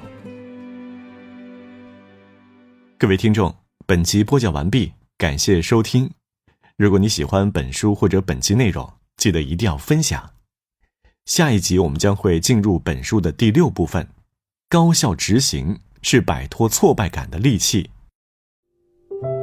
欢迎收听由喜马拉雅出品的《摆脱无力感，拿回你的人生主动权》，作者二美，由平哥哥为您播讲。接下来我们将进入本书的第6部分，高效执行是摆脱挫败感的利器。第29集，专心打好自己的牌。每次一打开朋友圈，我就像受到了1000万次暴击一样心痛。看着朋友圈里别人晒的生活照，我的心里只剩下羡慕和嫉妒。有人晒旅游照，逛著名景点，住5星级酒店，吃海鲜大餐，在沙滩上懒洋洋地晒着太阳，穿着比基尼，身材修长苗条。人人都喜欢看美女，我也不例外，所以每次看完之后，我都会低头看看拿手机的自己。我这辈子会有这种身材吗？会住5星级酒店吗？会生活得这样悠哉游哉吗？有人晒幸福，我老公对我太好了，把我宠得像个小宝宝，我要天上的星星，他也会找个帖子给我摘。还有的晒个人成就，很荣幸受到某某行业大会的邀请，本人获得年度最佳，然后是奖杯照片、合照照片一大堆。更有一些牛人到处飞来飞去，不用为金钱担忧，随性自在，想干什么就干什么吧。人总是会跟别人比较，在心理学上有个专有名词，社会比较理论。这种理论认为，我们之所以会跟别人比较，主要是因为我们每个人都具有评价自己的心理动机。在缺乏客观的非社会标准的情况下，我们会以他人作为比较的来源和尺度，通过对比来评估自己的态度、能力和反应的适宜性。我每次看到别人晒幸福的照片的时候，都会在心里暗想，为什么他们能过得那么开心惬意，而我却这么孤单寂寞？我总以为自己是我的朋友圈里活得最惨的一个，却忘记了还有那么多的人仍在苦难中挣扎。大街上有一些流浪汉，他们睡在路边，住在天桥下，衣不蔽体，整天在垃圾桶里捡吃的，他们不是过得比我更辛苦吗？还有带给我强烈触动的一个打扫厕所的男孩。我住在某地的城中村时，因为住的地方没有洗手间，所以只能去公共厕所。每天早晨醒来，我总能看到那个打扫厕所的男孩。他每天都会用长笤帚和大簸箕把那些污秽不堪的厕纸装到垃圾车的车斗里。他干活很麻利，一会儿就完成了清扫工作。完事后，他发动车子，打开音响，大声唱着：你是我的玫瑰，你是我的花，你是我的爱人，是我的牵挂。随后，他像个潇洒的摇滚王子一般，风风火火地开车出了巷子。对于他，我既疑惑又羡慕，为什么他连扫个厕所都能那么开心，而我坐在办公室里，风吹不着，雨淋不到，却整天愁眉苦脸。我经常会陷入消极情绪中，在心里对自己说，不幸福的人没必要活着。因为我一直觉得自己活得不快乐，体会不到人生的幸福，总是为他人的幸福生活鼓掌，更让我迷茫抑郁。在我看来，这样的人生没什么意思。但后来我顿悟了，我们每个人的存在，每个人的境遇，就像抓在手里的那张牌，不翻过来，永远不知道是什么。家庭背景、社会背景、人生际遇都是随机的，谁也不知道自己抓到一手好牌还是一手烂牌。既然如此，我们为什么还纠结于那些难以改变的事实呢？虽然我们无法改变那些既定事实，但我们也不能就此认命。我们可以尝试去改变那些我们能够改变的部分。那个打扫厕所的男孩没办法改变自己的出身，但没关系，他可以选择快乐地活下去。虽然生活已经有了诸多磨难，可他依然能够坦然接受。生命以痛吻我，我愿报之以歌。对于他来说，生存才是他首先要解决的问题。只有活下去，生活才能继续，也才有可能逆风翻盘。无论如何，我们都应该满怀希望，专心地打好自己的牌。要知道，逆风翻盘往往会在绝地反击后来临，只要不放弃，就会有赢的机会。各位听众，本集播讲完毕。如果你喜欢本书或者本集内容，记得一定要分享。下一集我们将会说说微行动这个话题。欢迎收听由喜马拉雅出品的《摆脱无力感，拿回你的人生主动权》，作者二美，由平哥哥为您播讲。第30集，你看不起的微行动其实威力巨大。新的一年来临时，我们都会制定新年计划，打算今后好好奋斗。可没过几天，很多人就会把计划抛诸脑后了。我们都羡慕那些行动力强的人，像我们写作群的司妈，他可以做到每天早上4点多起来读书写作，他总是第一个交作业，还常常超前完成任务。他好像不知道什么叫拖延症，做事情特别干脆利落。而我属于典型的懒癌晚期患者，能坐着绝不站着，能躺着绝不坐着。我也知道这样不好，可一直杜绝不了。每次我下定决心要做一件事情的时候，总会遇到各种拦路虎。那么，我们如何才能让行动力满格呢？我曾经问过很多行动力卓绝的朋友，很多人都表示，他们从小到大都不怎么拖延，有问题就赶紧解决，绝不耽搁，如此给自己的生活做减法。但实际上，大部分人都没有这种觉悟。如何提升行动力是一个系统问题，牵扯到基因、后天环境、情绪控制等各方面因素。对我这种懒癌患者来说，要是想从0一下子升级到1万，实在是太困难了。这个目标数字对我来说过于庞大，除非重新设定一下基因，当然这是不可能的。从整体来说，这个目标数字确实太大了，但我们可以换种思维方式，试着把目标放低，将目标进行分解。比如说，我们可以一点一点提升，先从0进化到 0.1， 再到 0.2、0.3， 这样就容易多了。斯蒂芬·盖斯有一本书叫做《微习惯》，我强烈建议像我们一样的懒癌晚期患者看看这本书。它提供了一种新的看问题的角度，从微习惯做起。对于普通人来说，这是很容易就能做到的。在我们以往的观念中，好的习惯一般是比较大的目标，比如每天跑5公里，每天写2000字。但这样的习惯，大多数人是坚持不下来的。我们可以试着从微习惯做起，比如每天做一个俯卧撑，读几页书，写几十个字。对于大多数人来说，这样的微习惯还是比较容易的。我按照他说的，果然轻松行动了一段时间。对于微习惯这个称谓，其实我更喜欢把它称为微行动，因为微习惯听起来还是带有一些压迫性。我对微行动的定义就是，如果某件事情对你来说很重要，可你又害怕去做，可以先找出最容易的那个步骤，先行动再说。举个例子，如果你特别想写作，可是又觉得下笔很困难，那可以先从一个句子开始写。比如，今天可以写一句，我想写作，可是我不知道怎么写。OK， 只这一句就行了。明天可以继续写另外一句话，后天还可以只写1-2句。也许过不了几天，你就会忍不住写上一大段话。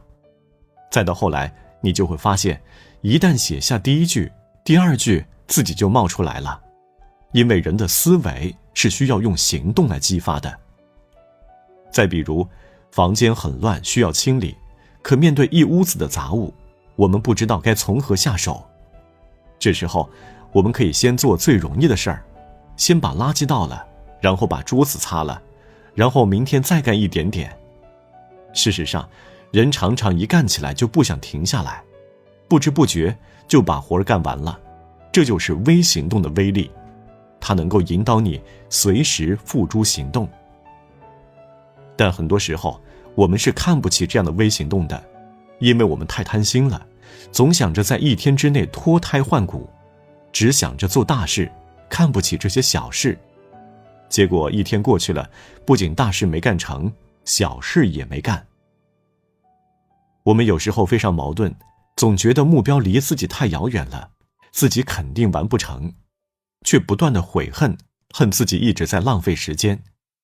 其实不是我们不够有毅力，那些行动力强的人也未必多么有毅力，只是他们很有谋略。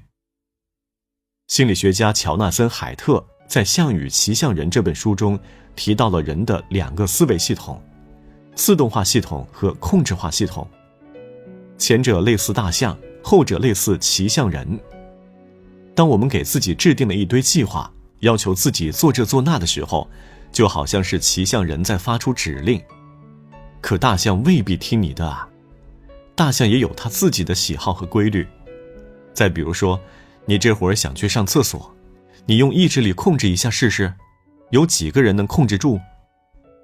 明明大象已经困得不行了，你还要让它干活，它肯定不愿意配合你。你要做的就是和大象交朋友，慢慢地引导它上路，而不是总用鞭子抽它，威胁它，因为那样的话，它早晚会跟你翻脸的。大象翻脸时，它的自动化系统就会占上风，会继续拖延，而不是投入的工作。因为你不尊重大象，没有看到大象的努力，你骂它，它委屈了，就不跟你玩了。那么，我们该怎么做呢？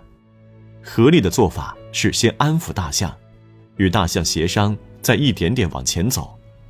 当大象体验到往前走的乐趣时，不用你逼迫，它也会自己主动往前走。就像写作，我们可以先哄着自己写一点，然后再写一点，写着写着就发现根本停不下来了，非常神奇。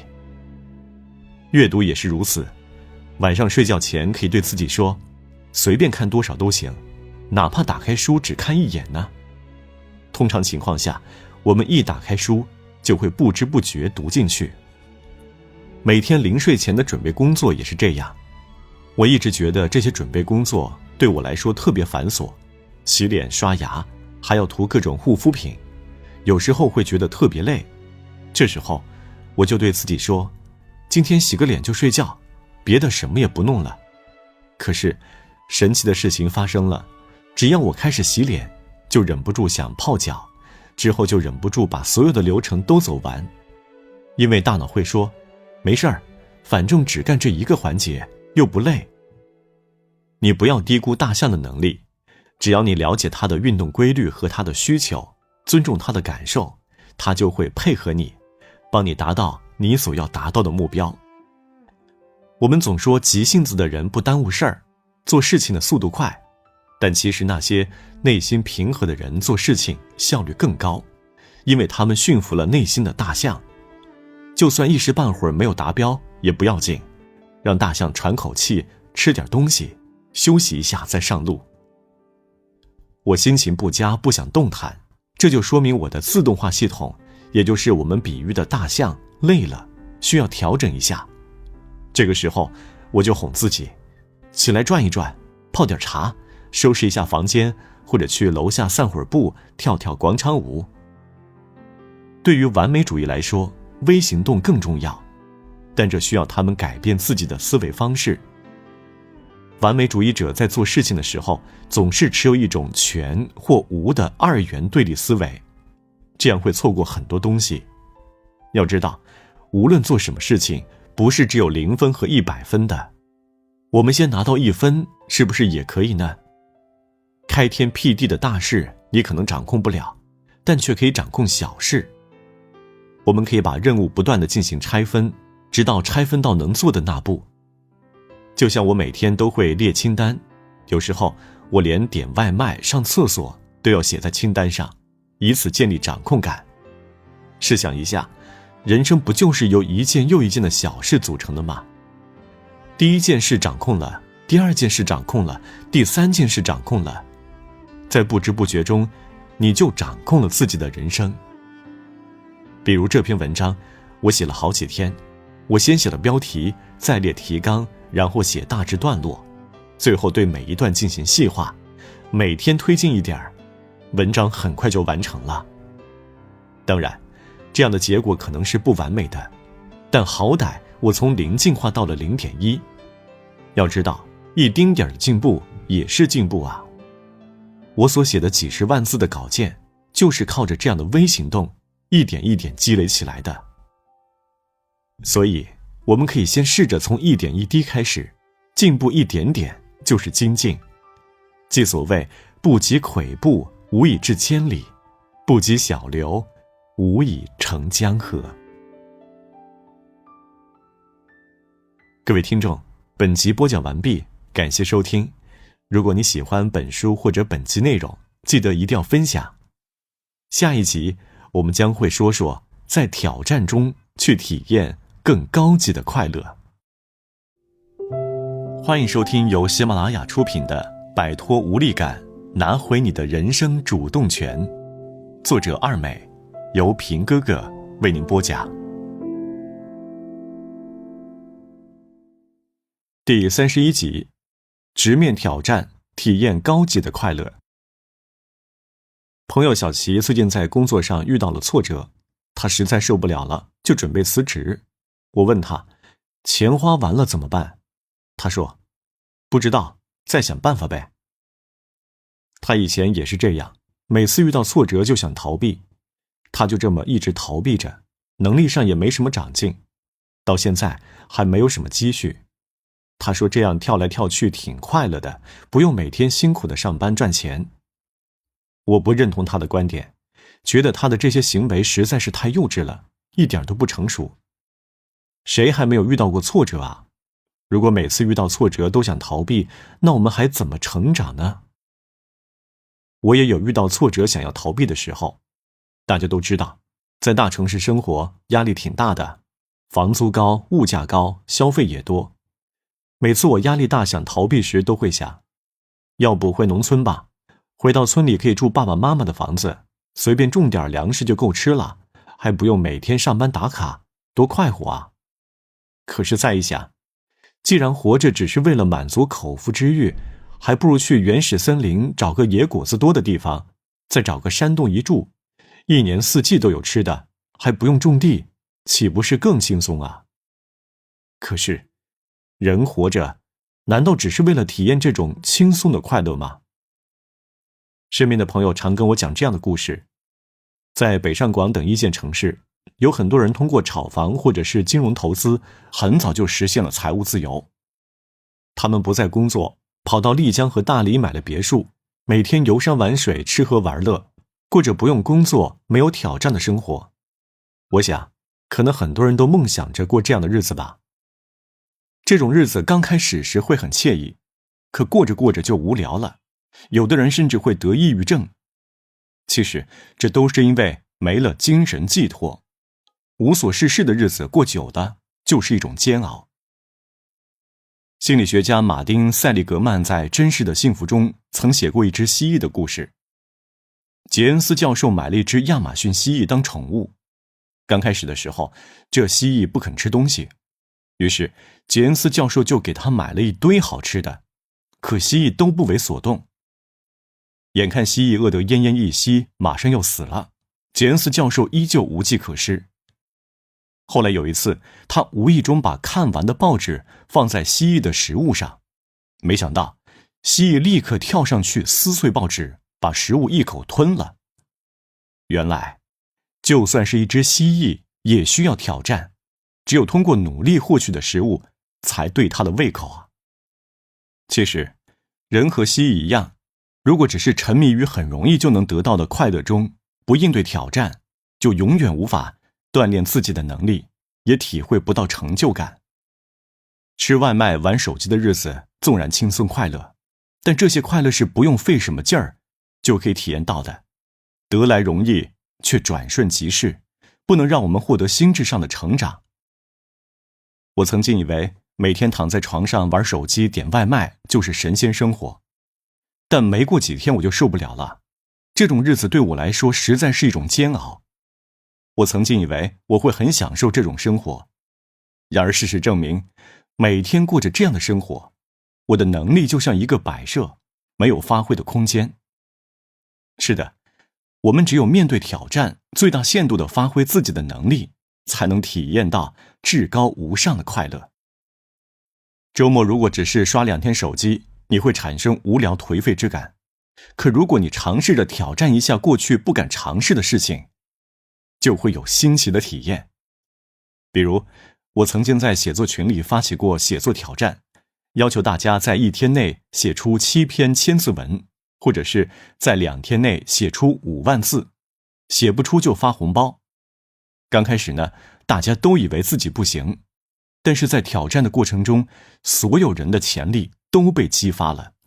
最后，大多数人都完成了挑战，有的人甚至因为写作太投入而忘记了吃饭。当挑战结束时，很多人都兴奋地表示，通过这个挑战，我重新认识了自己，发现自己原来这么能干。这样的周末真是有意思，比玩手机充实多了。挑战带来的快乐和成就感，让我们回味无穷，也增强了我们的信心。经过努力得来的才有意义，高层次的快乐必须自己去获得。有些人家境优渥，一出生就什么都有了，他们不用奋斗，不用努力，就可以获得普通人奋斗一生都得不到的东西。但他们开心吗？不见得。整天无所事事，吃喝玩乐，这样的生活过久了也会乏味。他们的快乐只是物质上的快乐，是没有经过努力就得到的，是低层次的。他们所享受的一切都来得太容易，所以他们不会知道快乐是存在于每一天的努力之中的，是存在于对未来的美好期待中的。就像爬山，爬山有好几种方式，有人选择坐缆车上去，有人选择自己爬上去。坐缆车的人不用费力气，轻轻松松的就能到达山顶。爬山就辛苦多了，爬山者需要一个台阶一个台阶往上爬，不一会儿就累得满头大汗，肌肉酸痛。虽然两种方式都能到达山顶，但明显自己爬上去的人体验更丰富。经过自己的努力爬到山顶，连沿途的风景都会可爱起来。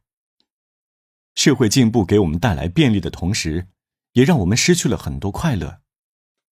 我们总是用那些容易获得的快乐来安慰自己，比如我们网购的很多东西，那些漂亮的衣服、饰品和昂贵的包包、精美的食物，以为这样就可以了，可这样的快乐就如同泡影，很快就会消失。马丁·塞格利曼认为，这种容易获得的快乐大多数是生理上的愉悦，来得快也去得快。而那些要经过挑战才能体验到的高级的快乐，才显示出心理上的成长，是我们构建未来的心理资本。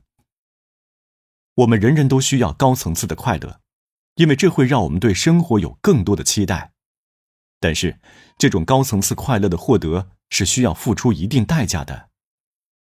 刚开始的时候，可能会感到有些痛苦，但只要咬紧牙关，我们就可以坚持到底。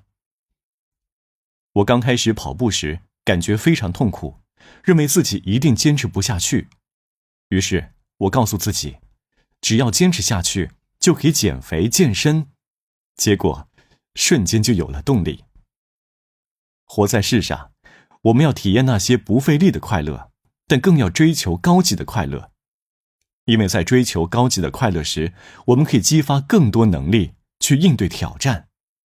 在这个过程中，我们会在不知不觉间实现人生的升华。各位听众，本集播讲完毕，感谢收听。如果你喜欢本书或者本集内容，记得一定要分享。下一集我们将会说说勇往直前和恐惧面对面作战。欢迎收听由喜马拉雅出品的《摆脱无力感，拿回你的人生主动权》，作者二美，由平哥哥为您播讲。第32集，勇往直前和恐惧面对面作战。人们有各种各样的恐惧症，有的人害怕社交，一到人多的地方呢就浑身战栗，说不出话；有的人害怕站在广场上，一站在广场上就会呼吸困难，生不如死；有的人呢不敢去超市买东西，因为他害怕和人打交道；有的人不敢坐电梯，一进电梯就晕倒；还有的人有晕血症，一看到血就会头晕。一般人很难理解这些恐惧症，也无法理解相应的某些东西有什么可害怕的。有句话说得好，甲之蜜糖，乙之砒霜。你觉得能够轻松完成的事情，对有的人来说可能难如登天。曾经看过一个心理学治疗故事，讲的是毛巾恐惧症。有个人的恐惧很奇特，他不恐高，也不怕社交，就是害怕看到毛巾。他不敢看见毛巾，可在生活中又不得不接触，因为洗脸、洗脚、洗澡都要用到毛巾。他非常痛苦，不得不向心理咨询师寻求帮助。心理咨询师决定采用脱敏疗法对他进行治疗。他把患者带到一个放满毛巾的房间里，患者一看到满屋的毛巾，直接吓得晕了过去。心理咨询师把他弄醒后，他又晕了过去。如此反复几次，终于他看见毛巾，再也不晕了。这种方法其实并没有什么神奇之处，只是为了让他能够直面恐惧的真相。毛巾并不可怕，令人恐惧的是自己内心的想法。对晕血症患者也可以采用脱敏疗法。一开始患者会恐惧得恶心呕吐，但见的次数多了以后，这种恐惧就会减弱，直至消失。其实对于大多数人来说，或多或少都有一些看不见的恐惧心理。短期来看呢，这种恐惧心理不会影响工作和生活，但时间久了就会发现它的影响还是挺大的。比如有的人害怕接电话，当然了，这种恐惧还不至于让他看见电话就晕倒，但会让他在电话响起时不敢接。虽然平常这样没什么影响，但如果是个重要电话，不接就会耽误事儿，还会影响心情。这些都没什么值得恐惧的，真正令我们恐惧的不是事情本身，而是我们自己内心所幻想出来的恐惧。我们总是把事情的后果想得很恐怖，自己吓自己。其实多数情况下，事情本身并没有那么可怕，是你先把自己吓住了。我自己也是这样，每次在做一件从没做过的事情时，我的内心就会有各种恐惧。是不是很可怕？我会不会被吓死？我失败了怎么办？别人笑话我怎么办？来北京工作这件事就让我恐惧了很久。我之前从没想过我会来北京工作。毕业后呢，我一直在小城市工作，每次看到新闻上报道北京，无非就是地铁车厢里塞了多少人，公交车站排了多长的队，地下室环境多么艰苦。北京给我的感觉就是诸事不容易，我看看新闻都吓懵了，更别说来北京工作和生活了。我打定主意，这辈子都不要去北京工作，以后顶多去旅游一下。但是后来因为一个偶然的机会，我还是来了北京。结果我并没有饿死，我还喜欢上了这个大都市，梦想着要在这里打拼出一番事业。虽然中间也遭遇了一些挫折，但是最后都被我一一克服了。人的承受能力是会在不断的磨练中增强的。现在回过头来想想过去的自己，我仍然会觉得好笑，连尝试都不敢，听见别人说可怕就觉得可怕。这样看来，自己过去错过了多少机会啊！让人感到恐惧的事物其实并没有那么可怕，很多时候都是我们自己吓唬自己。朋友红红就是这样，她老是自己吓自己，结果差点把自己吓成了无业游民。她刚刚从上一家公司离职，最近一直在找工作。我们帮她介绍了很多工作，可她一个都不敢去尝试，怕面试失败。其实她很优秀，英语过了专业8级，很有实力，可她就是不自信，害怕面试。就这么拖着，每天都愁眉苦脸。我们都不明白她到底在害怕什么。换个角度想想，就算面试失败了，又能有多大损失呢？顶多就是多花几块钱的地铁费，多发出去几张简历。后来他跟我们说明了自己为什么害怕。对他来说，多花钱倒也无所谓，主要是心理上的挫败感。因为过去遭受的挫败多了，所以他会产生习得性无助，觉得自己干什么都会失败。这种认知是狭隘的，越是这种时候，我们越要勇往直前，和恐惧面对面作战。还好，最后在朋友们的开导和自己的努力下，红红战胜了恐惧，顺利找到了工作。我在清华大学上积极心理学培训课程时，同组的同学佳杰给我推荐了慕课的积极心理学课程。这个课程是由宾夕法尼亚大学的马丁·塞利格曼教授讲的，视频全英文，无中文字幕。佳杰跟我说，这门课程通过结业考试会有证书。我一听就吓得头皮发麻。全英文课程，我能看懂吗？还有考试，我能通过吗？想想都可怕。虽然我想学，但是未知的恐惧压过了我的求知欲，我连那个网站都不敢登录，因为怕听不懂。后来我抑制不住自己的好奇心，终于鼓起勇气在那个网站注册了账号。试听了课程后，我发现根本没有想象中那么可怕，视频中的大部分英文我都能看懂听懂，只有一些生词不认识，但这个难题很容易解决，一查词典就全懂了。通过这件事，我总结出一个道理：我们在面对未知的事物时，会虚构一些可怕的东西，自己吓自己，那样只会让恐惧束缚住我们的脚步。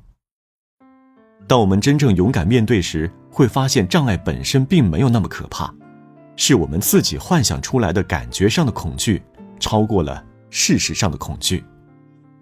那么，应该如何减轻这种恐惧感呢？我的建议是，多了解，多关注，多思考。如果害怕一件未知的事，可以在做这件事之前，从多方面了解相关的细节，不能只关注一个角度。了解之后，再考虑一下失败的后果，承担得起就去行动，但切忌盲目行动。我之前之所以害怕来北京，就是因为我没有从多方面了解北京，看到的信息都是负面的。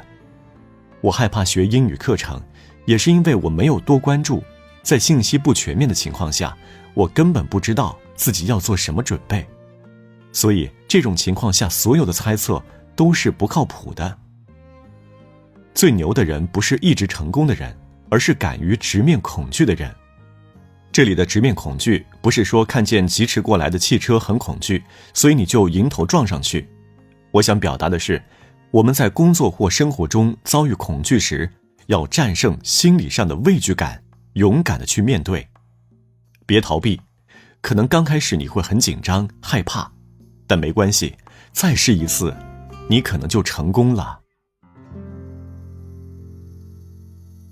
各位听众，本集播讲完毕，感谢收听。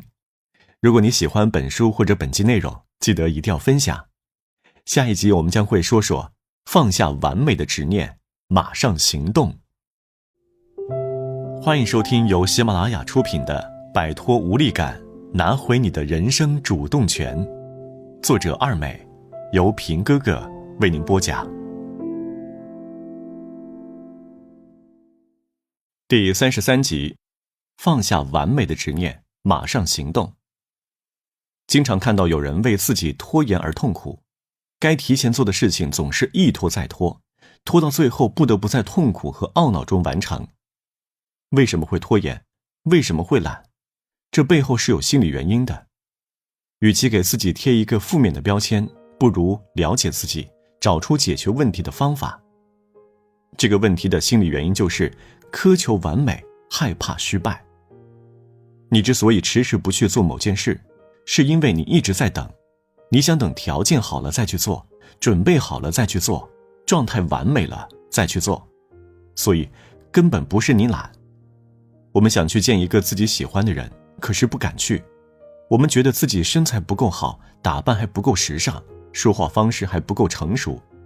总而言之，就是一切都还不够完美，我们要再等一等，等到完美了再去见他。我们想学一种新的语言，可就是不敢去学，因为我们担心自己的发音不标准，时间安排不过来，坚持不下去。我们等啊等啊，可一直等不到完美的时机。我之前在一个学习群认识了一个叫凯的男生，在他的朋友圈里，我经常见他表示想参加越野马拉松比赛。他在了解了越野马拉松的情况后，发现要做很多准备，得提前锻炼身体，买装备，熟悉地形，还要买防蚊虫药物。凯说他得等一等，他工作忙，身体不好，状态不完美，现在还不适合参加这种比赛。结果他等了2-3年，还没有参加过一次越野马拉松比赛。每次他在朋友圈看到别人又去参加比赛了，他就感慨一番，说自己要是各方面状态完美，一定会去参加的。可谁也不知道他什么时候能实现状态完美啊。为什么非得完美？究其原因，不过是害怕犯错误，害怕失败。我们幼年开始探索世界时，会想尽各种办法去尝试。最初，在探索遭遇挫败时，父母会引导我们，帮助我们去探索。可是，并不是所有的父母都是完美的。有的父母会在孩子探索失败时，给孩子贴上各种标签，蠢、笨、懒。失败本来只不过是一种体验，也在我们的承受范围之内。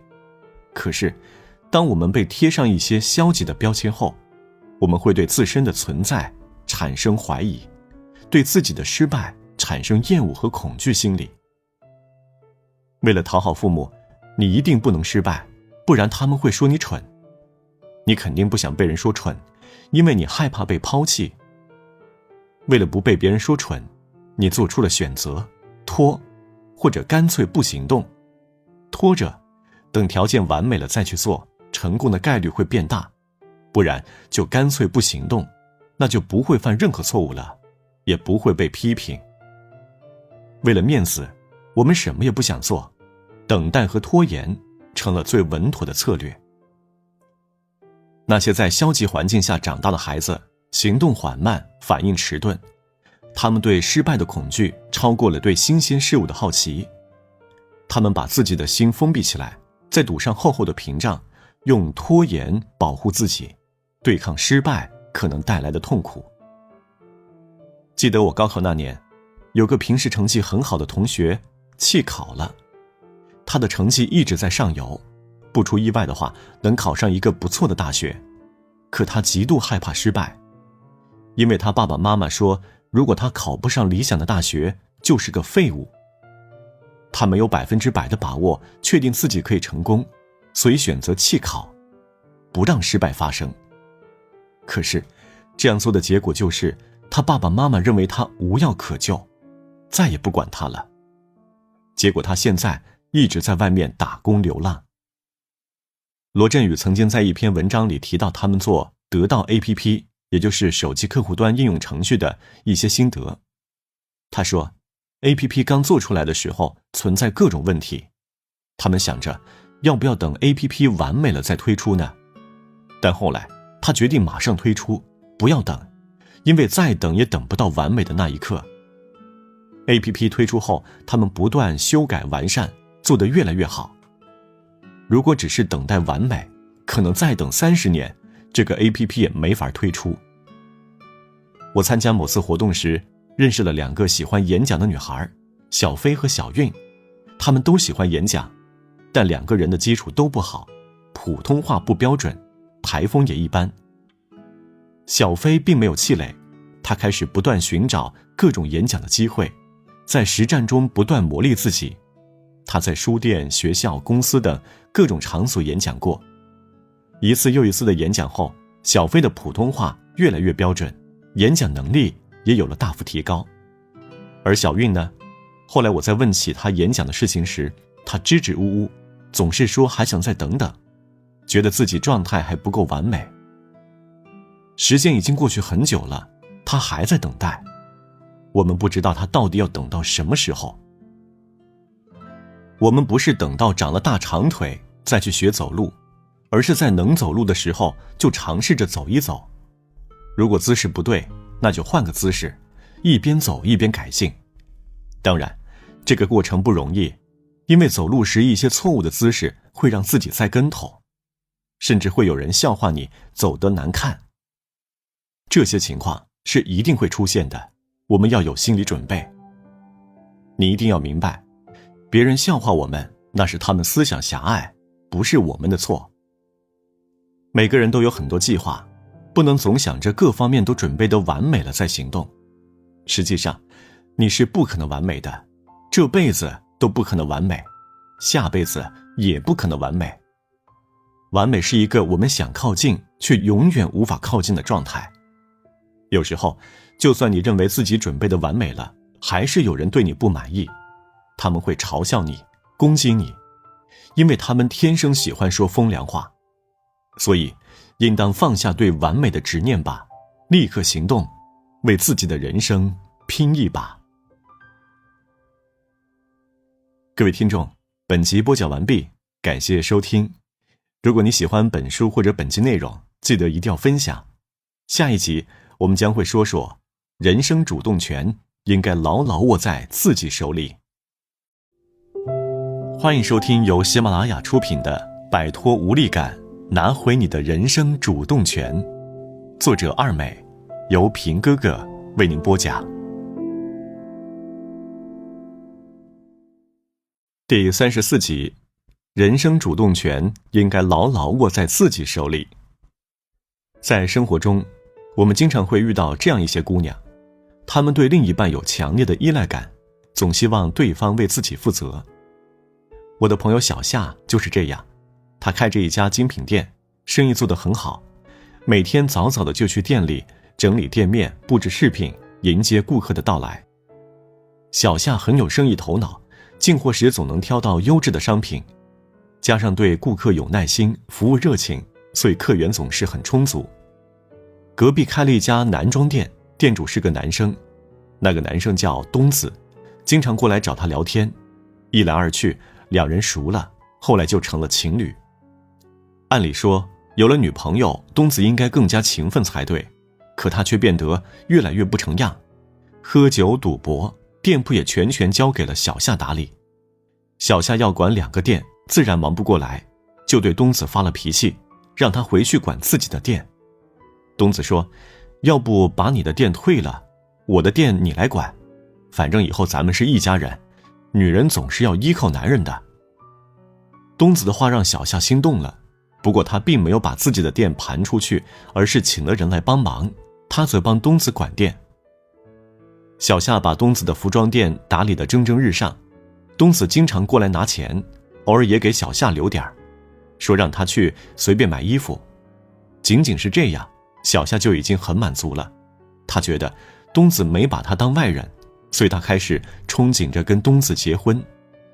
有一次我去找小夏，他聊起了拍婚纱照办婚礼的事，满脸的幸福。我很愕然，就问他，东子天天喝酒赌博，能靠得住吗？小夏说，能啊，现在他把店都交给我了，这说明他信任我，我相信他会对我负责的。我劝他，对你负责？他对自己都不负责，整天跑出去玩，把店扔给你一个人，你还指望他对你负责？你帮他赚的钱，他给了你多少？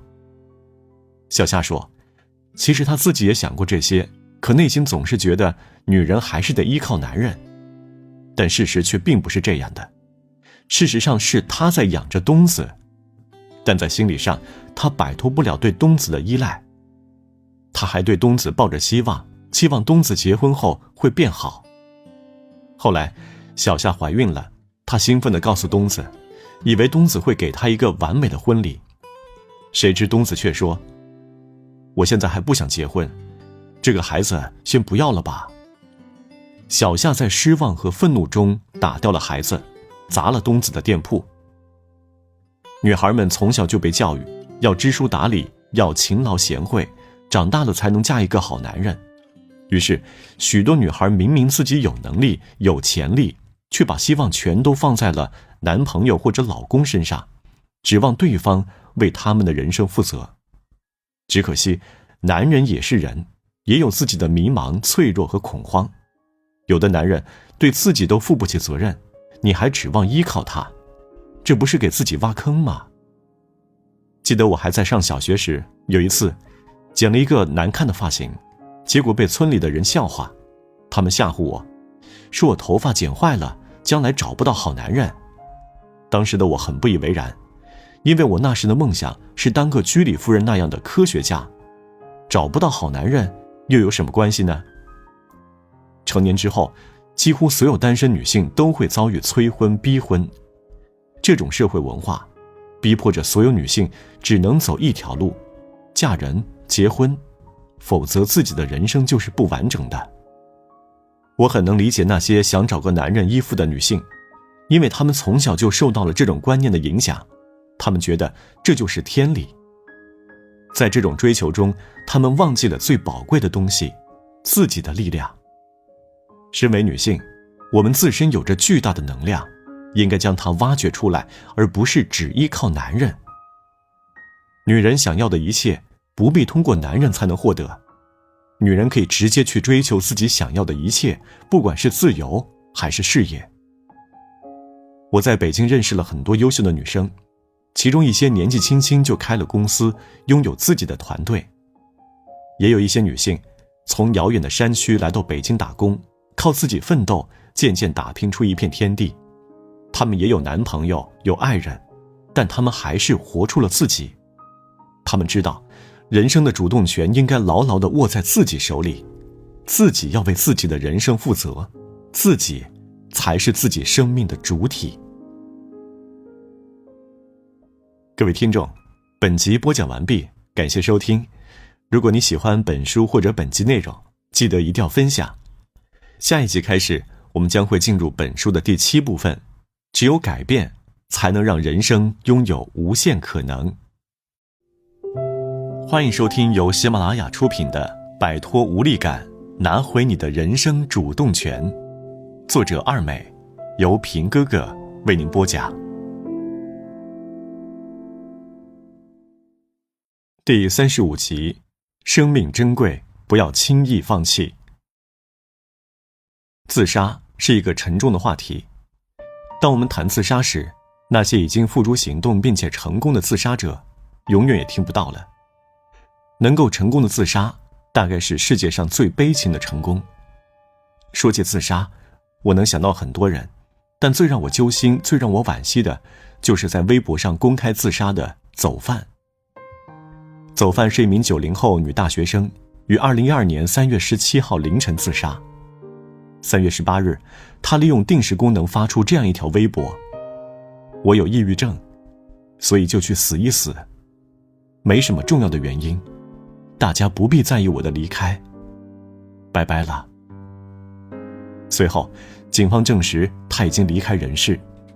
在她离开后，几乎每天都有人在这条微博下面留言，有纪念她的，有表达惋惜之情的，更有许多跟她一样痛苦的人表示生无可恋。2位18岁的史学天才的自杀，也引发了人们的痛惜和热议。他们为什么自杀？他们被抑郁症折磨得太痛苦了。其中一位史学天才生前患有抑郁症，一直吃药控制，也接受了心理咨询，可惜这些都没能挽救他的生命。我们可以从他的遗书中看出他的孤独。他说，每次去老师家都能感受到平日很少能体会到的温馨和安稳感。我对不起老师夫妇对我的关爱。我们从遗书中可以看出，他一直生活在孤独之中，平时很少体会到温暖，这跟他的家庭有很大关系。他在遗书中对他的父亲也有抱怨。他说，希望我的父亲能知足，珍惜我的母亲，同时改掉自己家长制的脾气以及极差的饮食追求，认清自己实际的生活能力和状况。简而言之，他生活在一个不幸福的家庭中，这也许是他抑郁症的诱因之一。自杀的想法几乎人人都有过，但抑郁症患者的自杀冲动、自杀率要远远高于普通人。世界卫生组织统计显示，全球每年有80万人死于自杀，在这其中40%的自杀死亡者患有抑郁症。据专家预测，到2020年，抑郁症将成为仅次于癌症的人类第2大杀手。抑郁症是一种会影响一个人工作、生活、学习的情绪障碍。很多人患有抑郁症，可能自己根本不知道，加上身边的人也不懂，这导致抑郁症的就诊率很低。长此以往，抑郁症患者的症状越来越严重，最终会走向自杀。社会的误解更加重了抑郁症患者的负担。不少患者认为，一旦被确诊为抑郁症，就会被扣上精神病的帽子，这导致有的人即使诊断出患有抑郁症，也不主动采取治疗措施，而是任由病情发展下去。其实，抑郁症就像心理感冒一样，患者不应该为此感到羞耻。对于没有经历过那种痛苦的正常人来说，他们是无法理解抑郁症患者的感受的。比如说，抑郁症患者会莫名其妙地哭泣，即便对于吃什么饭这样的小事情也会优柔寡断。他们还会因为他人的一句苛责伤心半天，这些都是抑郁症患者的症状。对抑郁症不了解的人，可能会对抑郁症患者表现出鄙夷：你吃饱了撑的吧？你这是闲的吧？你太脆弱了吧？这点事都受不了，你别瞎想就好了。这就像对一个脚崴了的人说：你别想太多，站起来走路就好了。如果崴得轻，也许可以自愈，严重的话还是要看医生的。抑郁症也是如此。我们不能因为一个人生了病就把他看成无价值的，当然也无需同情。如果能够理解，可以试着理解；如果理解不了，就请尽量放下偏见和伤害吧。其实不止普通人会患有抑郁症，很多名人也备受抑郁症的折磨。在抑郁症面前，人人平等。作家朱毅说：我不想见人，不想接电话，不想与人说话，不想出门，这等简单的事情与我简直苦不堪言。我开始进入如深渊般的社交困境，我的手脚也如同长出了绳索，把我彻底捆缚住了。我觉得人生无望了。后来我才知道，我已经进入了一种轻度的抑郁木匠状态。财新传媒员工张静说：每时每刻，我的大脑都像灌了铅，或者像被一个无形之手攥住，像生锈一样转不动，昏昏沉沉，思维缓慢，说话磕巴，胸口火烧火燎的难受，不想做任何事情，或者做任何事情都很犹豫畏缩，不想说话，不敢接熟人的电话，不看短信，或者看了短信也不回。当然，我也不想见任何人。每天早上从一睁眼开始，我就不知道这一天怎么度过。我整天躺在床上，或呆坐着，或在房间里走来走去，就这样慢慢地耗着时间。著名地产人毛大庆他说：我得了抑郁症后，电话声音都关了，我怕听到电话的声音，换了无数种音乐都不行，震动也不行，永远都是人家打给我，我不接，只好晚上人稍微安静的时候，看到几十个未接电话，选几个必须回的，打回去说：抱歉，我在开会。我就是这样，不愿意接电话，这习惯到现在还没有完全改掉。美国作家安德鲁·所罗门说：我还记得，那时我四肢僵硬地躺在床上哭泣，因为太害怕而无法起来洗澡，但同时心里又知道洗澡其实没什么可害怕的。我在心里复述着一连串动作，起身，然后把脚放到地上，站起来，走到浴室，打开浴室门，走到浴缸旁边，打开水龙头，站在水下，用肥皂抹身体，冲洗干净，站起来，擦干，走回床边。12个步骤，对我来说就像经历艰险历程。我用全身的力气坐起来，转身，把脚放到地上，但是之后觉得万念俱灰，害怕得又转过身躺回床上，但脚却还在地上。然后我又开始哭泣，不仅因为我没办法完成日常生活中最简单的事，而且还因为这样让我觉得自己愚蠢无比。他们都是在各自领域很有建树的人，但当抑郁来临时，他们也会和普通患者一样无助。对于名人来说，他们生病时，我们不会说他们是废物，更不会说他们毫无价值。可对于普通的抑郁症患者来说，当他们表现出这样的症状时，我们很有可能会对他们说出伤人的话语，甚至对他们进行全盘否定。这样的偏见会对他们造成2次伤害。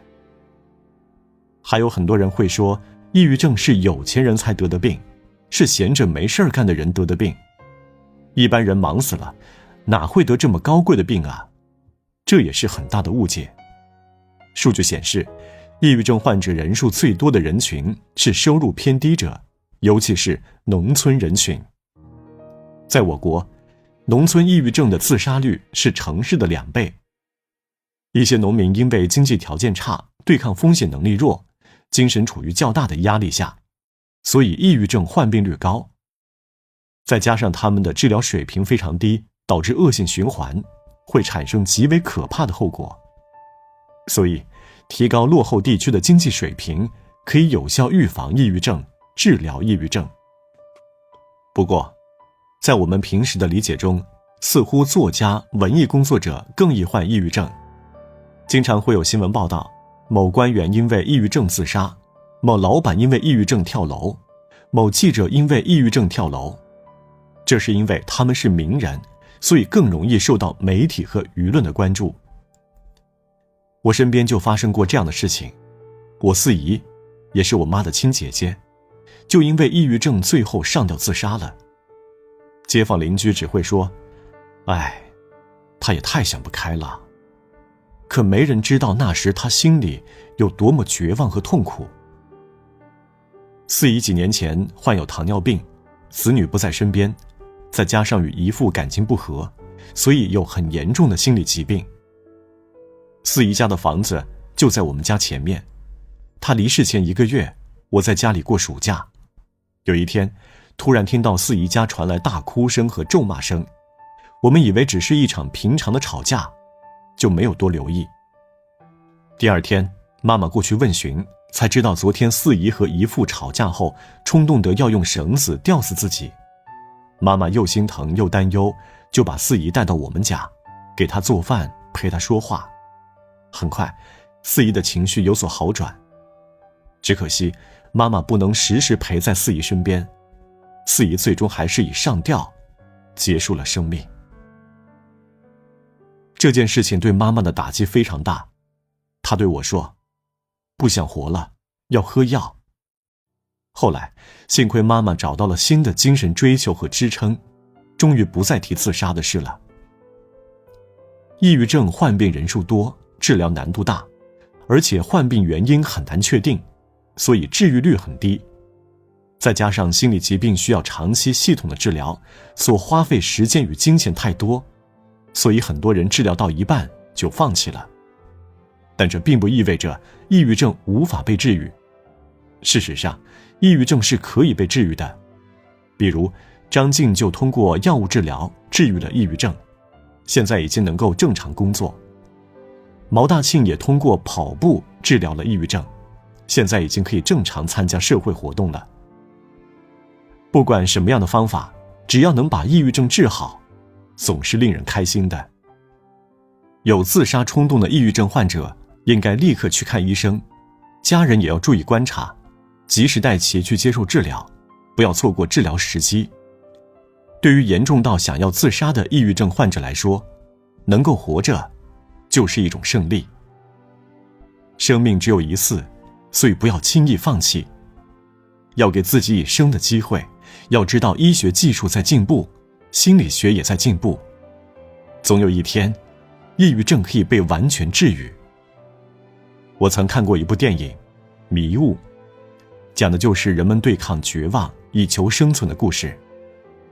安宁的小镇突然被迷雾笼罩，人们被怪物袭击，躲在超市里不敢出去。迷雾久久不散，人性在绝望中备受考验。男主角无法承受这样的绝望，于是逃出了超市。最后，燃油耗尽，他选择了放弃。在亲手杀死自己的儿子后，准备举枪自杀。可当他举起枪时，却发现枪里没有了子弹。这时候，迷雾散去，光明重现。其实，抑郁症就像迷雾中的怪物一样，袭击着人类。即使再恐惧，我们也要试着坚持下去。我们要相信，只要活着，总会等到战胜它的那一天。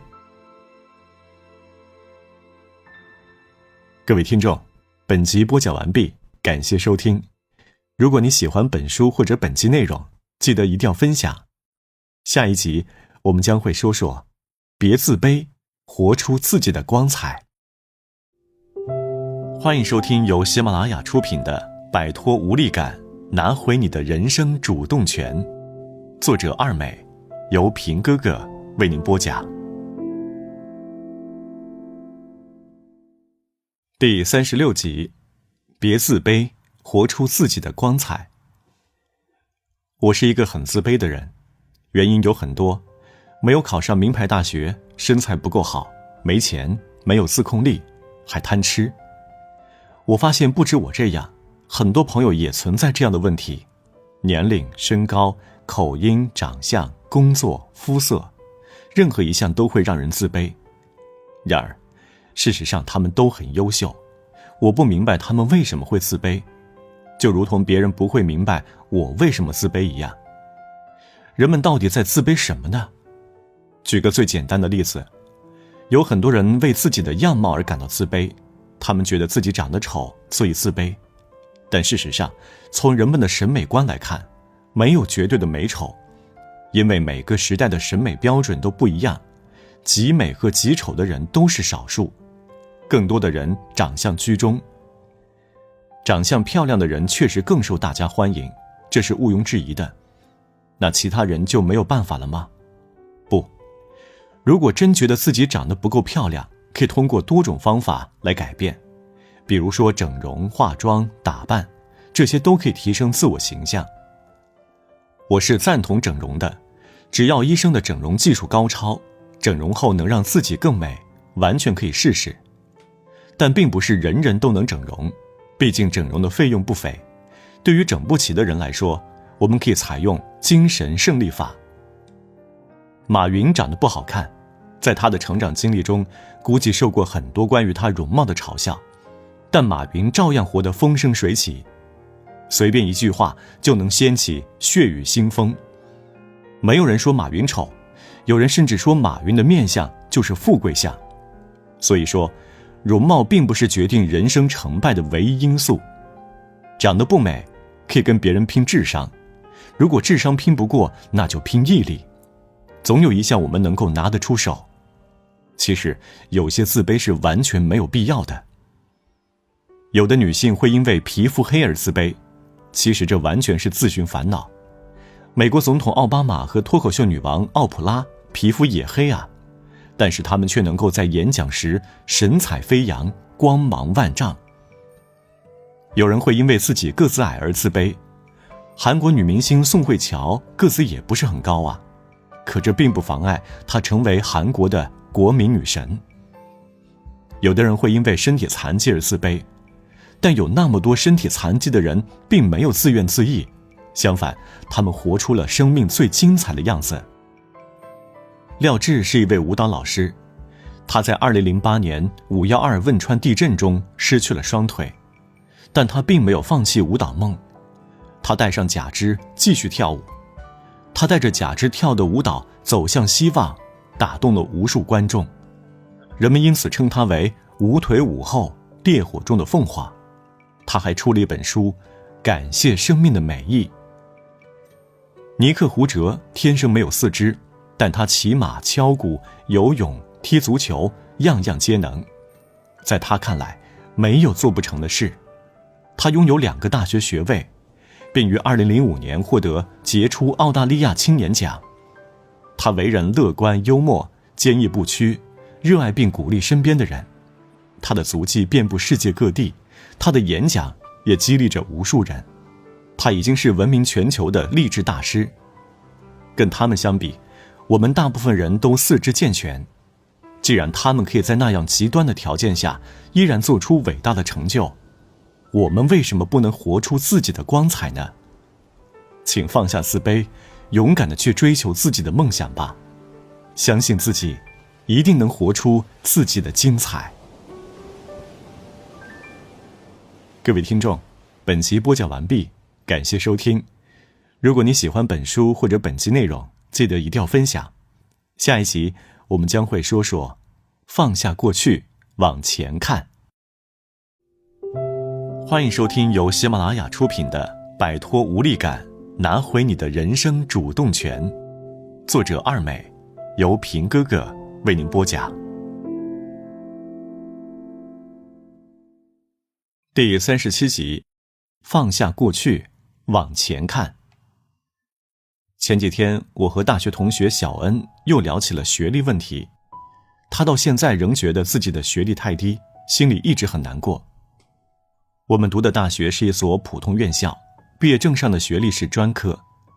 我那时梦想当记者，所以就自考了新闻学专业。小恩对化工专业学得很认真，再加上毕业实习又去了食品厂，所以就考了化学专业的本科。但他还是觉得自己学历低，总是为此而懊恼。其实我有时候想起来也会后悔，后悔自己当初为什么没有再努力一点，去考一个名牌大学。我想这是我们很多人的通病，总是为过去已经发生的事情不停地后悔，有时候甚至严重到影响现在的生活。其实回过头来再想想，对过去的后悔实在无用。泰戈尔说过，如果错过太阳时你流了泪，那么你也要错过群星了。朋友严芳就是这样，她和男友分手之后就一直咒骂男友，恨自己没有早点认清男友的真面目，恨自己不够果断决绝，恨自己没有早点离开他。即使男友对她不好，她还是一直委屈地待在男友身边。严芳一直没能完全放下这段感情，这件事一直是她心中的一根刺。她常常会想过去，后悔自己的软弱和忍让。这种后悔其实是不切实际的，因为无论再怎么后悔，我们也无法回到过去，无法改变过去那些已经发生了的事。我们总是会在事情发生之后后悔，但世上没有后悔药。到现在为止，除了在影视剧作品中，我还没有见到过任何时光倒流的事。其实就算我们能够回到过去，我们也无法改变过去的人生轨迹。我们以为回到过去就能够掌控未来，但我们错了。犯错也是成长的一部分，是无法避免的。没有人会拥有完美的人生。如果可以选择，谁不想要完美的人生呢？家境优渥，学业有成，感情顺利，这样的人有没有？肯定有。不过对我们这些普通人来说，生活更多是跌跌撞撞，磕磕绊绊，在泥泞中摔跤，在挫折中成长。如果不停地为过去发生的事后悔，我们就会陷入悔恨的泥潭中无法自拔，就会导致现在的时间也被浪费，我们就会在后悔、后悔、再后悔这样的恶性循环中走不出来。如果真觉得学历是个遗憾，何不现在就去考一个呢？攒钱去读个硕士学位课程，学历问题不就解决了吗？学习是永无止境的，我们最该担心的是自己能力提升太慢，而不是学历太低。那个诅咒前男友的女孩，你也应该学会和自己的过去说再见，不再苛责自己。在我看来，你已经做得很不错了。人在感情脆弱时很难做出果断的决定，犹豫不决是正常的。你要允许自己有那样的时刻，放过以前的你吧。时间无法倒流，过去的那些事情已经无法改变。人生本来就是在一边失去一边拥有中度过的。不放下过去，怎么能张开双臂拥抱新的生活呢？不肯释怀，怎么能心安理得地走上新的征程？再后悔，过去的也过去了，一直沉浸在对过去的悔恨中，最终换来的不过是新一轮的悔恨。好好生活，珍惜当下，才是从过去的泥潭中走出来的最好方法。各位听众，本集播讲完毕，感谢收听。如果你喜欢本书或者本集内容，记得一定要分享。下一集我们将会说说只承担属于自己的责任。欢迎收听由喜马拉雅出品的《摆脱无力感，拿回你的人生主动权》，作者二美，由平哥哥为您播讲。第38集，只承担属于自己的责任。朋友秋秋呢，最近心情不佳，常来跟我诉苦。她说最近工作项目进展不顺利，和男朋友的感情呢又出现裂痕，还被家人逼婚，惹得家里的老人不开心。这些都是因为她自己没有把事情处理好，都是她的错，她为此很自责。思来想去，秋秋焦虑得吃不下饭，睡不着觉，每天夜里失眠到2、3点。她恨不得立刻拥有一种超能力，把这些问题都解决了，把自己的错改过来。其实这种观点背后是有个逻辑的，认为一切都是自己的错，本质上认为自己能够改变一切。如果最后事实上没有改变，那自然就是自己无能，是自己的错。这样的认知其实是非常狭隘的，没有考虑到客观条件。项目进展不顺利，可能和行业的大环境有关，可能和上司的决策有关，也可能是时机不对。这和团队的每一个成员都有关系，凭什么你会觉得一切都是你的错呢？和男朋友感情出现问题，这是双方共同的责任。一段恋爱关系是需要双方共同维护的，不能把责任单方面的往自己身上揽。恋爱关系中的双方都需要对双方的感情负责。被家人逼婚，家人难道就没有问题吗？他们有没有尊重过你的意见，考虑过你的感受呢？如果他们根本不关心你在外面生活的好不好，只是一个劲儿的逼你结婚，把你当成一个传递基因的工具，那他们还算你的家人吗？我们不能把所有问题都压在自己身上，这样对自己不公平，对别人也不公平。这些事情的结果不是我们能决定的，除了主观条件之外，还有很多客观条件。比如说，有2个小孩同时出生，但是一个出生在贫困山区，一个出生在富人区。2个小孩长大后，在一次活动中相遇了。贫困山区的孩子骑着单车，正在为如何升职攒钱而苦恼，而富人区的孩子开着豪车，正在为下一笔资金投向哪儿而犹豫。假如贫困山区的孩子因此责怪自己，我还在为生存发愁，我开不起豪车，搞不起投资，这一切都是我的错，是我无能，我懒惰。那他这样的自责是不是太主观了？他是否考虑过2个人的成长环境？其实现实生活中有很多东西是历史原因造成的，跟我们自身关系不大。曾经有一句网络流行语是这样说的：我奋斗了18年才能和你坐在一起喝咖啡。这话乍一听里面饱含着心酸，但其实说这话的人应该为自己感到骄傲才是。他无需自卑，更不必认为自己有错，因为这句话说明他的成长条件很差。但就算是这样，他也没有放弃，经过努力奋斗，最终获得了和别人一起喝咖啡的机会。有些已经存在的事情其实是很难改变的，比如我们的基因结构，我们所成长于其中的阶层，还有我们的父母。对于这些不可改变的人和事物，我们要学会接受他们的存在。我们应该在这个基础上再去做些改变自己的事情。还有一些情况跟上述自责心理差不多，别人犯了错，却把错误都揽到自己身上，这种心理会让自己一直处于负面情绪之中，带着沉重的包袱生活。朋友云怡是一名职场妈妈，她白天上班，晚上下班后还要回家看娃。虽然家里有保姆，可有些事情还是得她自己做。她每天都过得非常累。她的老公平时也上班，但是下班后回到家里，从来不帮忙做家务，也从来不带孩子，每天就躺在沙发上玩手机打游戏。她不止一次和老公沟通过这个问题，但她老公还是我行我素，该玩还是玩。后来的事情就没法沟通了，她老公竟然爱上了别的女人，要和她离婚。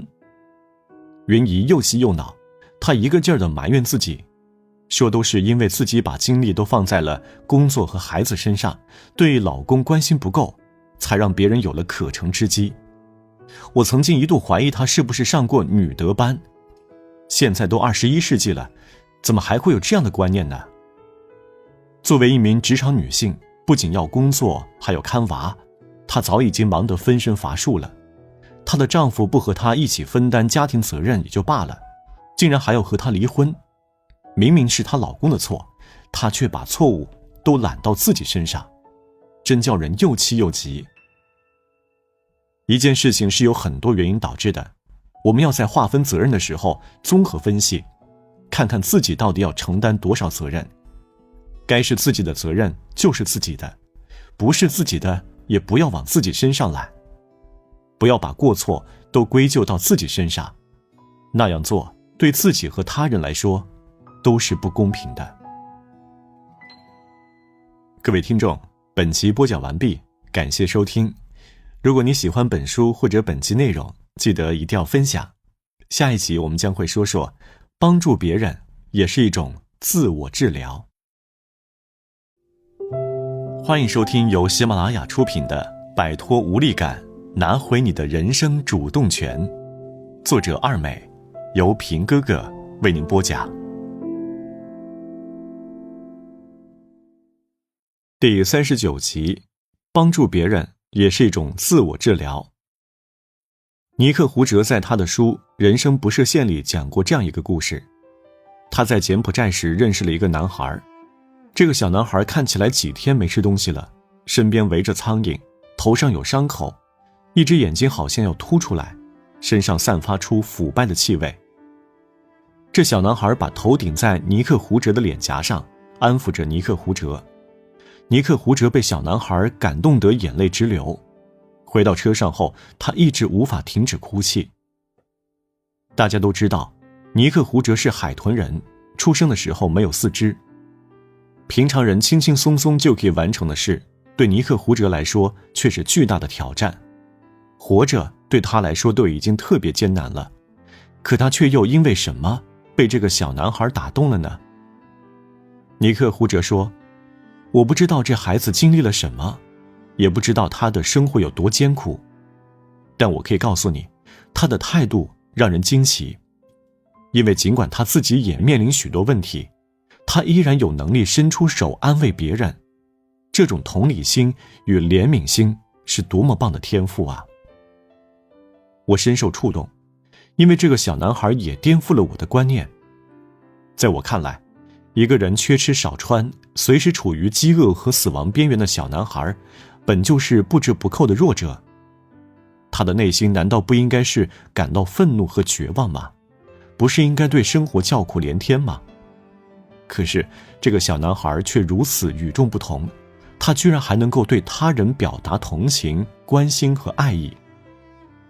虽然看起来他是弱者，可他的内心却如此强大。和这个小男孩相比，我深感惭愧。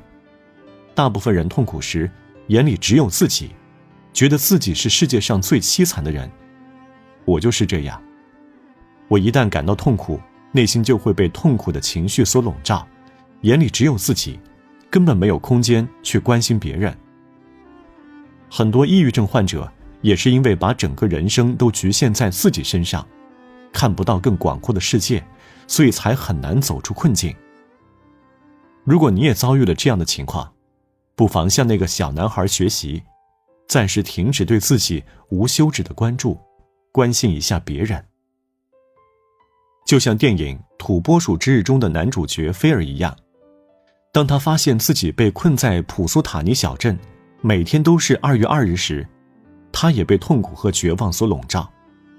但后来，他释然了，开始主动去帮助小镇上需要帮助的人。当他破除自我封闭意识，关心别人的时候，神奇的事情发生了，他受到了大家的喜爱，新的一天也来临了。当你的眼里只有自己的痛苦时，你的眼界是狭隘的，也很难走出无助的牢笼。可当你走出自己的小世界，去接触别人，帮助别人时，你会有不一样的感受。当你帮助别人消解痛苦时，你会重新感受到自己的价值。我在网上认识了一个叫何何的年轻妈妈，她在生完孩子后就得了产后抑郁症。她家里人对她很好，老公也非常尽责，但是产后抑郁这个病具有偶然性，说不准就被谁碰上。刚开始她也是经常哭诉，觉得自己从产后抑郁症中走不出来了，有时候甚至连孩子都不想管了，想离开家一走了之。他也不想去看医生，想试试看自己能不能硬扛过去。后来他的情况越来越严重，我实在看不下去了，就跟他说，让他试着把自己的心情写出来，抒发一下内心的烦闷。于是他就开始在照顾孩子之余，用文字写下自己的苦恼，并记录自己是如何来处理这些问题的。他把文章发到网上后，很快就收到了来自其他孩子妈妈的回应，他们也将自己的困惑讲了出来。他这才知道，原来大家都有同样的困惑，都处在痛苦中。和和为了更好地劝解那些在痛苦中的妈妈们，就开始自学心理学的认知疗法。他先在自己身上试验，觉得不错，就把感受在网上发表。慢慢的，在分享的过程中，他居然从产后抑郁症中走了出来，而且还对心理学产生了浓厚的兴趣。于是下定决心以后要继续学习。在帮助别人的过程中，和和不仅疗愈了自己，疗愈了别人，还学习了知识，可谓一举多得。尼克·胡哲说，帮助别人也是一种自我治疗。他自己就是这句话的践行者。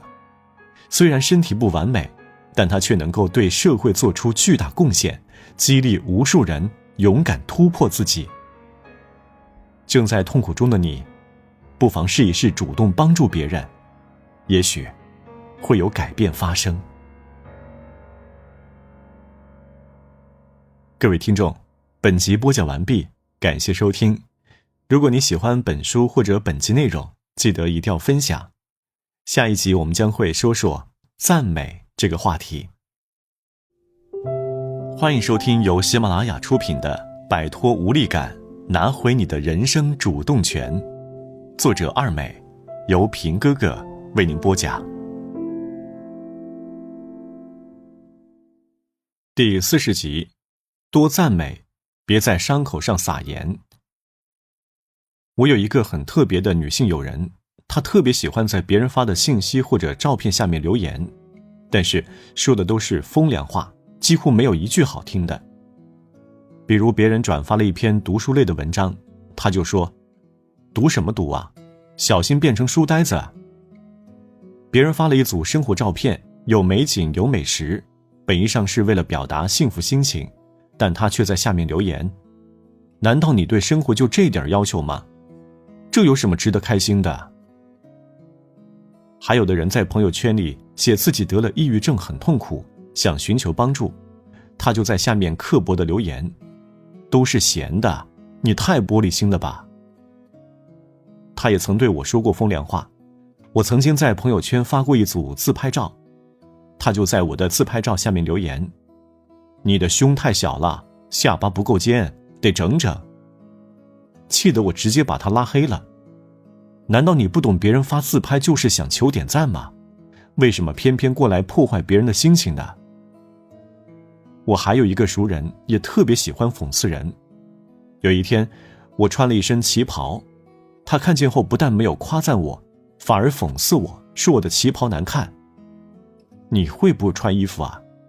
你看你衣服颜色跟你的肤色都不搭，显得好没品味啊。我看了看她穿的臃肿大花裙，毫不客气地回击说，你先把自己衣服穿好了再来说我，你自己都不会打扮，有什么资格指责我呢？其实我不是讨厌她说的话，而是讨厌她那种居高临下的态度。我们身边有很多这样喜欢说风凉话的人，他们就像苍蝇在我们耳边嗡嗡作响，我真恨不得拿个苍蝇拍把他们赶走。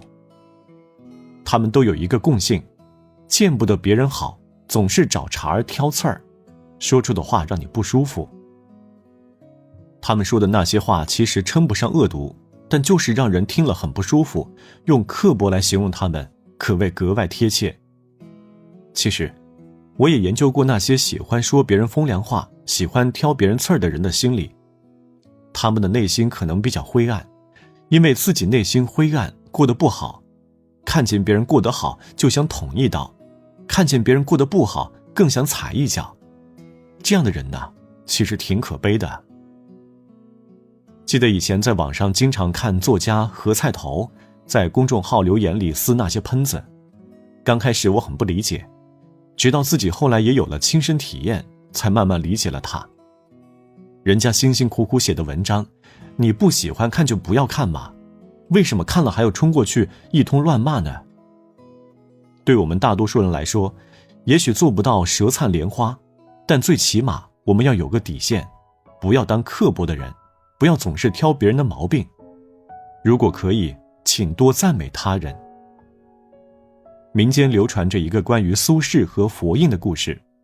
一天，苏东坡对佛印说：“以大师慧眼看来，吾乃何物？”佛印说：“贫僧眼中，施主乃我佛如来金身。”苏东坡听朋友说自己是佛，自然很高兴。可他见佛印身材胖，就打趣地对他说：“然以五官之，大师乃牛屎一堆。”佛印听苏东坡说自己是牛屎一堆，并未感到不快，只是说：“佛由心生，心中有佛，所见万物皆是佛；心中是牛屎，所见皆化为牛屎。”这下可好了，苏东坡偷鸡不成反18米，吃了个哑巴亏。佛印的话很有道理，一个内心光明的人，可能更愿意从美好光明的角度诠释这个世界，因而他也能看到更多光明之处。这个世界是复杂的，世间万物有好有坏。如果我们总是盯着别人的缺陷，盯着别人不好的一面去打击他们，不仅自己心里难受，也会影响自己的人际关系。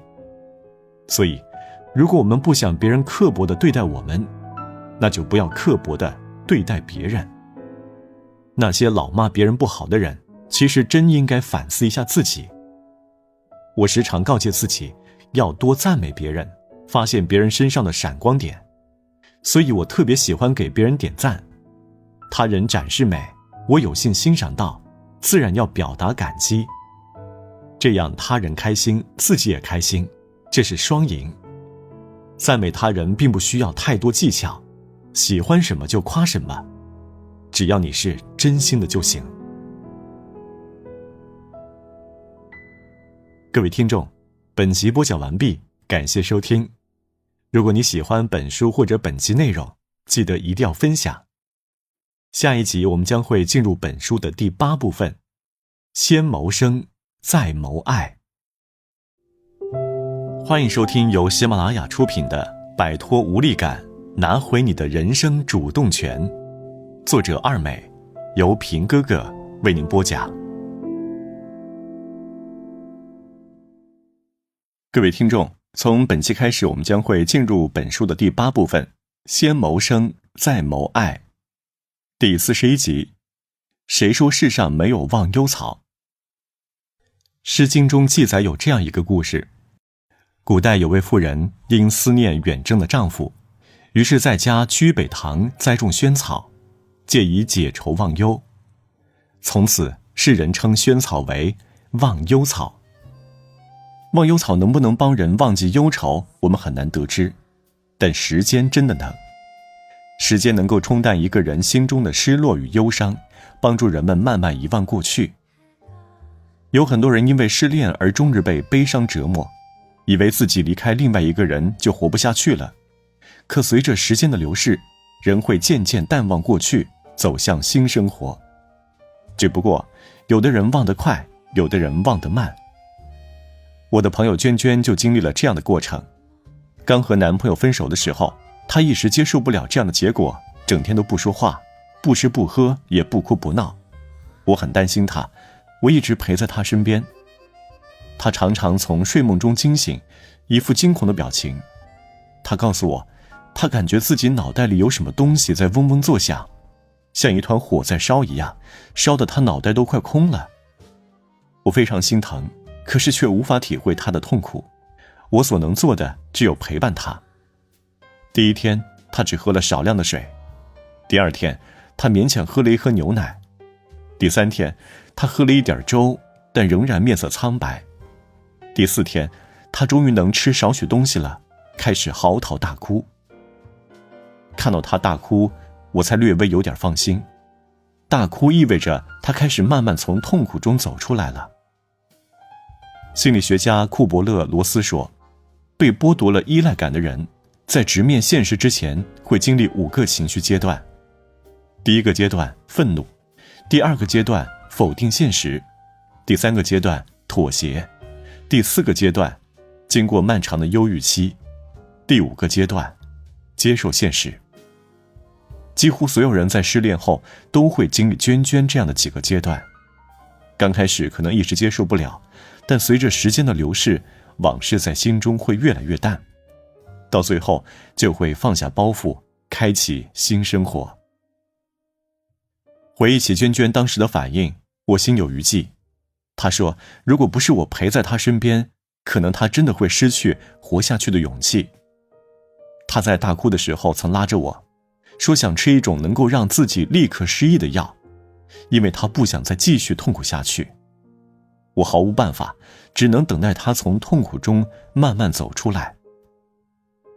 也许以后世上真的会有一种能够瞬间消除痛苦的药，能够让我们忘掉痛苦，从过去走出来。但现在，我们只能期冀时间带走痛苦。人是有复原能力的，时间会帮助我们治愈伤痛。所以当我们受到情感伤害时，不要过于绝望。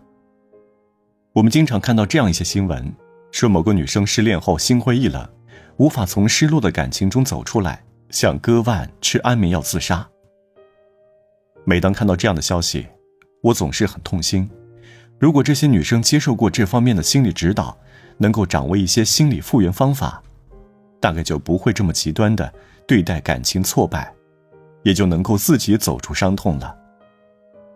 我们总以为自己对感情的挫败无能为力，但其实并非如此。我记得我刚失恋那会儿也很难受，不想吃饭，不想睡觉，觉得天都塌了，自己这辈子都没办法从这段感情中走出来了。但是时间帮我淡忘了这一切。由于工作开始忙碌起来，我不得不打起精神去应对，根本没有时间去痛苦。渐渐的，就从失恋的伤痛中走了出来。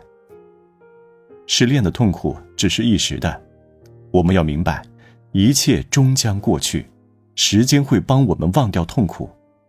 但我们也不能坐以待毙，而要想办法转移自己的注意力，尽可能缩短忧郁期，不要为了已经失去的东西浪费精力。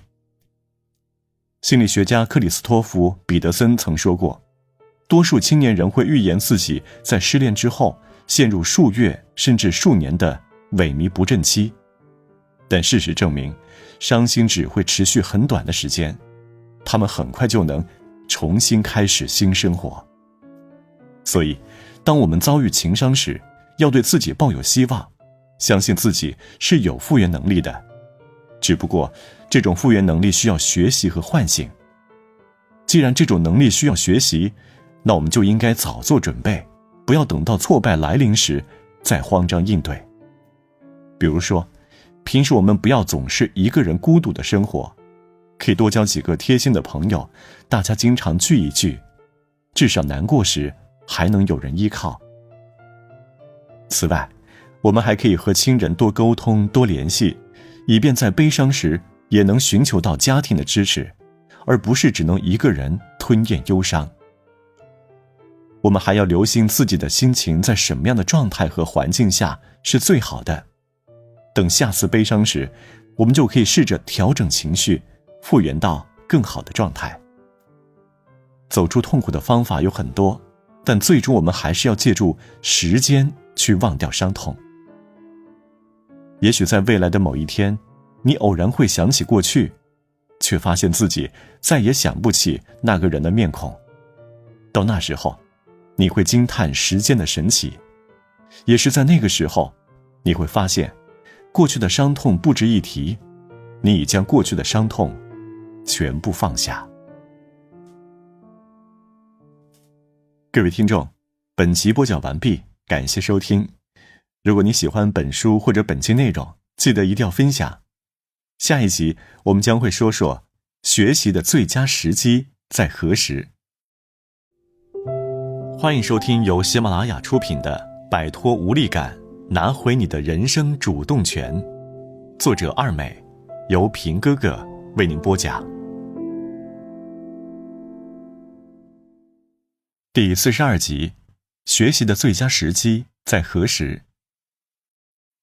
经常有人问我写作方面的问题，我最常听到的是，你看我年纪大了，现在学写作是不是为时已晚？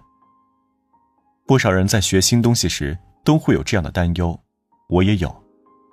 读大学时，我有段时间特别想学琴，就报了一个电子琴培训班，跟一群小孩子一起学起来。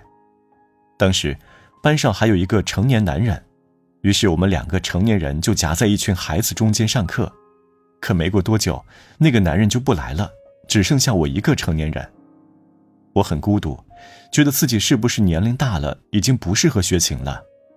这种观念越来越强烈，最后我也和那个男人一样，没有继续去上课。后来每想起此事，我都有种隐隐的心痛。为何想学新东西，却总是担心是不是为时已晚，是不是跟别人格格不入呢？我从小在农村长大，除了上学，没有接受过什么美学教育、艺术教育。所以当我来到城市，看到城里的孩子去上各种培训班，心里就特羡慕。而且我小的时候就算想学，家里也没钱，根本没有那么多的机会去学。现在我是成年人了，经济能力允许我去学自己喜欢的东西了，但我仍然会纠结很久。我总是担心我已经错过了学习的最佳时间，担心学不会被人笑话，甚至在犹豫不决中白白错过很多机会。我认识一些和我同龄已经当了妈妈的女人，她们现在都觉得自己无论学什么都已经晚了，没用了，所以就什么都不学，把所有的希望寄托在自己孩子身上，逼着孩子上各种培训班。我表姐就是这样，她的孩子刚出生，她就给孩子预定了一堆课程，说等孩子大点儿就让孩子去学，还说这些都是她小时候想学却没条件学的，以后都让孩子学会了，不留遗憾。我问她，那你呢？你怎么不学啊？既然这是你想学的，你可以抽空去学啊，为什么要把这个担子压在孩子身上？她说，年纪大了，学不了了，还是让孩子学吧。我看着刚刚30岁的她，很是不解，为什么一个人当了妈妈，就自动把自己的人生定格了呢？30岁，不正是风华正茂、活力四射的年龄吗？而她说出的话，却像一个80岁的老人才会说的。现在的社会很奇怪，很多20、30岁的年轻人，心理上已经接近暮年，自动放弃了成长。他们觉得自己现在学习已经晚了，反而是那些80岁的人还在认真求知。比如罗振宇在跨年演讲时提到的江淑梅老太太。1937年出生的江淑梅，60岁开始认字，75岁开始写作。她已经出版了4部小说，拥有很多自称为江丝的读者。除了写作，江淑梅还学弹琴、学画画，每天坚持做仰卧起坐，真是一个不一般的老太太。和那些勤奋进取的老人比，我们是不是应该有所触动和反省呢？我还想说一说我妈，她是一位农村女性，快60岁了，之前除了干农活、做饭，别的什么都不会。对于这些年新兴起来的各种技能，我其实很能理解她的无力感。她的人生可能就这样了，不会就不会呗，反正也不缺吃少穿。有时候我的心里也会拿她和别人的妈妈比较，觉得别人的妈妈都很厉害，只有自己的妈妈什么都不会，没什么拿得出手的特长。我们总说家长们喜欢拿自己的孩子和别人家的孩子比，其实孩子们也会拿自己的父母和别人的父母比。别人的妈妈会开车，而我妈妈却只会骑自行车。她从小在山沟里长大，刚上初一就辍学了，后来他结婚生子，种地养娃，几乎没出过远门。但我妈妈没有放弃，后来学会了骑电动车，经常一个人骑着电动车到处跑，有时候还骑几十公里路去县城。农村的路不好走，像我这样的年轻人骑起电动车来都不稳当，我妈却能来去自如，这让我佩服不已。她还跟着姐妹们一起学习电子琴，虽然因为年龄大了，记忆力不好，学起来很艰难，但她还是坐在凳子上笨拙又认真地练习。记得有一次回家，我看到表姐弹琴，我妈就坐在旁边学习，那一幕颇让我感动。我妈也学会了用微信，虽然学了很长时间，但她还是从一点一滴学习，发语音、打字、开视频，慢慢的都学会了。现在她经常用微信跟我聊天，给我发她拍的照片，还时不时来个视频通话，看看我在干什么。她的学习态度完全颠覆了我已有的认知。我想，以后无论她想做什么，我都会全力支持她，再不用已经过时了的言论来打击她。随着年龄的增长，我们的体力会减弱，大脑的反应速度会减慢，学习新事物会很困难。但我们要知道，只要想学，就一定能学成。不管学还是不学，我们最终都会老去。今天的你，如果什么也不学，10年后只是一个老了10岁的人，只有年龄的增长，没有智慧的增长。而那些敢于突破极限的人，10年后虽然也老了10岁，但他学了自己想学的技能，增长了智慧。我们还要知道，学习什么时候开始都不晚，只要想学习，想做事，你起心动念的那一刻就是最佳时机，就不算过时。所以，无所谓时机，也无所谓早晚，因为在未知面前，我们永远都是孩子。我们应该一生都保持好奇心，不断尝试。这样的生命，即便肉体垂垂老矣，却因为拥有一颗童心，而拥有永远年轻、有趣的灵魂。各位听众，本集播讲完毕，感谢收听。如果你喜欢本书或者本集内容，记得一定要分享。下一集我们将会说说为自己挖掘强大的人际关系护城河。欢迎收听由喜马拉雅出品的《摆脱无力感，拿回你的人生主动权》，作者二美，由平哥哥为您播讲。第43集，为自己挖掘强大的人际关系护城河。我一直是爱折腾的人，喜欢从一个城市跑到另一个城市，并乐此不疲。前些天我回老家，在市里见到我的好朋友丽娟，她和我恰恰相反，这些年一直在老家。她人很聪明，工作又勤奋。在我在外漂泊的这些年里，她买了房子和车子，过上了女孩子们梦想中的小日子，自由洒脱。当我站在她位于市中心的高层公寓楼里，看着外面的风景时，忍不住赞叹她的生活：你活得真惬意。可她的回答却出乎我的意料，她说她很孤独。我半晌无语，回过神来告诉她，我也觉得孤独。我一直信奉一条人生原则，尽可能少麻烦别人，所以一直以来我都是一个人。我不断提升自己独立处理事情的能力，尽量什么事都自己做。渐渐的，我好像不需要朋友了。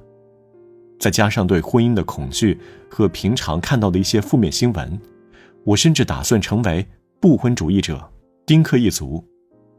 这样的单身生活自由自在，不是很快乐吗？可实际上并非如此。当我工作顺利，心情很好的时候，一个人确实很自由。可是当我生病受挫，伤心难过时，一个人可就没那么开心了。加拿大作家苏珊·平克在他的著作《村落效应》里说，很多美国人唯一信任的就是自己的婚姻伴侣。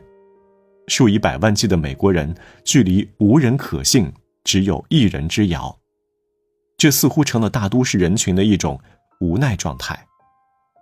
比如说我，就是什么事情都想靠自己，对所有问题只想自己一个人硬扛。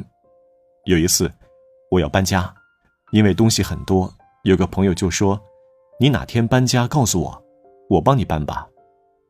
但我不想麻烦别人，想自己完成这件事，所以搬家的时候就没有叫他。我记得很清楚，那天我自己一个人一趟一趟的搬到第7趟，我实在扛不住了，几乎崩溃了。我不得不承认，在伤心无助的时候，我尤其需要朋友。但现在的朋友也和以前的朋友不一样了。前些年，智能手机还没有出现，网络也还没有如今这么发达时，我们在真实生活中的朋友还真不少。可是，当手机越来越智能，我们大部分的时间和精力都投入到了虚拟的空间，很少与朋友面对面交流了。工作时，我们在使用网络；吃饭时，我们不停刷手机；旅游时，我们不停刷手机；甚至连约会时，我们也要拿着手机刷一下。我们整天活在网络里，离真实世界越来越远。我们的网络好友越来越多，能够多达几千人、上万人，可在现实生活中却找不到一个可以倾诉衷肠的知心朋友。这种现象在一线城市很常见。一线城市有很多空巢青年，他们把大部分社交时间都花在了网络上，线下交流时间越来越少，所以在网上吐槽自己很孤独的人有很多。但我们要清楚一点，网络上的朋友再多，那也只是虚拟空间的，而不是现实世界的朋友。朋友那么多，可真正能够带我们温情与安慰的并没有几个。因为朋友对我们很重要，所以我们要多和朋友交流，多和朋友在一起。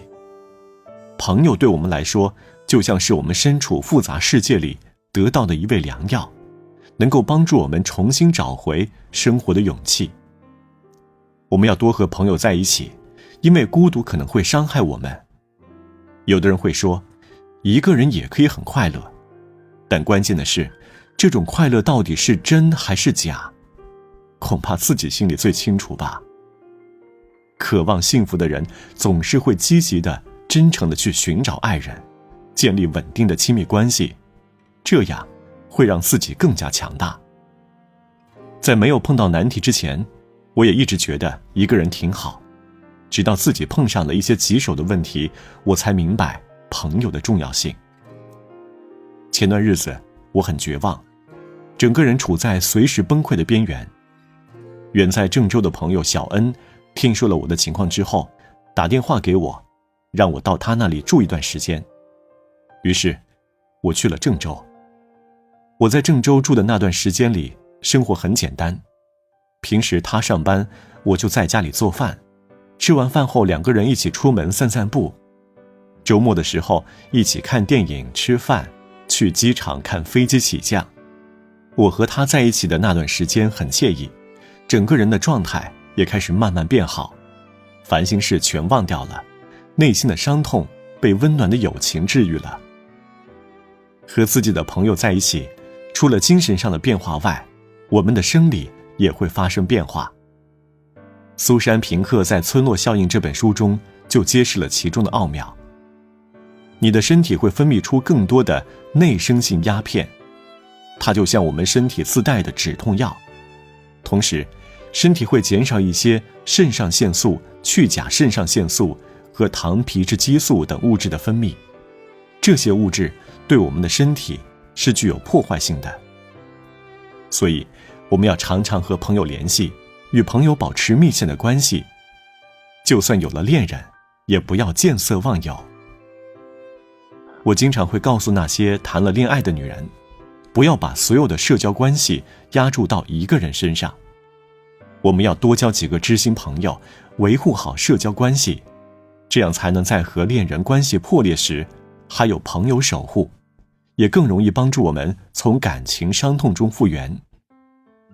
2017年大火的电影《前任3再见前任》中，男主角孟云的经历就告诉了我们朋友的重要性。和林佳分手后，他一个人待在家里，到处打电话，希望找个人一起玩，但大家都很忙，所以很难找到。还好朋友于飞可以带着他一起玩，陪他一起度过最伤心的时刻。如果连朋友都没有，孟云大概只能独自买醉了。除了多交知心朋友，我们还可以加入自己喜欢的俱乐部、社群，多去参与真实的社交活动。这些真实的人际关系都会成为支持我们的力量。积极心理学家克里斯托弗·彼得森说，我们用几个字来总结积极心理学，那就是他人很重要。我们要爱他人，还要被他人爱，这是一个人与生俱来的本能需求。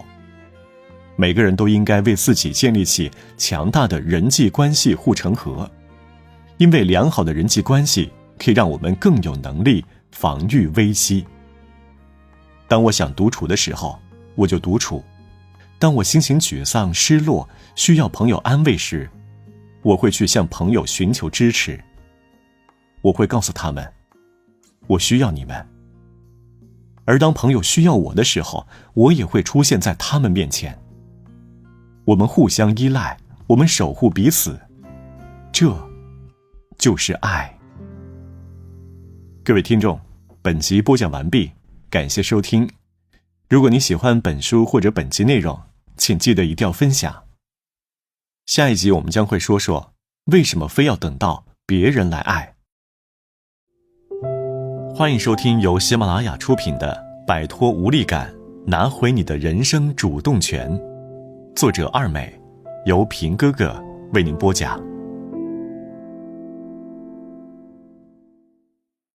第44集，为什么非要等到别人来爱？有一次，和新认识的几个朋友一起吃饭聊天，其中有个姑娘满腹委屈，为什么你们总是有人陪，有人关心，而我却这么孤独，都没人爱我？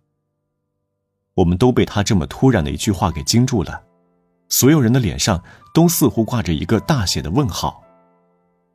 她向我们解释了她这么说的原因，原来因为她总是一个人待着，没有人关心她，也没有人和她说话，所以下班后她经常窝在家里看电视剧，休息时也几乎全是在刷手机，很少参加社交活动，都快得抑郁症了。她感觉自己是这个世界上最缺乏爱的人，生病没人问候，生日也没人记得，心情难过了只能抱着玩偶熊哭泣。听她这么一说，我们纷纷表示同情。在我们还沉浸在对这个姑娘的同情中时，突然有个男生问了一句，你说没有人关心你，那你平时关心过别人吗？姑娘愣住了，很不服气地回答，都没有人爱我，我为什么要爱别人呢？男生继续追问，为什么非要等到别人来爱你呢？你可以先试试去爱别人呢。姑娘一听愣住了，很显然她从来没有想过这个问题，但她并没有生气，反而觉得那个男生说的有道理。我听到过不少人说自己缺爱，但他们却不知道爱在哪里，也不知道该如何去寻找爱。我刚来北京时，可能比这个姑娘更孤独，比她的抱怨更多。那时候，我在北京没有认识的人，没有朋友、亲人，遇到难题不知道找谁求助，被欺骗了，也只能自己一边哭一边想办法。记得那会儿，我怨天怨地，看什么都不顺眼。那时的我极度缺爱，一直在想，为什么没有人来爱我？这是一个难解的问题。我有个朋友有社交恐惧症，他怕与人交往，所以就经常一个人宅在家里，结果宅出了抑郁症。记得有一次他来见我，愁眉苦脸，上来就是一通抱怨。他说现在这个社会人情味淡薄，要是他饿死在家里，估计都不会有人知道。我静静地听他说着内心的苦闷，听他诉说自己的孤独与哀怨，内心无比复杂。对我们来说，爱就像氧气和水一样重要。在爱的滋养下，我们从嗷嗷待哺的婴儿逐渐长大成人。爱让我们更有安全感，让我们活得更有底气，对未来充满希望。除了精神上的帮助外，爱对我们的身体也有好处。它可以让我们的身体分泌催产素，提高迷走神经的张力，让我们健康强壮。所以，不管是从生理上还是心理上来说，我们都需要爱来保驾护航。既然爱这么重要，那为什么还会有那么多人觉得自己缺少爱呢？每个人的情况不同，所以原因也有很多。也许是因为环境变动，我们刚到了一个陌生的地方，没有亲朋，要一个人面对生活的酸甜苦辣，又害怕被拒绝，所以干脆放弃交际。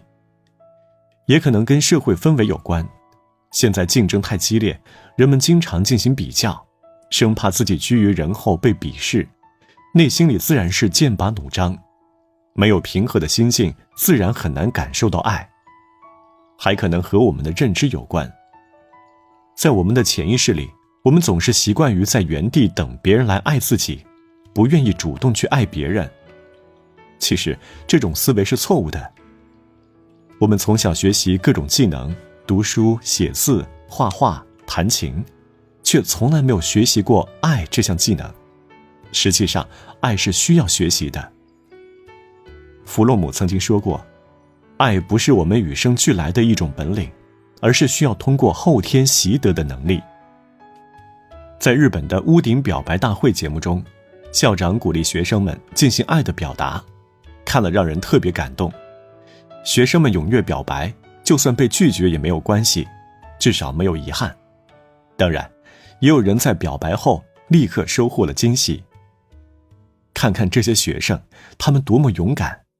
而我们大人呢，却因为害怕失败，可能憋了一辈子都没能将爱说出口。在现实生活中，我们应该也见过不少这样的女生，她们总是害怕，总是等待，遇到自己喜欢的人也不敢表白。其实爱要大声说出来，该争取时就努力去争取。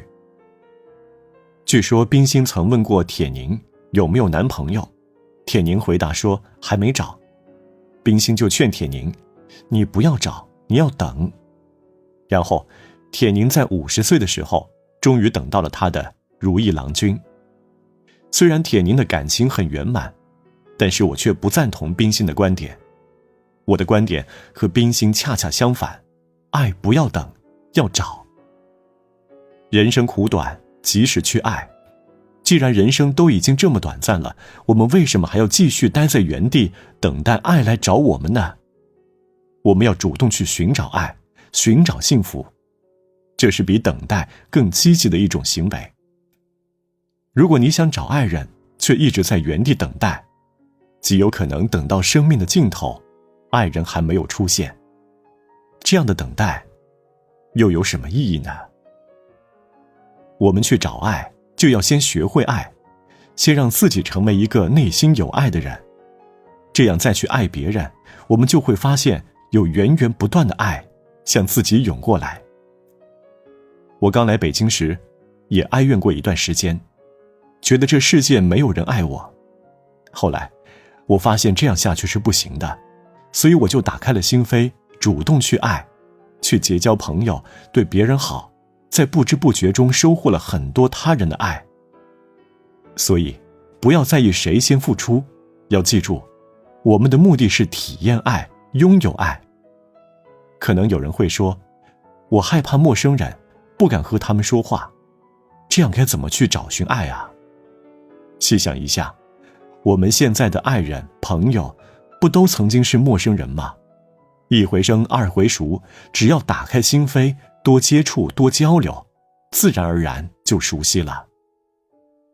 如果你是一个内心没有温度的人，就要学会在交往的时候运用一些方法，通过这些方法，你可以感受到更多的爱。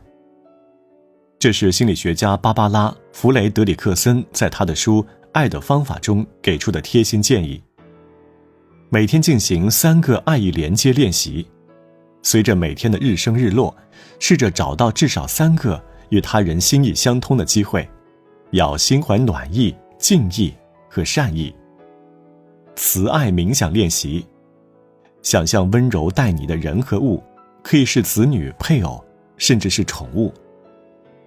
当某个人微笑的脸庞浮现在你的脑海里，你想到这一场景时，通过最轻柔的方式去触碰有关这个人的美好回忆。同理心练习，全身心投入地去感知某个人的痛苦，而不是仅凭眼睛观察或头脑思考。看看你是否能对这个人正忍受的痛苦感同身受。爱是要主动去追求的，是要付出努力才会获得的。我们不能一直待在原地，而要去自己找寻爱，去争取爱。爱就要大声说出来。各位听众，本集播讲完毕，感谢收听。如果你喜欢本书或者本集内容，记得一定要分享。下一集我们将会说说，在感情中，别把任何人都当成你的唯一。欢迎收听由喜马拉雅出品的《摆脱无力感，拿回你的人生主动权》，作者二美，由平哥哥为您播讲。第45集，感情中别把任何人都当成你的唯一。作家木心写过一首广为流传的诗歌《从前慢》，里面有这么几句：从前的日色变得慢，车马邮件都慢，一生只够爱一个人。木心先生的这几句诗透着深沉的浪漫，仔细读一读，意境十分美妙。但是我最近却发现，有人把这首诗里的观点当成了自己的枷锁。我认识的一个姑娘失恋了，原因是她男友和她的密友走到了一起。她大概有2-3年的时间，都沉溺在这段破碎的恋爱中无法自拔，天天在朋友圈中发出这样的话：我的一生只够爱一个人，我的生命里你就是唯一，如果没有你，我的天空就失去了所有的颜色。这个姑娘的爱情观很明显，唯一的爱情没有了，生活便没了趣味。在我的印象里，很多女孩子的爱情观好像都是这样，一旦爱了就很难放下，会用尽自己的全部力气去爱一个人。这样的爱情虽然很让人感动，但这种爱情观会让自己受伤，在感情里很被动。要知道，你还在为这段感情悲伤时，人家那边早就去追求新的生活了。记得小时候常听外婆讲王宝钏和薛平贵的故事，至今印象深刻。王宝钏为了爱情，在寒窑苦等薛平贵18年，最后终于等到了薛平贵回家。当然，这种事情发生在封建社会一点都不稀奇，因为那时候女性地位低下，社会文化给女性的角色设定就是忠贞不二，从一而终。但令人遗憾的是，这种封建遗毒至今还没有消除，还在影响着当代女性的感情观。有的女性，男友明明都变成了前任，跟别人在一起了，可她还在那里独自哀伤幽怨，还在傻傻等待。就算把对方当成唯一，也得对方配合你啊。人生如戏，没有人陪你演，戏怎么唱得下去？世界那么大，有趣的灵魂那么多，何必画地为牢呢？前几天我去陶然亭公园，偶然看见了高君宇和石平梅的墓地，心中百般感慨。高君宇的墓碑上刻着石平梅的深情表白：君宇，我无力挽住你驯护如彗星之生命，我只有把剩下的泪流到你的坟头，直到我不能来看你的时候。据说，在高君宇离世后，石平梅一直沉浸在自责中，责怪自己没有早接受高君宇的感情。她每周都会去高君宇的坟上哭泣，有时候一待就是一整天。他后来整理了高君宇的所有文字和书信，编成了《木畔哀歌》，用这种方式表达对爱人的思念。1928年，高君宇离世3年后，年仅26岁的石平梅也离开了人世。他的离开和伤心过度有很大的关系。我在想，如果石平梅换一种方式思念高君宇，不把高君宇当成唯一，却尝试着接受新的感情，他是不是就不会那么早离开人世呢？世界上有很多这样感人的爱情故事，但斯人已逝，我更希望活着的人能够珍爱自己的生命，从逝去的爱情中走出来，而不是一直沉溺于悲伤。我们经常会在报纸、电视上看到不少单亲妈妈的故事，她们拒绝接受新的感情，独自一人把孩子养大。这些女性确实很伟大，但她们虽然是母亲，可也还是女人呐。为什么不鼓励她们去寻找新的感情呢？女人本应该活得光彩夺目，她们的人生不应该只有一个身份。我特别欣赏电影《泰坦尼克》里杰克对露丝说的话。听我说，露丝，你会安然脱险的，你要活下去，生很多孩子，看着他们长大成人。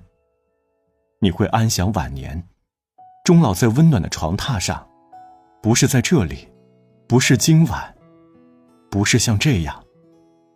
你懂吗？这才是真正深沉的爱啊！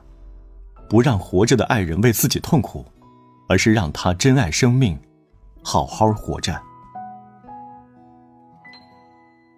各位听众，本集播讲完毕，感谢收听。如果你喜欢本书或者本集内容，记得一定要分享。下一集我们将会进入本书的第9部分，心有所向，活成自己喜欢的模样。欢迎收听由喜马拉雅出品的《摆脱无力感，拿回你的人生主动权》，作者二美，由平哥哥为您播讲。各位听众，从本集开始，我们将会进入本书的第9部分，心有所向，活成自己喜欢的模样。第46集，世上无难事，要战就战。我们在遇到难以解决的问题时，总会感叹，这件事太难了，我办不到，我想要放弃。我也经常遇到令人头疼的事情，每次碰到了就总想着逃避。可人生中的难题不会因为你逃避就自动消失，难题就在那儿，等着你去解决。你要是不解决，它总是在那里，越积累越多。我经常问自己，这件事难吗？我真的尽全力去试了吗？我真的想做成这件事情吗？当我专门抽出时间，专心致志地啃一块硬骨头时，我发现难题其实并不难，只是我把它想得太难了。所以对于人生的难题，我选择迎难而上。我可以暂时逃避一下，但总体的态度还是要积极向上，要战便战，绝不轻易服输。每次碰到难题想要退缩时，我们需要问问自己，你是否有非常强烈的意愿去完成这件事？说实话，大多数人在生活中都是得过且过，只有少数人有着非常明确的目标和强烈的意愿。所以，那些在世俗观点看来非常成功的人，他们的成功并不是偶然的，至少在做事的意愿上，他们要比普通人强烈很多倍。我想起来最近在看的电视剧《天空之城》，里面有一位辅导老师叫金珠英，他挑选学生的标准非常严格，学生必须有强烈的求胜欲，必须考第一。求胜欲望不够强的学生，给他钱他也不会辅导。他的学生江一瑞就是一个很典型的案例。小时候，江一瑞和父亲下五子棋输了，为了赢父亲，他不吃不喝奋斗3天，最后让他父亲佩服得五体投地。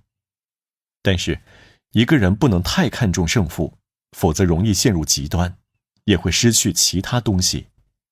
比如江一瑞，他觉得除了第一，其他的名次对他来说都没价值。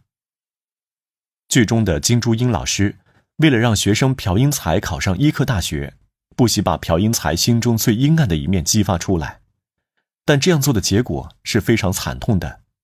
最终朴英才的母亲自杀身亡，而朴英才也几近疯癫，没有去大学报到。金珠英的故事告诉了我们一个很深刻的道理：如果你追求的赢可能会违反法律，伤害他人，那就得重新调整。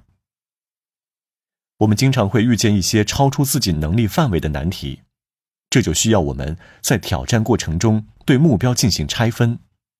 我们要明白，一步登天或者一夜成名是不可能的。其实，我们可以试着换种思路解决问题，把有难度的事情或太高的目标拆分成多个流程或目标，这样我们就可以一个一个解决，从容地应对每个流程或目标。因为比起一下子完成，这样的拆分可以让我们在解决难题时遇到的阻力减弱。每个写过论文的人应该都有过这种经历，一口气写完你觉得自己会累死，但是分很多天写完，你就会觉得没那么困难，反倒会觉得很有意思。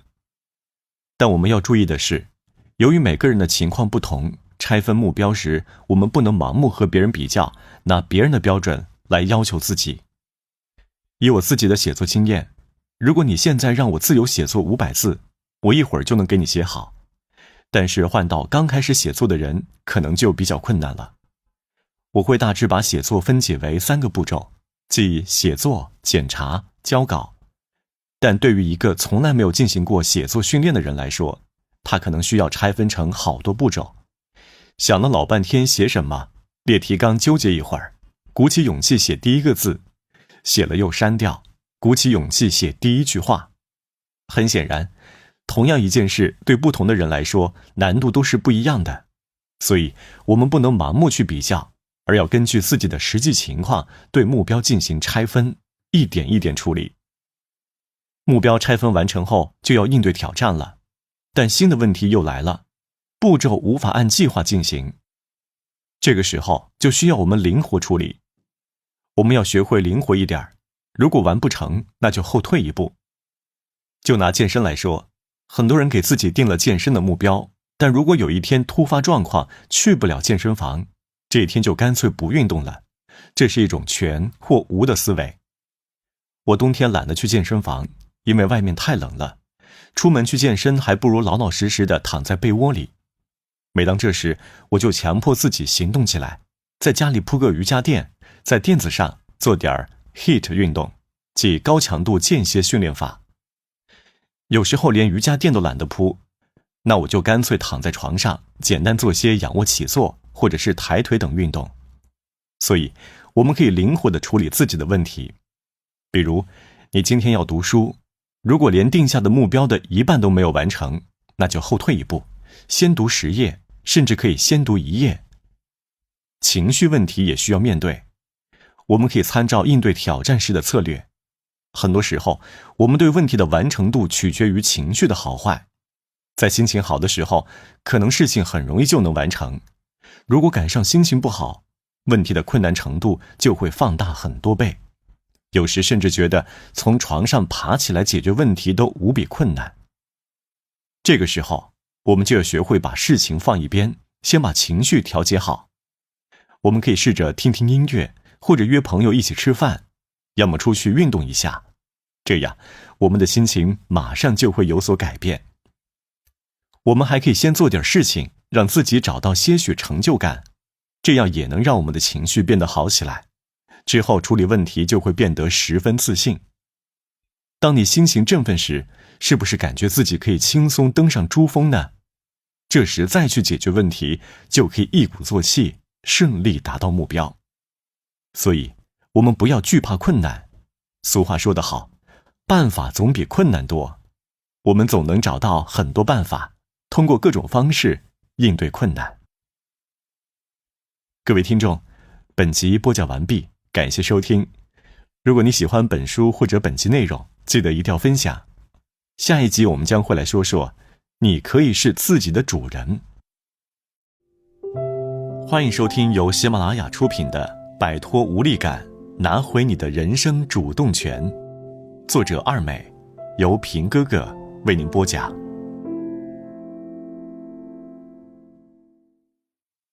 第47集，你可以是自己的主人。如果世上有一种药可以让你增加勇气，不惧怕任何困难，你会吃吗？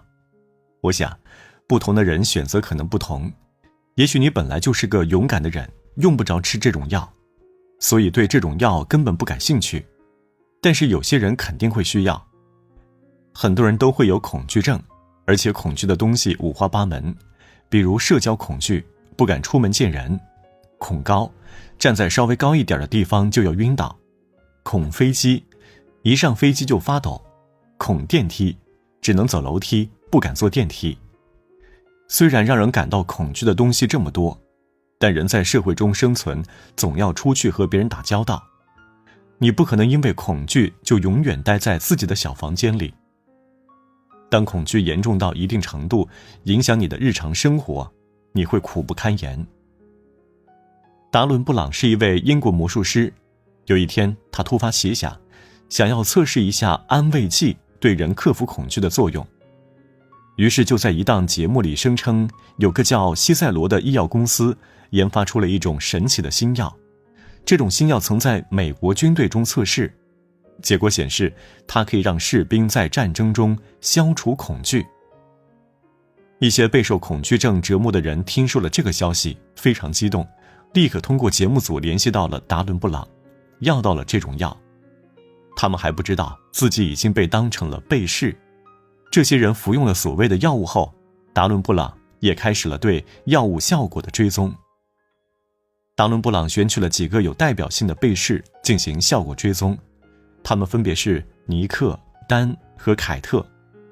他们三个人均有不同类型的恐惧症。尼克有严重的社交焦虑症。以前他和朋友在一起时，因为朋友被打，他没敢上前去帮忙，被吓到逃跑了，所以留下了心理阴影，至今不敢见陌生人。因为没法跟别人交谈，他的生活受到了很大的影响。丹呢有恐高症，不同于一般的恐高，他对高度的畏惧已经严重影响到了他的正常生活。他连一座小桥都不敢过去，每次到了桥边就会下降，所以出行受到了很大的影响。他也知道说出去可能有很多人不相信，但这是事实，他就是迈不过去，就是害怕。凯特是被试中唯一的女性。作为一名文艺工作者，她本应该在舞台上大放异彩，可她却因为不敢在众人面前唱歌，事业受到了极大的阻碍。试镜时因为恐惧，她吓得连一句歌词都唱不出来。达伦·布朗对他们进行了持续追踪，他想弄明白恐惧产生的原因是什么。用了这个所谓的药之后呢，尼克变得勇敢了，他能从容应对别人的找茬，在酒吧里碰到有人打架，他也能勇敢地上前劝架。在服用这个药物之后，丹对高度没有那么恐惧了，他已经能够独自地过桥。要知道，这可是他之前一直无法克服的难题。对于凯特而言，这个药似乎没有像对前两位被试那样的效果显著，他还是不敢在众人面前表演。这个药真的可以帮助人克服恐惧吗？实际上，所谓的医药公司是达伦·布朗找的表演场地，只是经过布置，看起来像一个专业的医药公司而已。而所谓的医药研发人员，其实也只是一帮演员。这种药物根本不是什么神药，它的主要成分是糖，相比于药，它更像是安慰剂。为何安慰剂对有的人有效，对有的人却无效呢？达伦·布朗告诉了我们答案：只有非常想要改变，安慰剂才有效。最后，达伦·布朗将真相公之于众，他告诉人们，这些改变都是你们自己的功劳，那所谓的药物只是糖而已，它之所以起作用，是因为你们完全相信这个药物是真的。其实这个药物没什么作用，只是一种安慰剂，真正起作用的是你们自己。这些人在得知真相后非常激动，可能他们从来没有想到，他们可以仅仅依靠自己的力量就能够战胜恐惧。人都是有惰性的，所以当我们陷入困境、遭遇痛苦、丧失勇气时，我们会渴望从外界获得力量，渴望被拯救，因为我们不相信单单依靠自己的力量就可以从困境中走出来。人们总有一种观点，女人干得好不如嫁得好，但我却不这么认为。在我看来，这是对女性存在价值的无视，是对女性能力的否定。所以每次我一听到谁劝我找个人嫁了，女人还是得依靠男人时，我就不开心。生而为人，为什么我们不能依靠自己呢？人生最让人着迷的事情就是自我成长、自我突破，所以我想成长为一棵参天大树，为自己遮风挡雨。为什么会出现上面说的这种观点呢？说到底，还是社会没有看到女性的能力。那我们应该如何挖掘自己的力量呢？首先，我认为最重要的一点就是克服恐惧。我们在尝试一件从来没有做过的事情时，总是喜欢先入为主，自己吓自己。事情可能本来没那么困难，但在行动之前，我们被自己大脑里的念头吓住了，于是主动放弃行动。在这方面，我深有体会。我一直很想滑雪，但每次脑海里出现这种想法时，我总是会想，算了吧，万一摔倒了怎么办？一定会很疼。后来，经过激烈的思想斗争后，我还是决定去滑雪场体验一下。等我穿上装备，果不其然，一上来就摔了个大马趴。不过根本没我想象中的那么疼。摔了几次后，我想学点滑雪技巧，就请了个教练。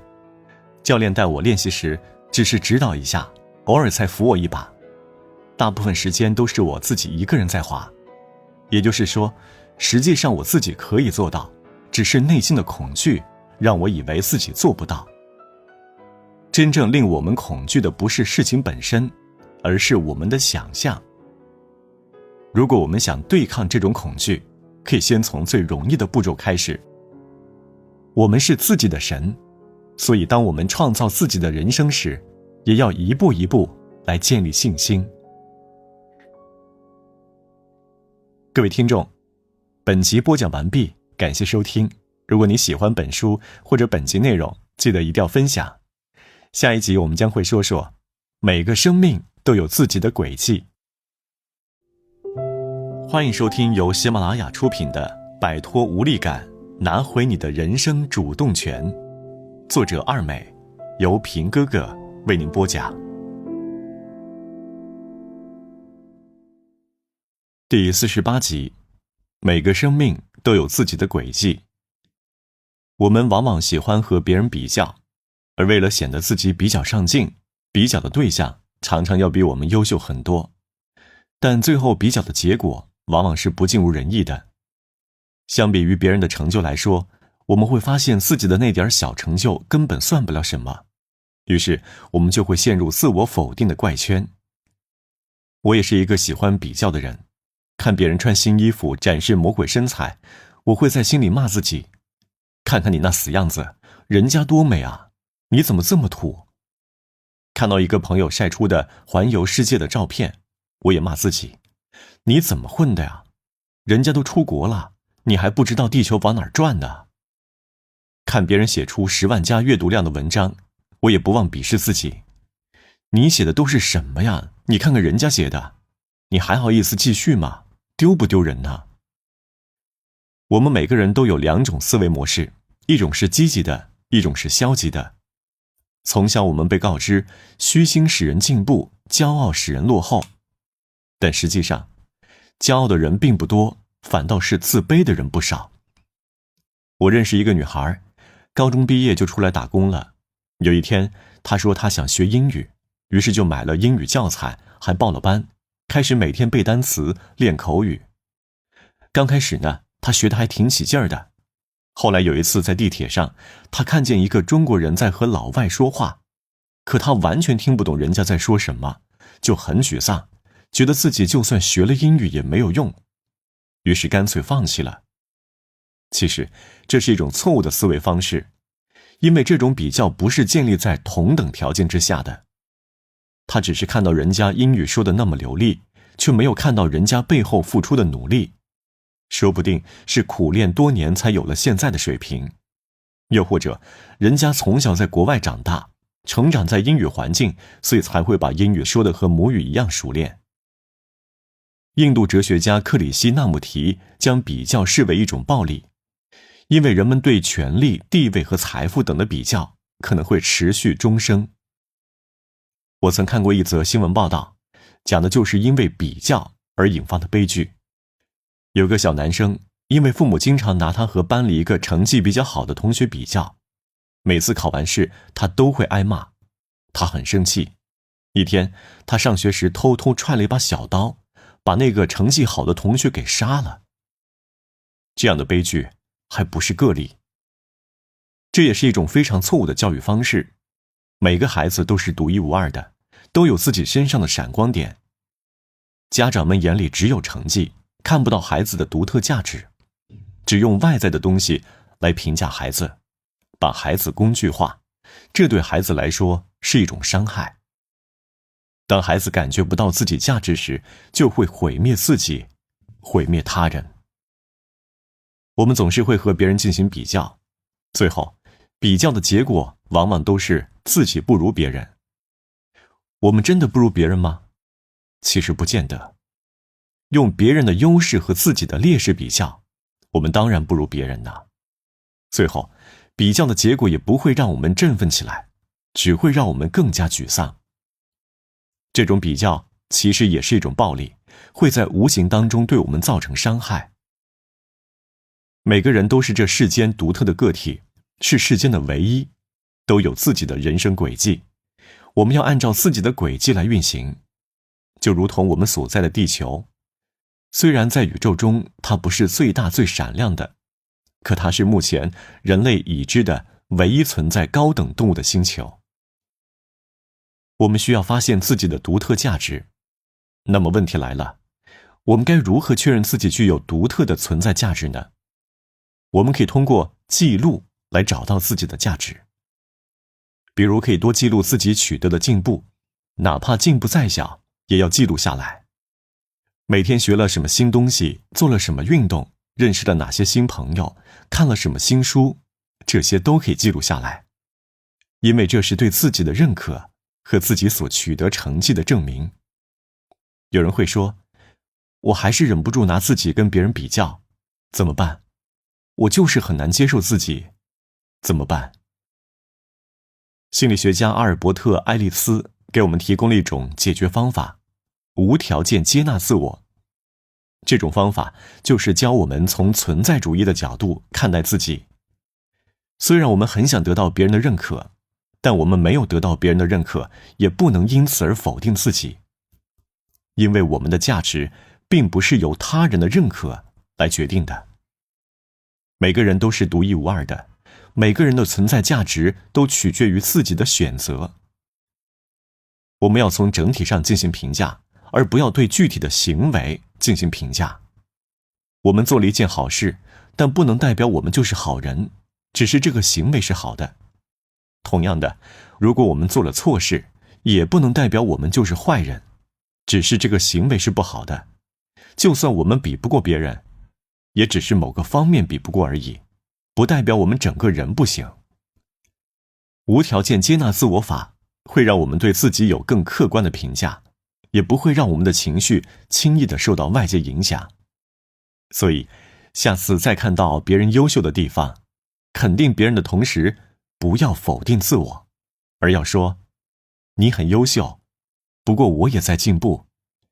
也许过程会很缓慢，但至少我是一步一个脚印的前行。每个生命都有自己的成长轨迹，每个人都是独一无二的，谁都无法替代。各位听众，本集播讲完毕，感谢收听。如果你喜欢本书或者本期内容，记得一定要分享。下一集我们将会说说有一样东西，你永远没办法和别人比较。欢迎收听由喜马拉雅出品的《摆脱无力感，拿回你的人生主动权》，作者二美，由平哥哥为您播讲。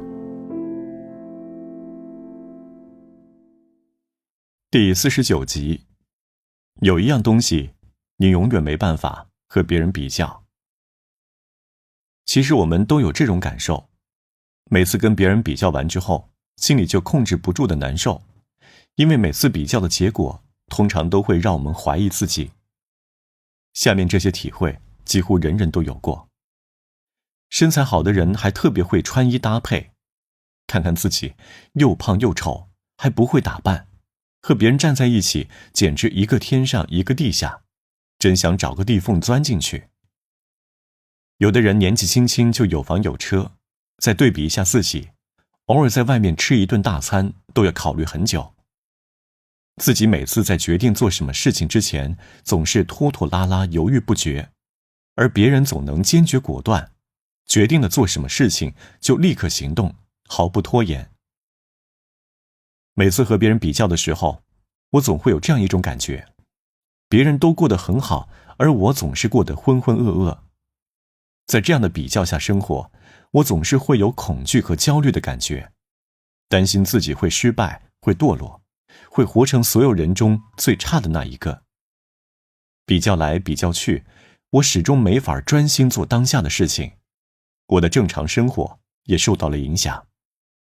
有时我会想，这样的生活何时才是尽头啊？这让我想起我小时候，我从小就比较好强，总想着争第一，哪怕是跟别人一起玩游戏，我也不甘落后。印象最深刻的是有一次去爬山，因为不想落在后面，所以我一路都爬得飞快。虽然最后我第一个爬到了山顶，但我却没有体会到快乐，因为在爬山的过程中，我只想着快一点，再快一点，所以根本没有心思欣赏沿途的风景。过后想来，实在是得不偿失。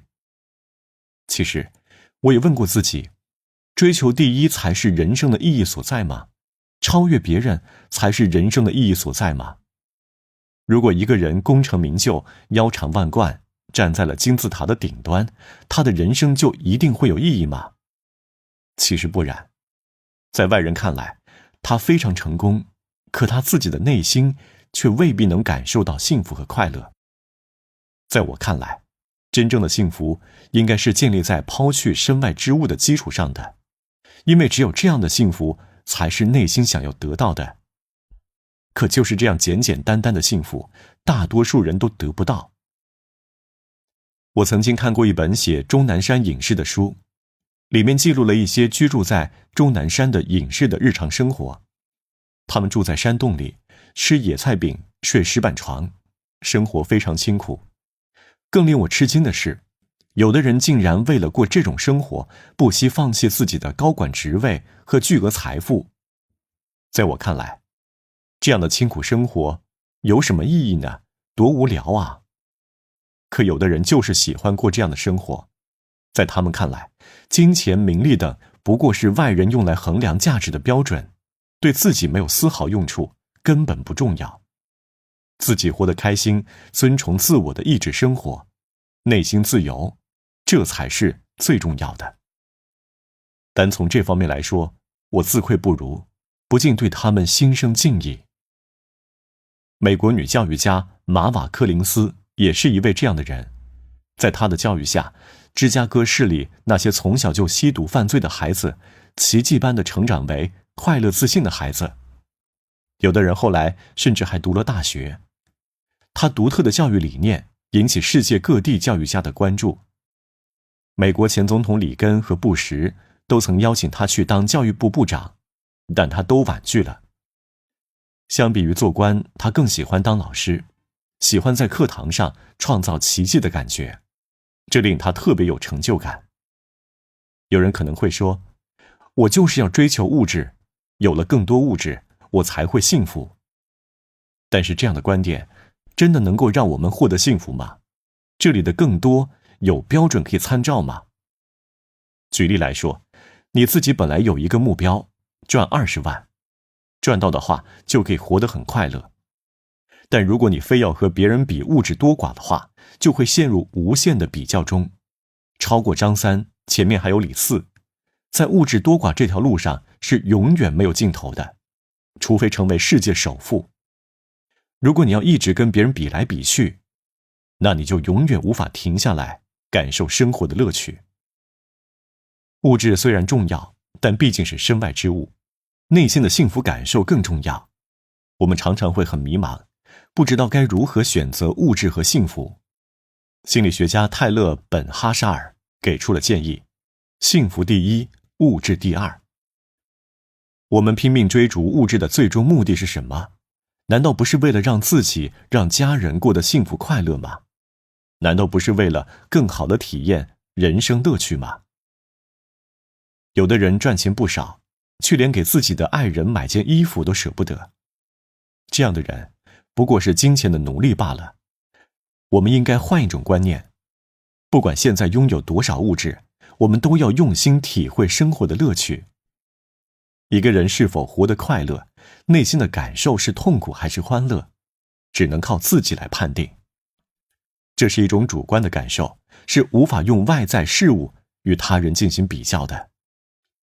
希望我们可以停止对外在条件的追逐，回归自己的内心，体验生活真正的幸福。各位听众，本集播讲完毕，感谢收听。如果你喜欢本书或者本集内容，记得一定要分享。下一集我们将会说说我们配得上世间的美好。欢迎收听由喜马拉雅出品的《摆脱无力感，拿回你的人生主动权》，作者二美，由平哥哥为您播讲。第50集，我们配得上世间的美好。从小到大，我们一直被父母念叨，家长赚钱不容易啊，你们要好好学习，不要辜负了我们的信任。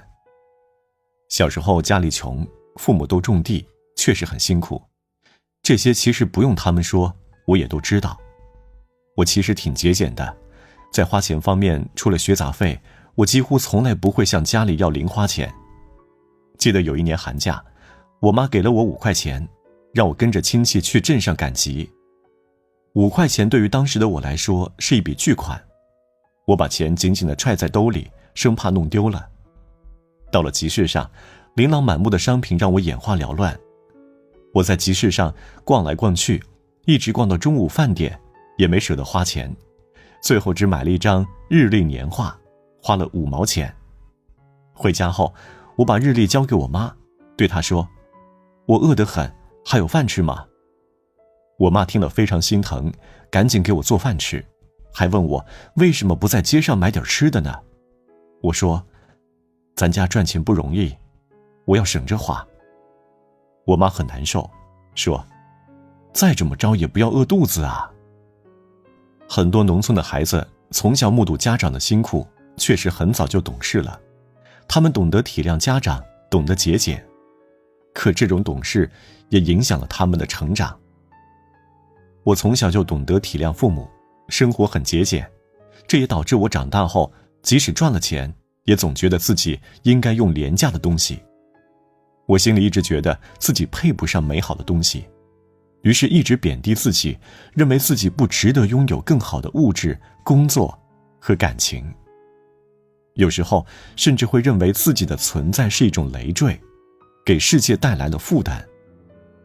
用心理学家的话来说，这是匮乏感强烈的表现。曾经有一个很优秀的男生向我表白，我表面上故作淡定，内心里其实在想，你瞎了眼吧，居然会喜欢上我。记得刚参加工作的时候，有一年我在工厂上班，其实那个时候已经能够赚钱买新衣服了，可是我还是整天穿着我的那些旧衣服，不是因为买不起，而是因为穿新衣服让我不舒坦。在我的心里，我就只配穿旧的。之前看过一篇文章，说女人应该多买衣服和包包，我不认同这个观点，就在下面留言：我都是包用破了再去买新的，不能浪费。没想到博主竟然回复我了，还带了一个鄙视的表情。他说，女人买新衣服和包包，不是等到你用破了再买，是为了美丽。这些道理其实我都懂，但是从小到大，节俭的观念已经刻到了我的骨子里，时刻盘踞在我心头。平时买个稍微贵点的东西，我都觉得好像是一种犯罪。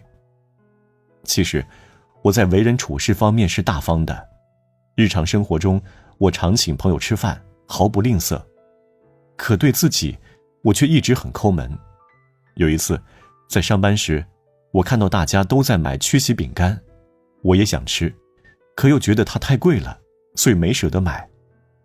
我一直想着曲奇饼干，后来同事实在看不下去了，就把他的那份送给了我。有人说，世上有2件事无法隐藏，这2件事就是爱和贫穷。贫穷也分为2类，物质的贫穷和精神的贫穷。因为从小到大节俭惯了，所以参加工作后，我还是会无意间流露出内心的窘迫。好在我的同事既没有嘲讽我，也没有疏远我，他们选择用另一种方式爱护我，保全了我的自尊心，所以我对他们十分感激。我的同学李玲和我一样，也是苦孩子出身，虽然她现在一路打拼，年纪轻轻就赚了很多钱，事业有成，但他依然舍不得消费。谈恋爱的时候，他对女朋友十分抠门，连送个礼物都舍不得。跟女朋友逛街，他买东西只挑便宜的。后来他女朋友受不了了，就跟他分了手。李玲仍然很努力地赚钱，他说他要攒很多钱，这样才会有安全感。可如果一个人拥有了很多钱，却不舍得给自己花，也不舍得给爱人花，那能叫富有吗？所以直到现在，他仍然孤身一人。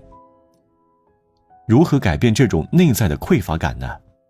答案就是学着爱自己。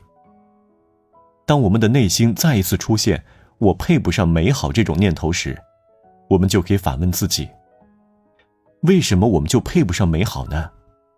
我们辛苦奋斗，为的不就是享受美好吗？过去的贫穷，那是过去的，不是我们自己的原因造成的。而且我们已经很节俭了，没必要把过去的伤痛带入现在的生活。再说了，我们自己赚钱，给自己买东西，这是我们的权利。只要消费得起，我们就可以心安理得地享受。即便消费不起，也不代表着我们配不上美好。很多以前穷过的人，现在虽然生活条件改善了，能够坐得起飞机上的头等舱，也开得起豪车了，可内心还是会时不时冒出自己配不上的念头。这都是因为小时候留下的贫穷的阴影。除了上面讲到的方法之外，对待这种匮乏感还有一种方法，慈爱冥想。积极心理学家芭芭拉·弗雷德里克森建议人们可以试一试慈爱冥想的方法，让自己重新认识自己，进而爱上自己。冥想时，我们要在脑海中以充满爱心的观察员身份看自己。我们应该完全接受自己本来的样子，不必在意自己给别人留下什么印象。因为无论自己是什么样子，都是我们喜欢的样子。我们很多人在日常生活中都会碰到这样的情况。如果遇到某个小孩子，看着他纯真的笑脸，就会不由自主地喜欢他。你可以试着把自己当作那个孩子，给自己温暖和怜惜。当你认识到自己的可爱和价值，你就会从内心和自我祝福中爱上自己。当我们的内心达到自洽时，就不会对自己有那么多评判了。当我们意识到自己的独特价值时，我们就会明白，自己就是世上最美好的人。各位听众，本集播讲完毕，感谢收听。如果你喜欢本书或者本期内容，记得一定要分享。下一集我们将会说说生命的终极意义到底是什么。欢迎收听由喜马拉雅出品的《摆脱无力感，拿回你的人生主动权》，作者二美，由平哥哥为您播讲。第51集，生命的终极意义到底是什么？小时候，我经常坐在山顶仰望天空，思考天空以外是什么。小小的心里充满了对外界的好奇。随着知识的积累，我慢慢懂得了宇宙这个概念。我又开始幻想，宇宙之外是什么呢？外面的外面又是什么？我们最远能到达哪里呢？有没有一个终点？我有时候甚至会想，人类的祖先是谁呢？祖先的祖先又是谁呢？是神话故事里说的那样吗？其实不止我们，哪怕是小孩子也会不由自主地思考生命本身，思考那个最著名的哲学问题：我是谁？我从哪里来？我到哪里去？关于人类的起源有很多种说法，宗教的、自然科学的，但我最关心的是人类的终极目标到底是什么？我第一次目睹亲人离世是在10岁那年。那年我的奶奶去世了，我呆呆地站在床边，看着奶奶平静地躺着，面容安详。那时候，我对死亡还没有什么概念，我只知道奶奶再也不会说话了。大人们说，奶奶只是去了另外一个世界，可是我等啊等，等了好久都没有等到奶奶回来。后来某一天，我突然意识到，奶奶永远也不会回来了，我才真正明白了死亡意味着什么。从此，我对死亡产生了巨大的恐惧。死亡不仅仅是指一个人生命的终止，还意味着这个人从现实世界消失，永远地离开我们，我们再也见不到他了。但愿人长久，千里共婵娟。诗句固然是美好的，但我们应该明白，相聚是短暂的，分离才是永恒的。当我知道世间万物最终都将灰飞烟灭时，我的心里充斥着幻灭、失望和沮丧。既然人终将死去，那我们为什么要勤奋工作呢？我们存在的意义究竟是什么呢？韩剧《来自星星的你》热播的时候，人们说，地球男人已经无法满足女性对完美男人的幻想了，于是外星人横空出世。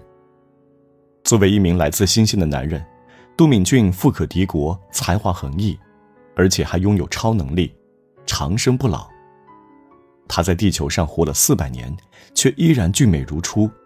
他还能瞬间移动，让时间静止。这样一个神一般的人，让无数女人为之疯狂。韩国的编剧们很懂女性心理，在女性的心中，最完美的男人莫过于男神。其实男性也一样，谁不喜欢完美的神呢？美国的埃隆·马斯克成功发射了首枚猎鹰重型火箭，让人类距离移民火星的梦想越来越近。马斯克的举动给地球人带来了希望。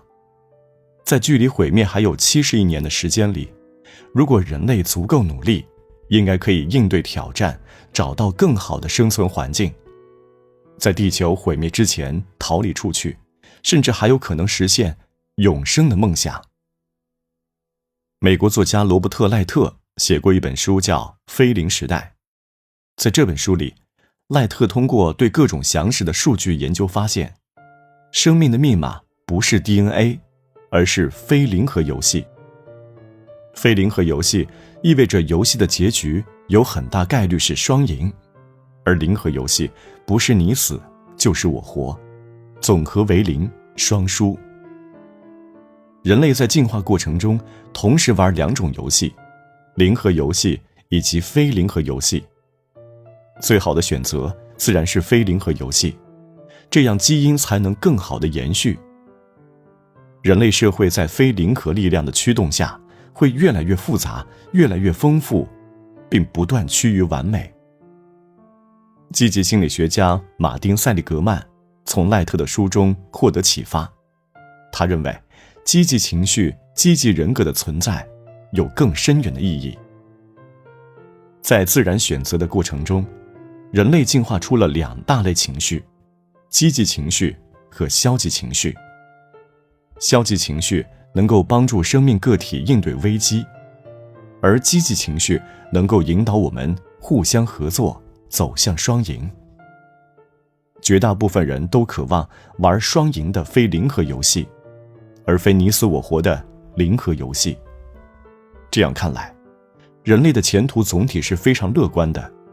所以马丁·塞利格曼在他的积极心理学著作《真实的幸福》中写道，从长远来看，这个双赢原则将把我们带到哪里？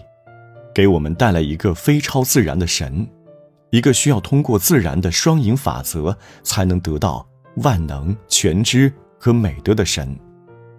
或许，神才是我们的终点。如果神是生命的终点，那么这种生活必定是神圣的。塞利格曼的这种观点给我注入了一针强心针，让我对未来不再那么悲观。因为我曾是一个无比相信世界末日会很快来临的人。如果我们选择走向这个目的，或许我们完不成多么伟大的事情，但我们可以发挥自己的优势，通过勤奋工作创造财富，帮助他人。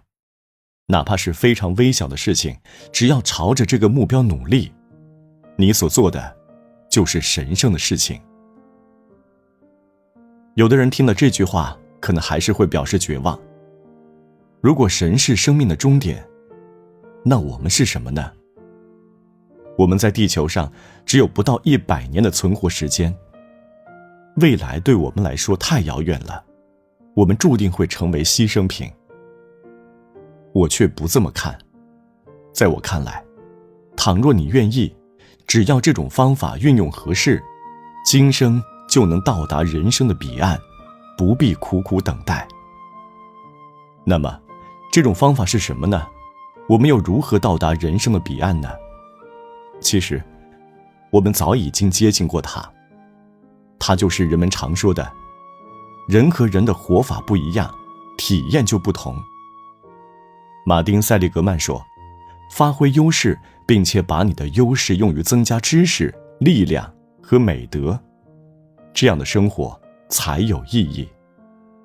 当你投入写作，你会忘记痛苦；当你主动帮助别人，你会感受到自己的存在价值；当你勇敢地迎接挑战，你的能力会得到提升，而且你会为自己感到自豪。当你和自己爱的人在一起，你会觉得开心快乐。所以，人生有终极意义，我们要用尽一切努力去接近那个更大的存在，因为它是最终极的完美，是我们永恒的向往。各位听众，本集播讲完毕，感谢收听。下一集我们将会说说，我不要放下野心，我就是要追求逆袭的人生。欢迎收听由喜马拉雅出品的《摆脱无力感，拿回你的人生主动权》，作者二美，由平哥哥为您播讲。第52集，我不要放下野心，我就是要追求逆袭的人生。前段时间看电影《阿丽塔：战斗天使》时，有一个片段令我印象深刻。阿丽塔和男友雨果站在管道上，雨果想去撒冷，于是他沿着管道拼命往前冲。阿丽塔呼唤他：“我们不属于任何地方，除了彼此身边。”虽然阿丽塔的这句话非常感人，可雨果不想逃一辈子。阿丽塔认为，我们不属于任何地方，除了彼此身边，这是他的一厢情愿。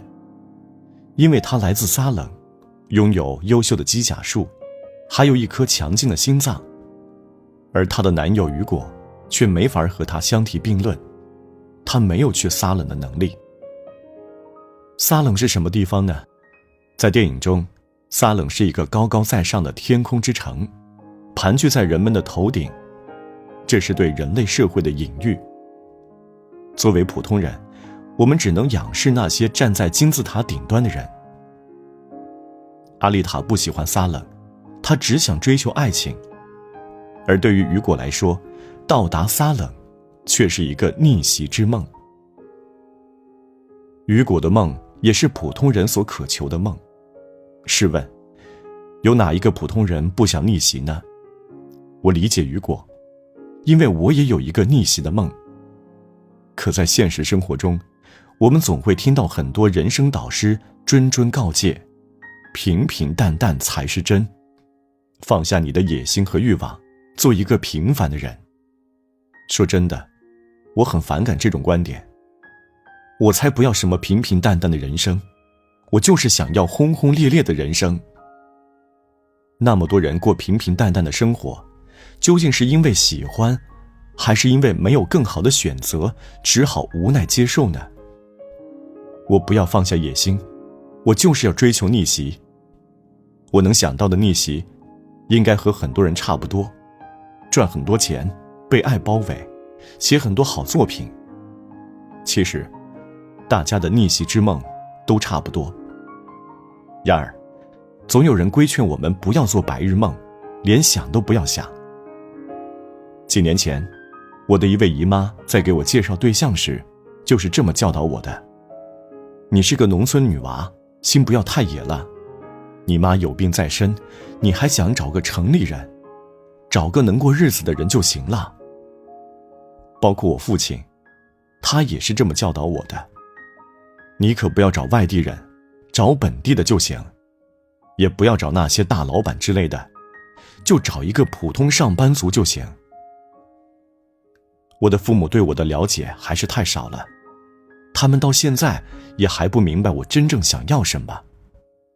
我想成就自己，成为一个内在外在都强大的女人，所以我不认命。我有做梦的自由，我也有说不的权利。我们应该大胆做梦，这是我们与生俱来的权利。在《陈涉世家》一文中，陈胜振臂高呼：且壮士不死则已，死既举大名耳。王侯将相，宁有种乎？王侯将相，宁有种乎？这句话，每一个自甘平庸的人都应该读上100遍，并牢记在心里，时刻提醒自己，活着的重要使命就是奋斗，就是逆袭。人本应该舒展自由，可为什么我们却活得谨小慎微？从心理原因来看，主要是因为我们从小就被各种观念约束限制着，那些观念深入我们的骨髓，让我们难以摆脱。家庭贫穷，没有耐心育儿的父母经常会责骂打击孩子，动不动就用笨蛋、蠢货之类的词语给孩子贴标签。对小孩子来说，父母就是他们世界里的神，父母说的话不容置疑。在这样的环境下长大的孩子，会自然而然地认为自己很笨，什么也做不好，不值得被爱。除非成年后受到其他观点冲击，否则这种限制性的观念会一直存在于他们的脑海中。我曾和朋友聊旅行计划，我列举的梦想中的城市全是国际大都市。有的朋友会鼓励我实现梦想，有的朋友则会揶揄我：野心不小啊，要是能上天的话，你是不是还想上天了？就算我想上天，有错吗？去不了，难道想一想也不允许吗？说到这儿，我就想起了之前去酒吧的经历。北京有一个酒吧，位于国贸大酒店的80楼。我和一位朋友聊过这个酒吧，说等有时间了一定去一次。结果说了1年多也没去成，因为我担心像我们这种普通人可能不被允许进去，那到时候该多尴尬啊！前段时间，我和一个朋友在国贸商城吃饭，我们终于鼓足勇气上了80楼。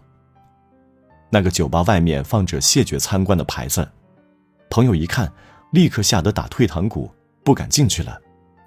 可我想，既然已经到门口了，就进去看看吧。但没想到，我刚进去，一个外籍服务员就出来赶我走。对不起，我们这里不可以参观。一会儿，一个女经理过来了，她告诉我们，靠窗的地方最低消费2200元，其他位置没有最低消费。我跟她聊了一会儿，拿了一张名片走了。虽然这次确实也碰了壁，但是还好，没有想象中那么可怕。我和朋友还打算以后选个天气晴朗的日子去那个酒吧喝一次酒，就当是圆个梦吧。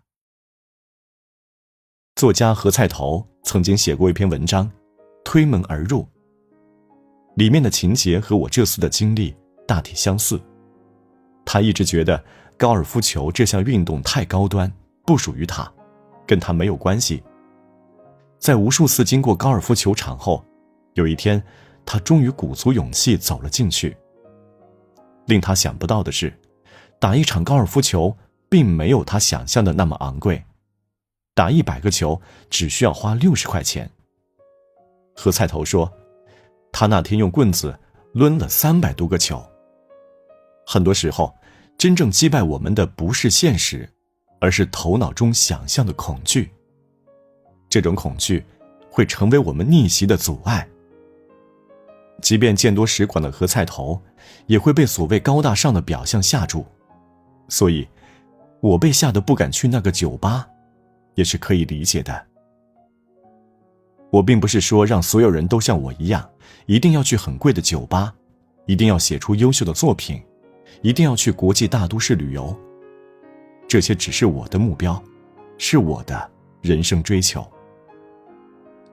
每个人都有自己逆袭的目标，有的人想在村里买块地种菜，有的人想到山上盖所别墅养生，有的人想去追求自己喜欢的女神。别害怕，不要被外界的恐吓吓倒，找到你自己真正想要实现的目标，勇敢去行动。心理学家马斯洛在谈到自我实现时说过这么一段话：自我实现可以是钢琴键盘上的手指锻炼，自我实现可以是努力做好你想要做的事。只想成为一个2流的医生，那还不是一条通向自我实现的正确途径。你应该要求自己成为第1流的，或要求你尽你自己的所能。我想要追求的逆袭，就是马斯洛说的自我实现，尽我所能。我想要拼尽全力去逆袭，去实现自己的目标，这样的人生才是值得的。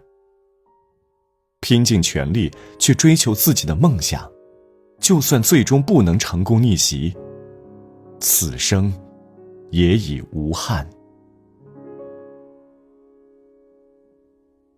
各位听众，本书已经全部播讲完毕，感谢收听，我是平哥哥，下本书再见。